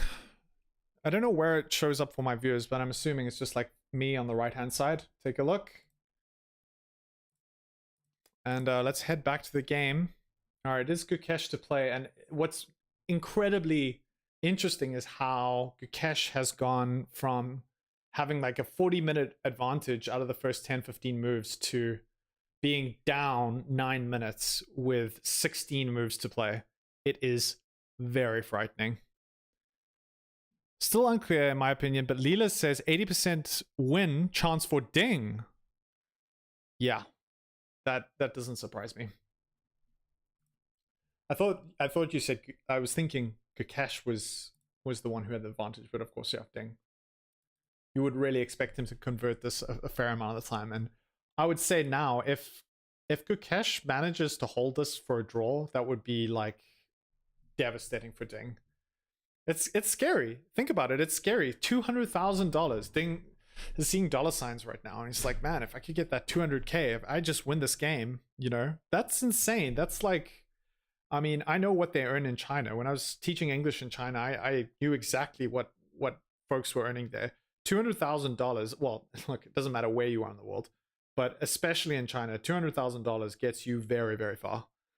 And I think that, I mean, you would be lying if you said that didn't have an impact on the game right now.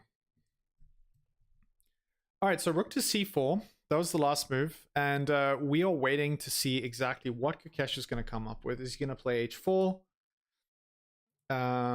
F takes is also possible. You could capture.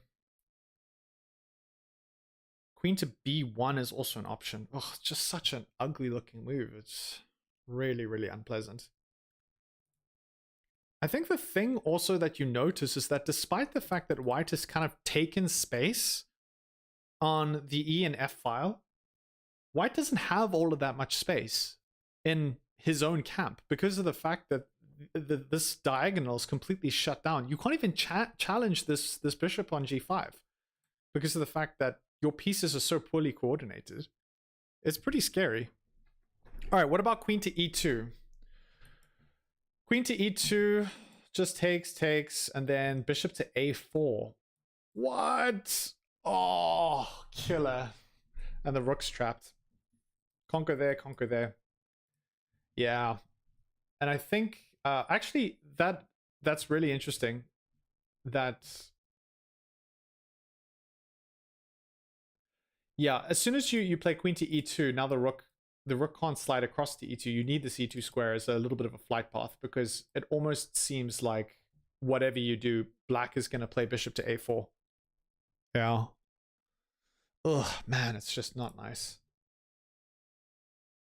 Not fun at all.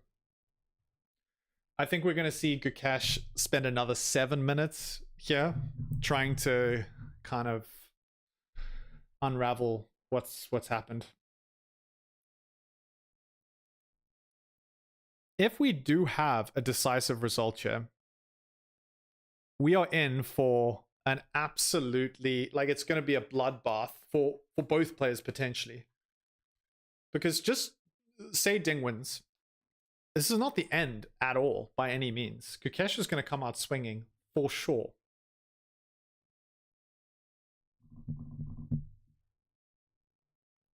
Yeah, just to show that line, which is I think is quite interesting to illustrate why a move like queen to e2 doesn't work. You're trying to, oh, sorry. Oh yeah, queen to e2 doesn't work because of the fact that yes, you're exchanging, and you're trying to kind of like diffuse some of the tension. But after takes and you capture, oh, hold on, rook takes. What about rook takes? Is this now you see the thing that we calculated was knight takes, which I thought was fine. But now bishop to a4. What about rook takes here? But then this pawn falls. You have to keep the rook on. Yeah. Knight takes really is what you'd like to play, but both ways it's just a disaster. Rook takes c3. This pawn's probably going to fall at some point. And yeah, not only has your attack fizzled, you're actually down material without any compensation. So yeah, that's an important consideration. Back to the board, we do have a few moves on the board. Let's make sure that we're up to live. So after rook to c4, the move that I suggested, which was h4, trying to remove some of these threats, but then I saw bishop to f4. I thought maybe h4 is no good. But that's exactly what's been played out. So we have this on the board now. And my question for Gukesh is like, well, he obviously had something in mind. He knew that Ding was going to play, or very likely that bishop was going to, the bishop was going to come to f4. And what is his follow-up? 15 minutes, 1 minute per move. He has to get to move 40. He has 15 minutes, 15 moves.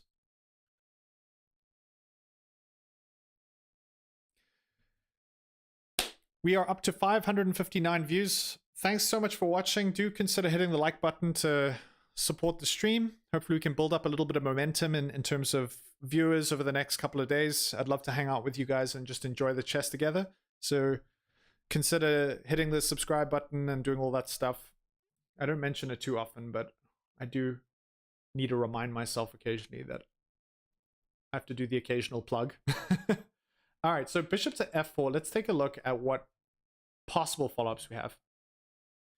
Queen to b1 is still something that the engine's suggesting. I really don't understand it. It looks very, very strange to me. h5? What the heck? I mean, h5 is even more wild. And then queen to e2 now apparently is not quite as terrible. Queen takes, and then yeah, rook takes, and you're still giving up the c pawn. Rook takes c3, and you just have to say, oh well. I mean, it's a really sad situation.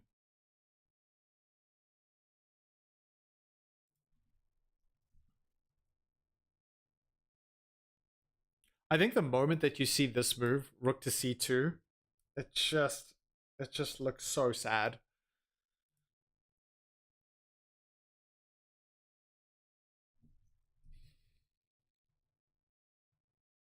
Oh, we have this move. Okay.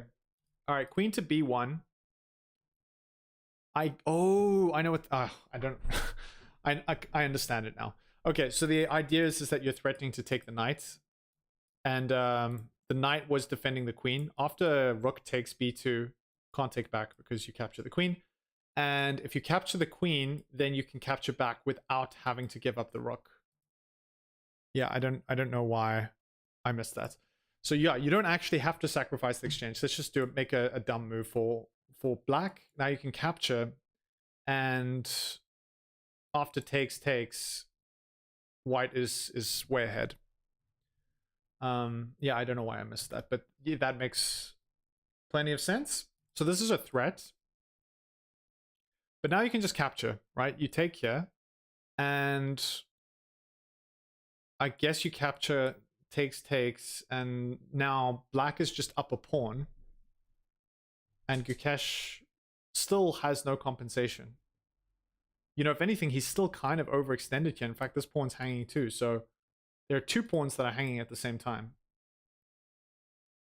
Can you deal with both of those at the same time? Oh yeah, you probably can. Okay, so oh no, you can't. You can't. I thought maybe knight to e2, forking the queen and the bishop, but after knight to e2, you capture with the queen on e5, and then you can take. Now you're up 2 pawns. Things are really just falling apart.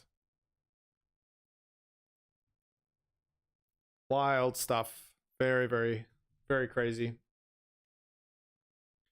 Okay, so let's get this, let's keep this current position and look at some other options. I don't really see Ding doing anything other than just takes on c3. Just because this is just like a hanging pawn. It's being attacked twice, it's being defended once. What are you going to do?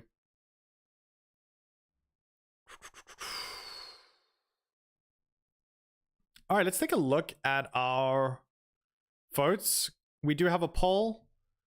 So let me know who you think will win.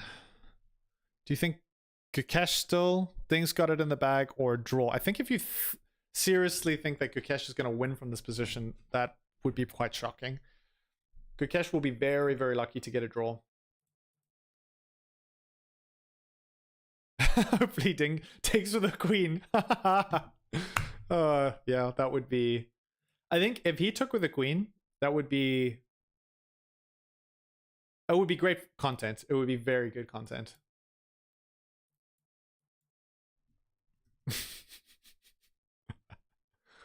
Oh, man.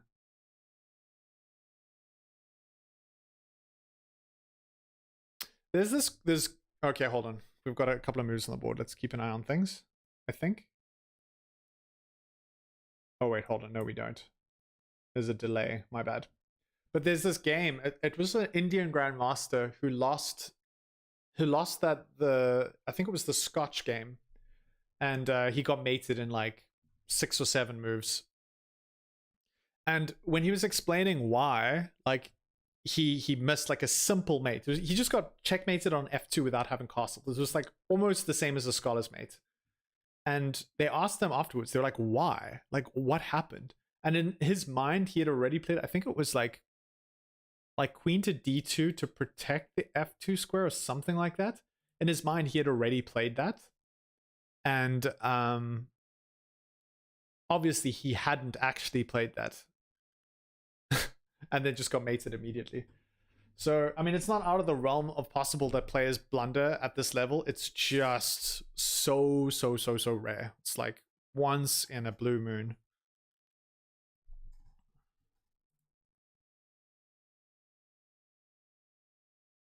Yeah, really surprised if Ding does anything other than capturing on c3. But I also think it's not a bad idea that Ding takes time now. And just kind of keeps a clear head. He has an advantage. There's no reason for him not to realize this advantage and win. But considering he's up on time, he can use what time he has to be extra sure. Yep. Ding's still thinking. Cat plays Catalan. Welcome to the chat. Love to have you. So if we head back to Gukesh in terms of the clock, 15 minutes on the clock, 15 moves to play. He is really going to have to move pretty quick in order to not just lose on time. And when you're playing and trying to defend a position like this, it makes it particularly difficult.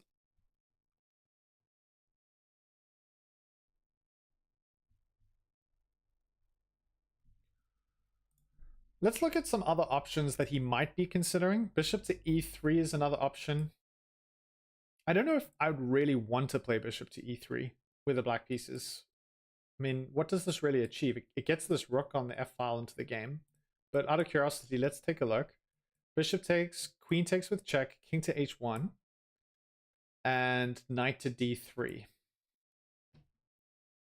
So you're ignoring the c3 pawn so that you can try and... I don't know. What is the point of this?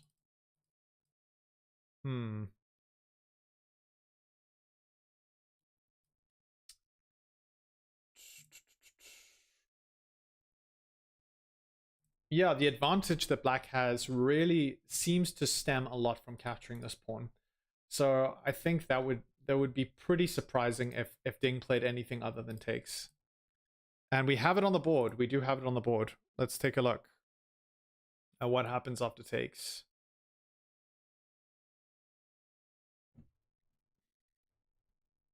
All right, so Ding has taken the free pawn. Rook takes c3.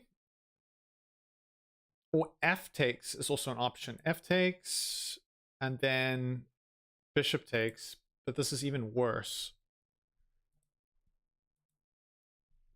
Everything just fizzles out. I mean, the entire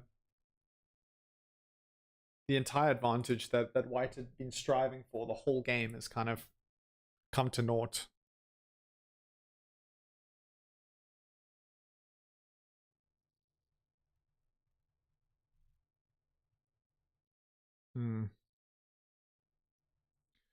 Yeah, I think probably the best way to stay in the game for the white piece is just to capture takes, and then I wonder if you can play something like rook. No, you can't play rook to c1 because the bishop's there. No, this is just so difficult to play.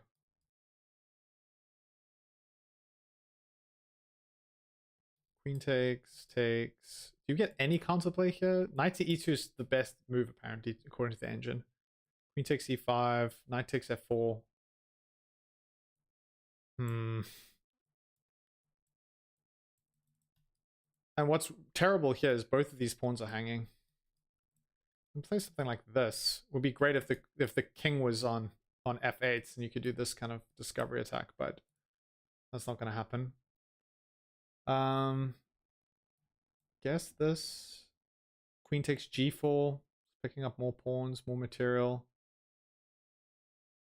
Wonder if you can play b5. No, like I was thinking b5 and then you capture on a3 and the knight's hanging. But you can actually... I wonder how bad this is.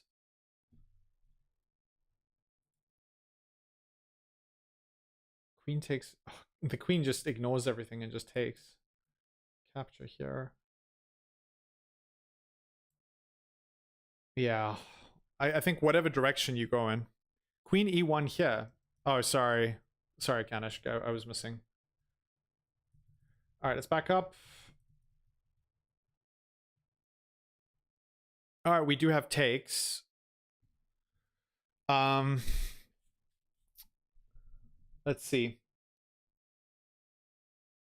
Bishop takes or f takes. I think you got to go with bishop takes because you're not really too concerned. If you exchange, you just take and it's not a big deal.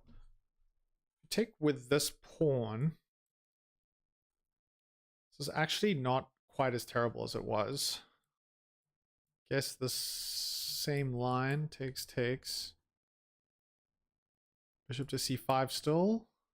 Oh, bishop to c5 is good because of the fact that you have the open f file, and the f file wouldn't have been opened unless you if you didn't take with the f pawn. So if we back up a little, after takes, if you take with the bishop, which is what you should do after this line, let me just show on the live analysis. Yeah, so if you take with the bishop, then you don't open up the f file. I mean, it's a little bit of counterplay for white, but it's not completely insignificant. For example, you take with this pawn. Now takes, and then put the bishop on c5. Got the f file. Maybe you can drum up some counterplay after queen takes g4, but it's still not great for white. But if you want to avoid any counterplay, you just take with the bishop. I mean, I guess you can still capture, but now with less material, the open file means even less. Oh, and you're not going to play knight to e2 anymore because the knight is no longer there. Yeah.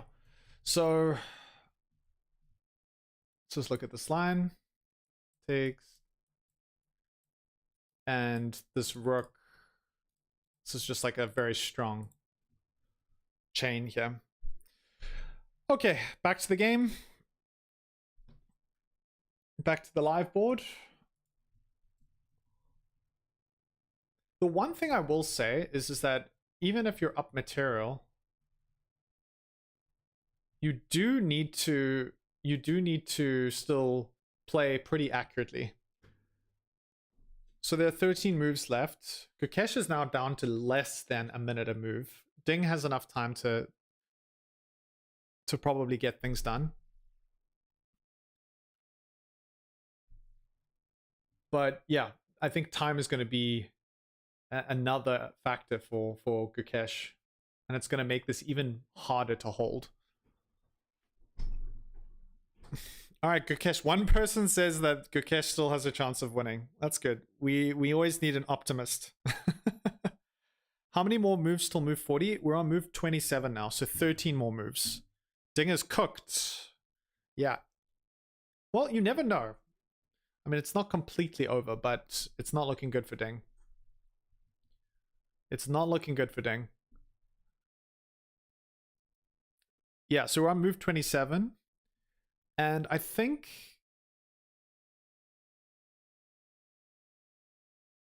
Yeah, so it's basically 13 moves each, and then you get an extra hour. But honestly, I'm not even entirely sure we're going to get to move 40, the way things are going.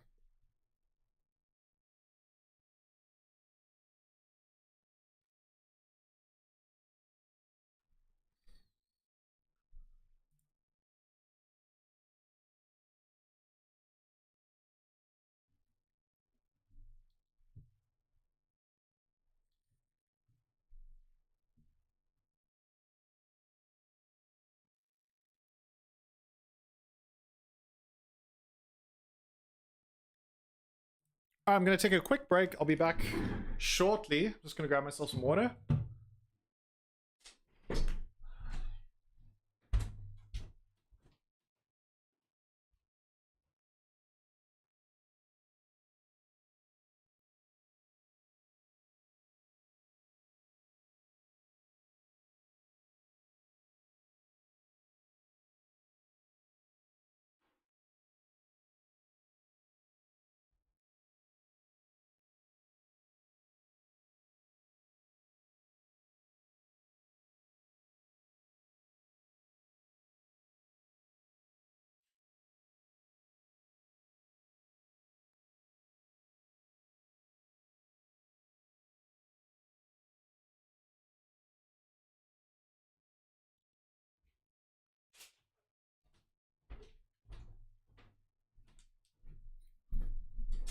All right, back to the game. What did I miss? Anything exciting? Something exciting happened. What's going on here? All right, we had takes. All right. Oh, well, this is kind of exactly what we expected, except for the fact that he took with the pawn instead. That's interesting. Well, okay, so queen takes c5. Okay, that's easy. That's pretty easy to calculate. Knight takes f4, queen takes, and then bishop to c5. So we already kind of figured out all of this. After queen takes g4, this is basically where my calculating stopped. Rook to f3. Oh, thanks. What? My mom's updating me and saying king to e2. What do you mean king to e2? Oh, knight to e2. Thank you. Thanks, Mom. Okay, so yeah, rook to f3. And the idea with rook to f3 is that you're ignoring this pawn, but it doesn't matter because you're going to capture here. And then there are a bunch of threats. Infiltrating on the 8th rank, and you're also threatening to capture the hanging b2 pawn, b2 knight. So maybe if this is the direction that it heads in, it's not completely done. It's not completely game over. It's a lot easier to look at the analysis bar and say, oh, Ding's got an edge here. He's basically got this in the bag, but there's a lot of work to be done, and it is quite conceivable that Gukesh could find a way to wangle his way out of this. I've got me a little peanut butter type chocolate bar. It's really nice.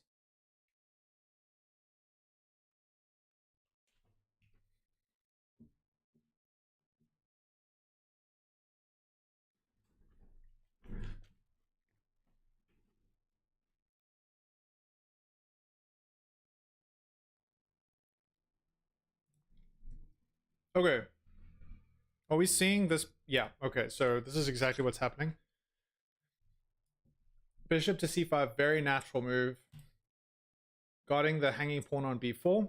You are giving up this pawn, but you get the f file, and you can lift the rook, as we already discussed. Let me know what snacks you guys prefer in whatever part of the world you are. I have to say, this is what we have in South Africa. It's really delicious. It's called a jungle bar. Wait, is it? Yeah. Jungle bar, energy bar, peanut butter. Super delicious. If you ever find yourself in South Africa, do yourself a favor, get one of these. It's like salty and sweet at the same time. Sensational. Okay, we've got a bunch of arrows going, so let's get rid of those. I would be massively surprised if we saw anything other than bishop to c5. The other moves seem to lose, and quite spectacularly so. Queen to e1 is another move, but it's tricky. It's even these moves are not necessarily guaranteed. He's got 8 minutes to play the remaining 10 moves. Samosa or Vada Pav. I don't know what the second one is. We call them in South Africa samosa. Samosa. I don't know if the pronunciation is different, but I love those two. Really delicious. Mince or ground chicken. Chef's kiss. What is that second one that you mentioned? I'm kind of like a snack enthusiast, so I want to always find out what snacks. Oh, that looks really nice. It's like a little mini hamburger. Oh my goodness. Yes, please. I'll sort myself out one of those anytime. That looks really good. But what is the filling thing in the inside? I don't know what that is. What is it? Soft and fluffy bread. Oh, that's the sandwich. That's the bread part. That is sensational. Guys, I swear I'll pay attention to the chess as soon as the next move is played.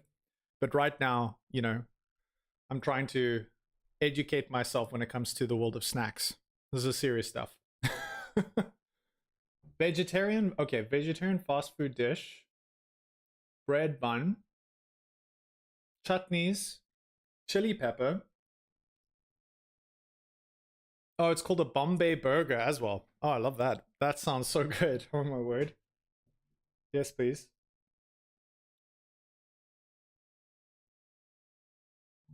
Yeah, that looks really delicious. And the cool thing is that everything in India is spicy, and I really love like spicy options. Yeah, love it. Okay, we're still waiting on on the queen to, or on Gukesh to figure out what he's going to do. Is he going to do this discovery attack? Probably. That would be my guess. It always feels uncomfortable when you're hanging a pawn, but basically you don't really have any other option. How can you defend? Like, you're going to give one of these pawns up. So the most logical pawn to give up is the g4 pawn.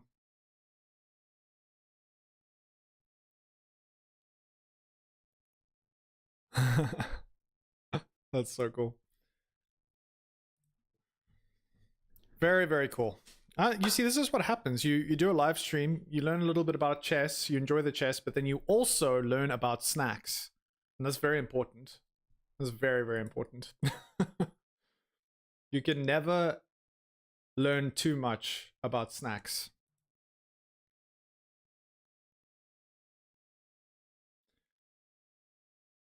I'm just trying to think, is there anything else? Queen to c2? But yeah, I mean, what are you really threatening here if you play queen to c2? Queen to c4. Oh wow, you don't even have to take. You can just say I'm up 2 pawns, let's trade off queens. Yeah, not good. After queen takes g4, queen takes h7.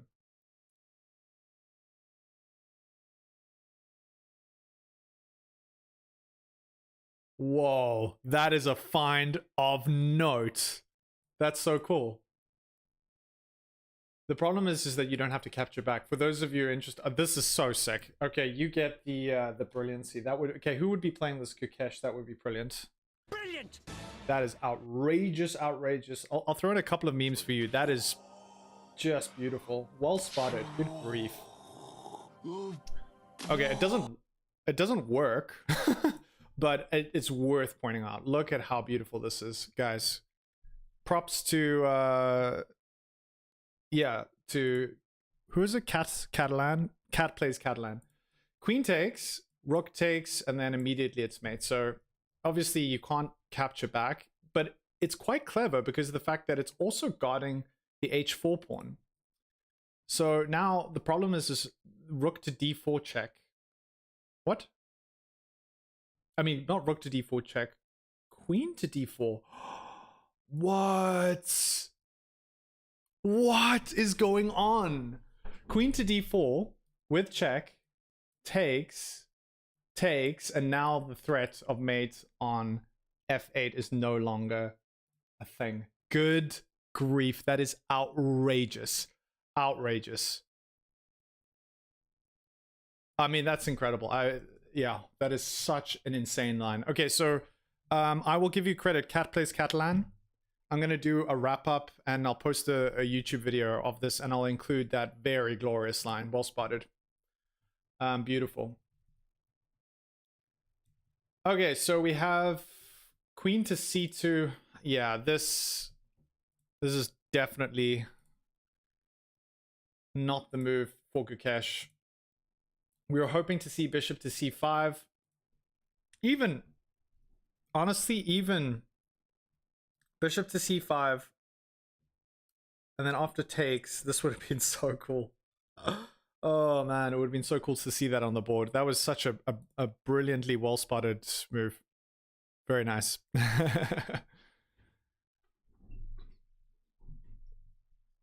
Yeah, that is so cool. And I think like that's one of those moments where you really see, okay, it obviously didn't work this time, but like the real beauty of chess where you see these ambitious queen sacrifices. But actually part of the beauty with this line, let's just pull this up on the main analysis board. This is just so cool. So unfortunately Gukesh played queen to c2, but we were hoping that we could have seen something like this. Bishop to c5, right? Discovery attacking the queen. The queen's like, cool, I'll just pick up the hanging pawn. Queen takes on h7. If you capture back, it's mate in 1. So in order to solve this problem, black just sacrifices their own queen. Absolutely incredible. You take back with the bishop, but now you can capture the queen without any worries whatsoever because of the fact that mate on f8 is no longer viable. So yeah, really, really awesome. We'll give you a little celebratory thing. Okay, Membrane Potential says, Not a big snack culture in Germany. We have excellent chocolate though. Otherwise, whole cornbread is eaten a little here. Oh, that sounds good. A lot.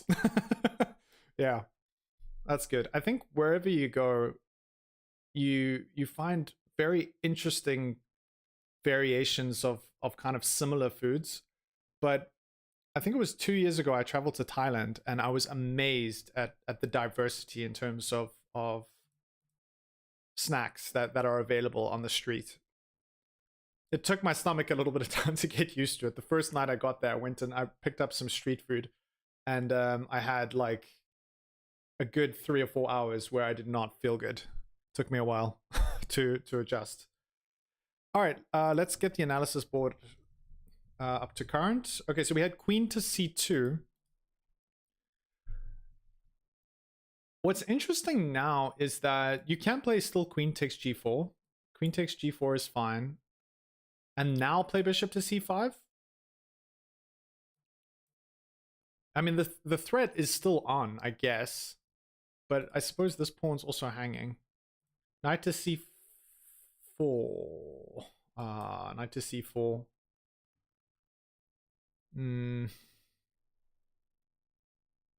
Yeah, it's certainly not over. But if Ding does find this move, queen to c4. Oh wait, sorry. Hold on. Queen to c4. You don't want to exchange. You're down 2 pawns. You can't afford to exchange. But exchanging seems to be the best move. So okay, let's play queen to d2 instead. Holding this. And now you finally castle. On move 32, you castle. Oh man. Yeah, but that is so wild. That queen sacrifice was absolutely glorious. I mean, it's one of the best feelings when you see something like that, especially when you get to enjoy playing it. And even though it didn't quite work, it's still fun to see. It's also frustrating because there's such counterintuitive moves. You're like,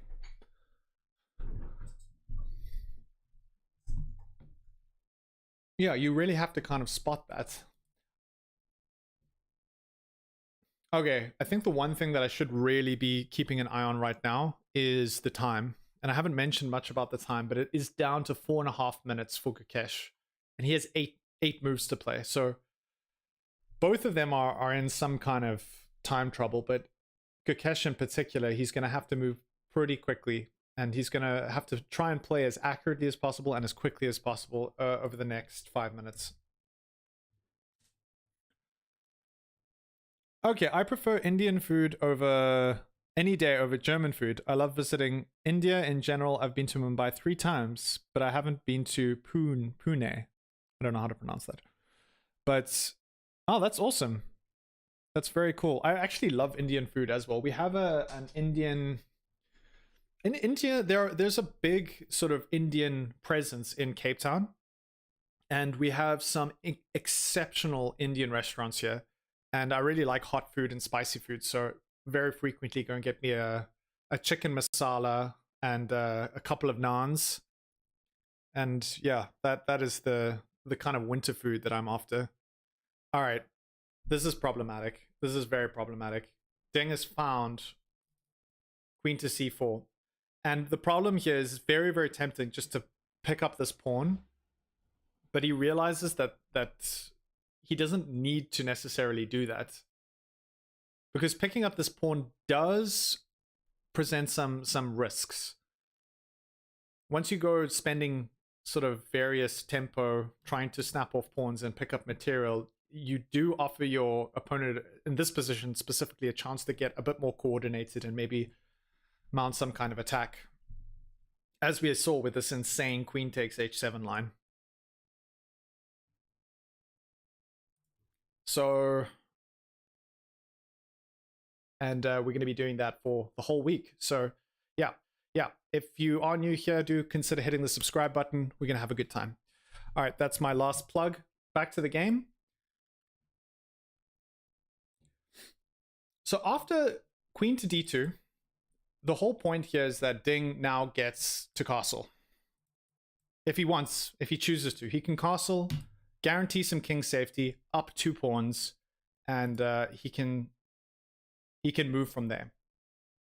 But as we saw earlier, Cat from Catland showing us one of the coolest lines, probably that we're going to see maybe in the entire 2 weeks of play, is to find this epic line. If we had, wait, hold on, we have to back up. If Gukesh could have found bishop to c5, and if Ding followed up with queen takes g4, now we sacrifice on h2 after rook takes bait and 1, so you can't capture with a rook. And then the most counterintuitive, in fact it was so counterintuitive that I had to triple check the notation, I was so confused. Queen to d4, absolutely bizarre. Queen to d4, sacrificing the queen, and after you take, the rook takes back, and it's a simple exchange of queens, and of course the threat of mating on f8 is no longer possible. So cool. Anyway, so all of the things that we were concerned about with that line, Ding kind of solves that if he can castle here, and that's what we expect him to do on this next move.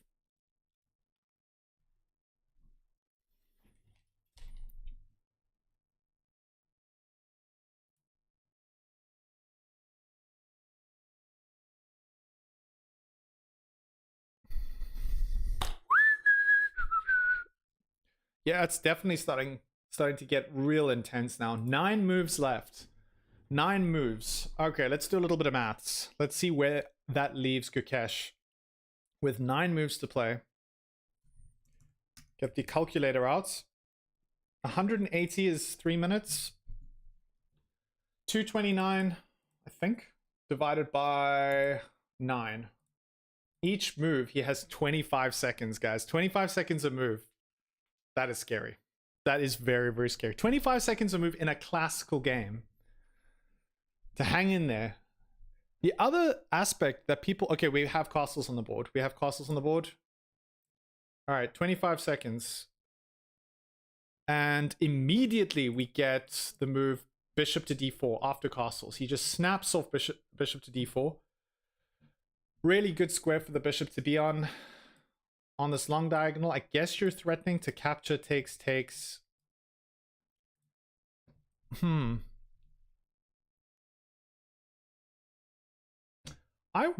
Oh, do we have another? Oh, we do. We have another move. Okay, knight to d3. Knight to d3. Disrupting the connectivity between these two pieces. Obviously threatening to capture now. And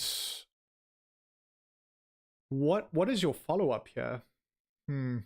Guess you can play queen to e3.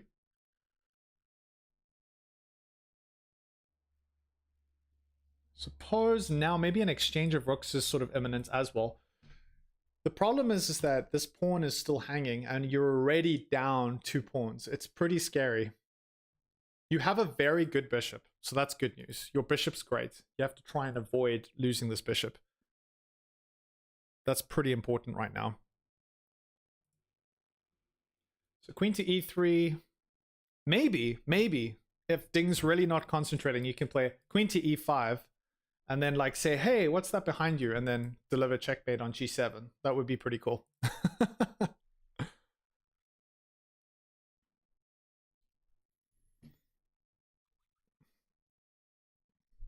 But we are getting down to the business end. 2 minutes and 27 seconds for Gukesh. Is he going to find queen to e3? This is the only real way for him to continue. Everything else is not so great. In fact, everything else is outright losing. And then queen to e5. I don't think he's going to be able to set that up. Something tells me.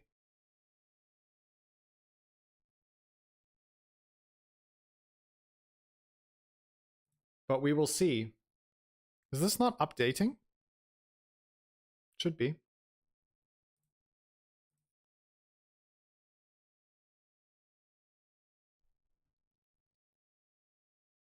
All right. Sheesh, this is absolutely insane. 1 minute and 35 seconds, guys. 1 minute and 35 seconds for Gukesh to try and make 7 moves. This is absolutely wild. Oh, wow.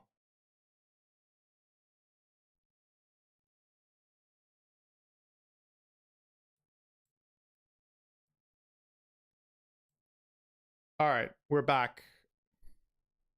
I think. 1, 2, 3, 4.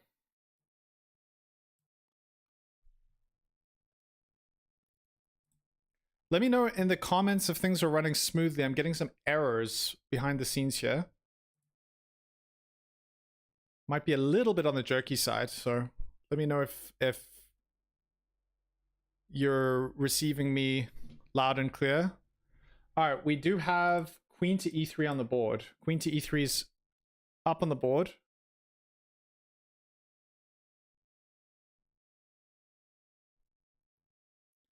Oh, okay. Had some drop frames earlier. Yeah, everything's fine. Okay, thanks guys. Thanks for keeping me posted. I just got a little bit of an error in my... Okay, that's cool. I was just checking if things are overheating, but everything's okay for the time being. All right, so back to the game. Rook takes. Just want to simplify. I think the scary thing about rook takes is bishop takes. But I guess you just defend. Oh wait, no, you can't do that. That's madness. E5. Whoa, E5. How cool is this? And now after you capture, you recapture with a pawn. Oh, this is such an irritating little move. 45 seconds. Good grief. Yeah, 45 seconds to play 6 moves. Definitely. All right, guys. I think we're just gonna keep an eye on the players right now because this is absolutely wild. I got distracted and I forgot about how down on the clock Gukesh is.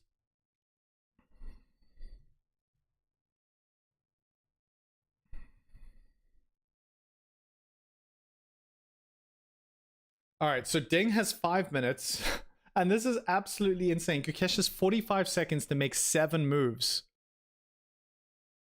Does he have a 1 second increment? I don't know if there is an increment. Is there an increment?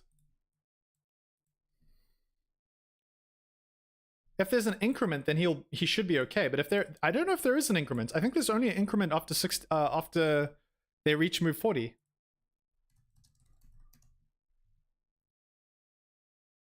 Yeah, 30-second increment per move, starting from move 41.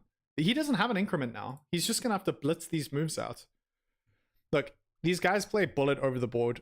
They can definitely move this quickly, and this is kind of like a hallmark of Gukesh's players, that he gets into these insane positions. Yeah, no increment. The increment will come after move 40, but yeah, we're going to be expecting, and it's kind of frustrating because Ding would love to put more pressure in terms of the clock on Gukesh, but he needs to try and be precise here as well. Whoa, this is definitely wild.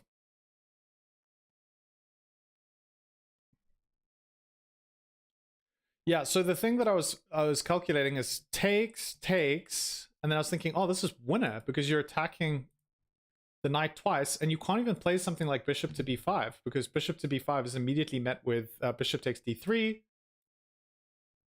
And now if the queen takes, it's mate. So that's not an option. You can't defend over here. So you take, but this is the beautiful move that you can throw in between. Now if you capture, takes, and yes, your queen's hanging, but white's queen is also hanging. And I'm sure they've already calculated all of that.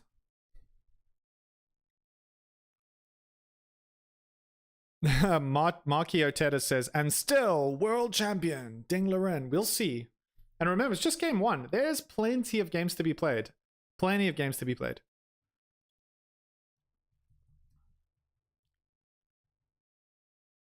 All right, we have a couple of moves on the board. Whoa, Gukesh is speeding. He's like an absolute speed demon. Good grief. Whoa, they are absolutely flying now. This is crazy. Can't even keep up. All right, so we had bishop to g3.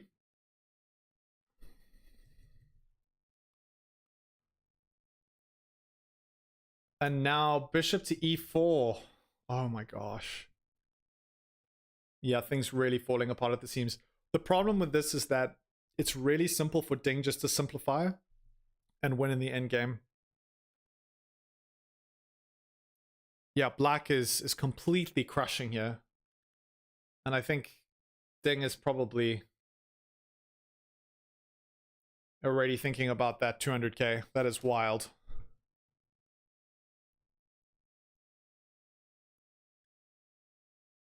Bishop to h6. Whoa, bishop to h6. And now? Queen to d1. Takes.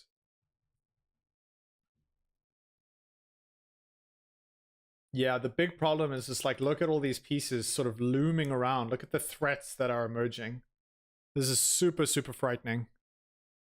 Queen to h1 is a very big threat. And unfortunately, white is just not really close enough, just in terms of proximity to the black king, to actually do anything useful right now. And needs to consider the fact that there are some big threats that black is creating. All right, we're past this time scramble though, but to be honest, I think the damage has been done. So Ding has got his 30 minutes on the clock. We've past move 40, but really, it's going to be very, very difficult for him to claw his way back from this.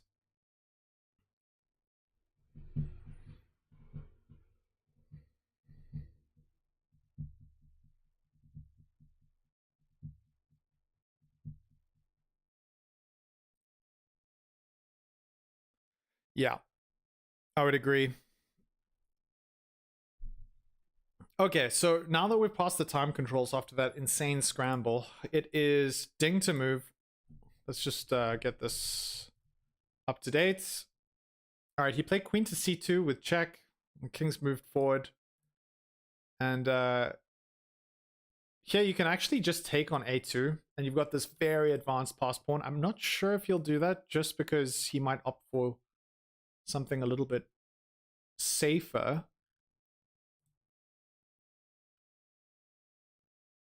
It's really interesting. Also, if you take this pawn. Oh, yeah. Okay. I was just trying to calculate this, but now you actually can check over here and you're going to get mated. You can sacrifice this bishop. Let's see exactly if we can calculate this one. D takes E.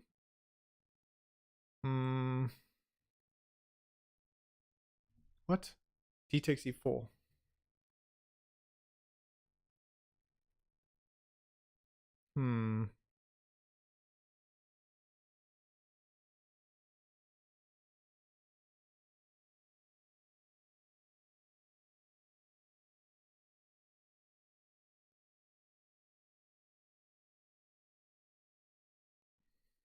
All right, let's just get this back up to current. Okay, so here's the position as it stands.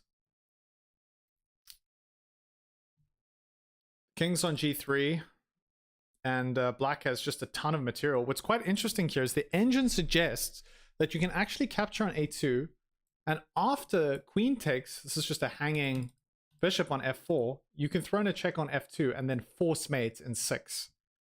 So after king to g4.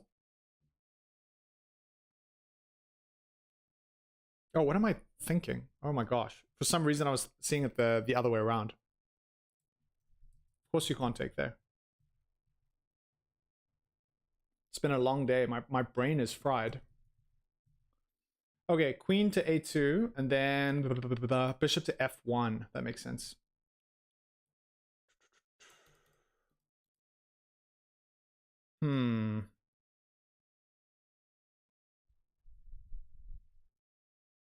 Okay, let's take a look at the votes. We've got 18 people thinking that Ding still got it in the bag.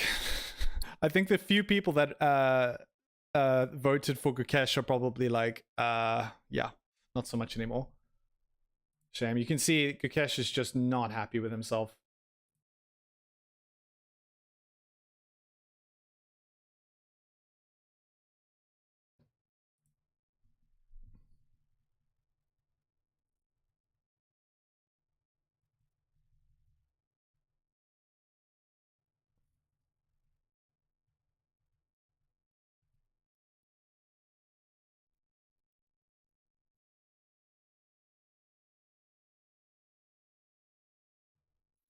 All right.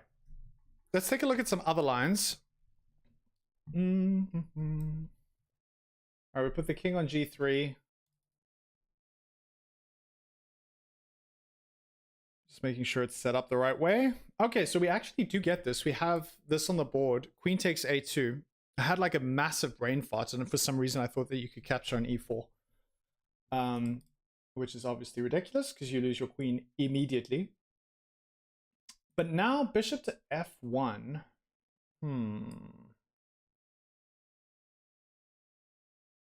Yeah, this bishop's kind of important, very, very important piece because of the fact that if at some point the queen can swoop into g2, it becomes pretty risky business. Okay, Ding did take the pawn. Thanks for the updates. All right, guys, I really just need to grab a quick glass of water. I'm overheating a little bit here. I'll be back in a sec.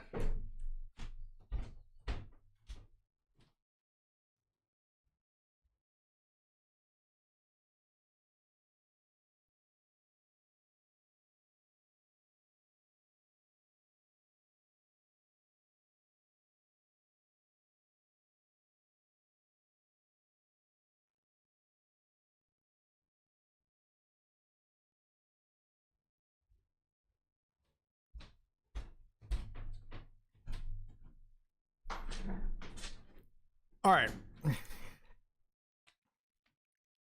Back into the groove.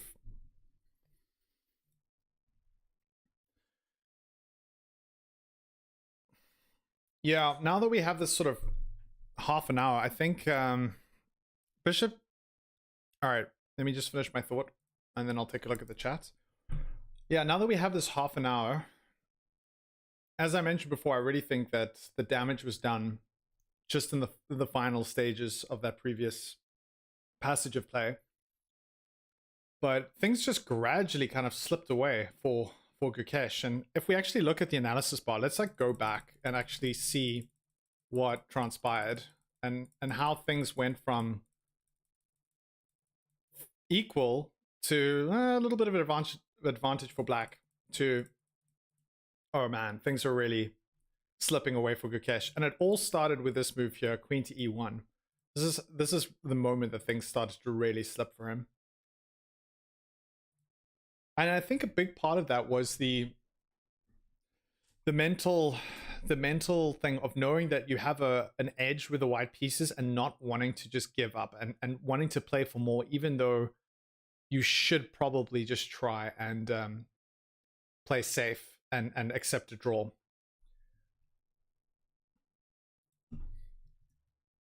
And by playing queen to e1, you're not accepting an exchange of queens, which would have been really beneficial if we see what ended up happening, especially just over the next 3 or 4 moves. And I think if Gukesh had calculated this position and seen what had happened, he would have been much less inclined to play queen to e1. Because from here, things just gradually slip, get worse and worse and worse. And there was really not much in terms of opportunity to hold this game after. I mean, Ding has just played incredibly accurately, it has to be said.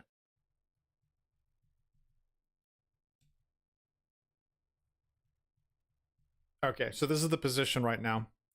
Queen's on e3. Wow. Okay, bishop to e6 check.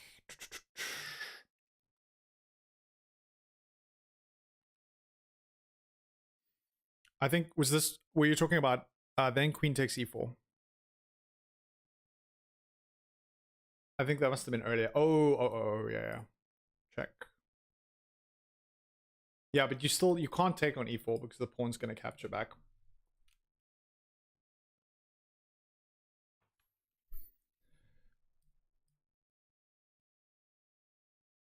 I think part of the problem is because of how strong this bishop is being supported by the d5 pawn. After you throw in a check here, I guess the king can just like hang out. Oh wait, no, not over there. King to h8 or over here. So that's interesting. Oh, yeah. King to h8 makes sense. Okay. And now bishop to h3. I guess you just move back. Yeah, you don't really achieve much this way. And black is just doing so strong. The problem is, oh, I see what the problem is that this bishop actually needs to stay on h3 because of the fact that you are threatening to deliver mate.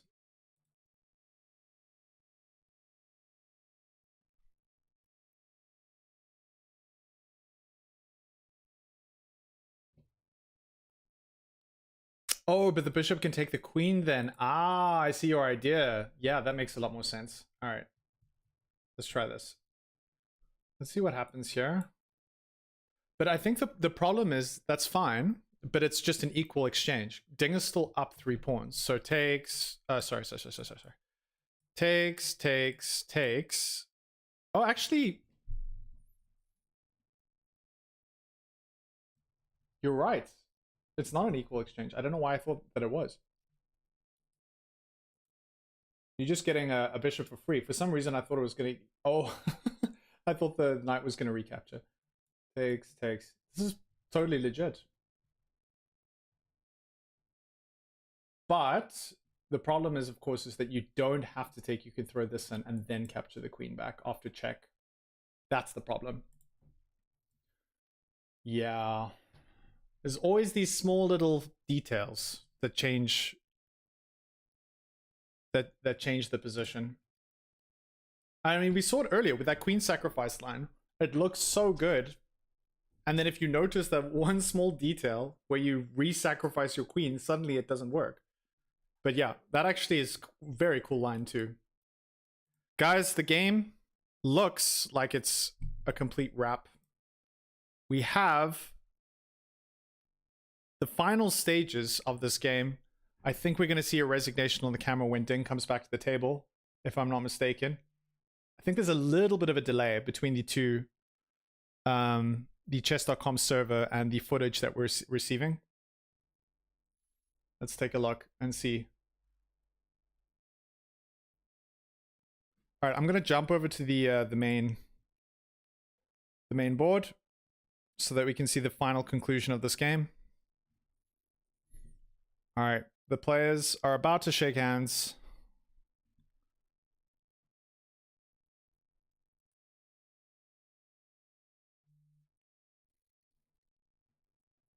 And that is a wrap.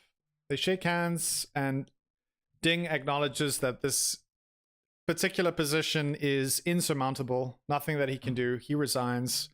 They exchange score sheets. And the first game of the World Chess Championship of 2024 goes the way of Ding. No one saw that coming.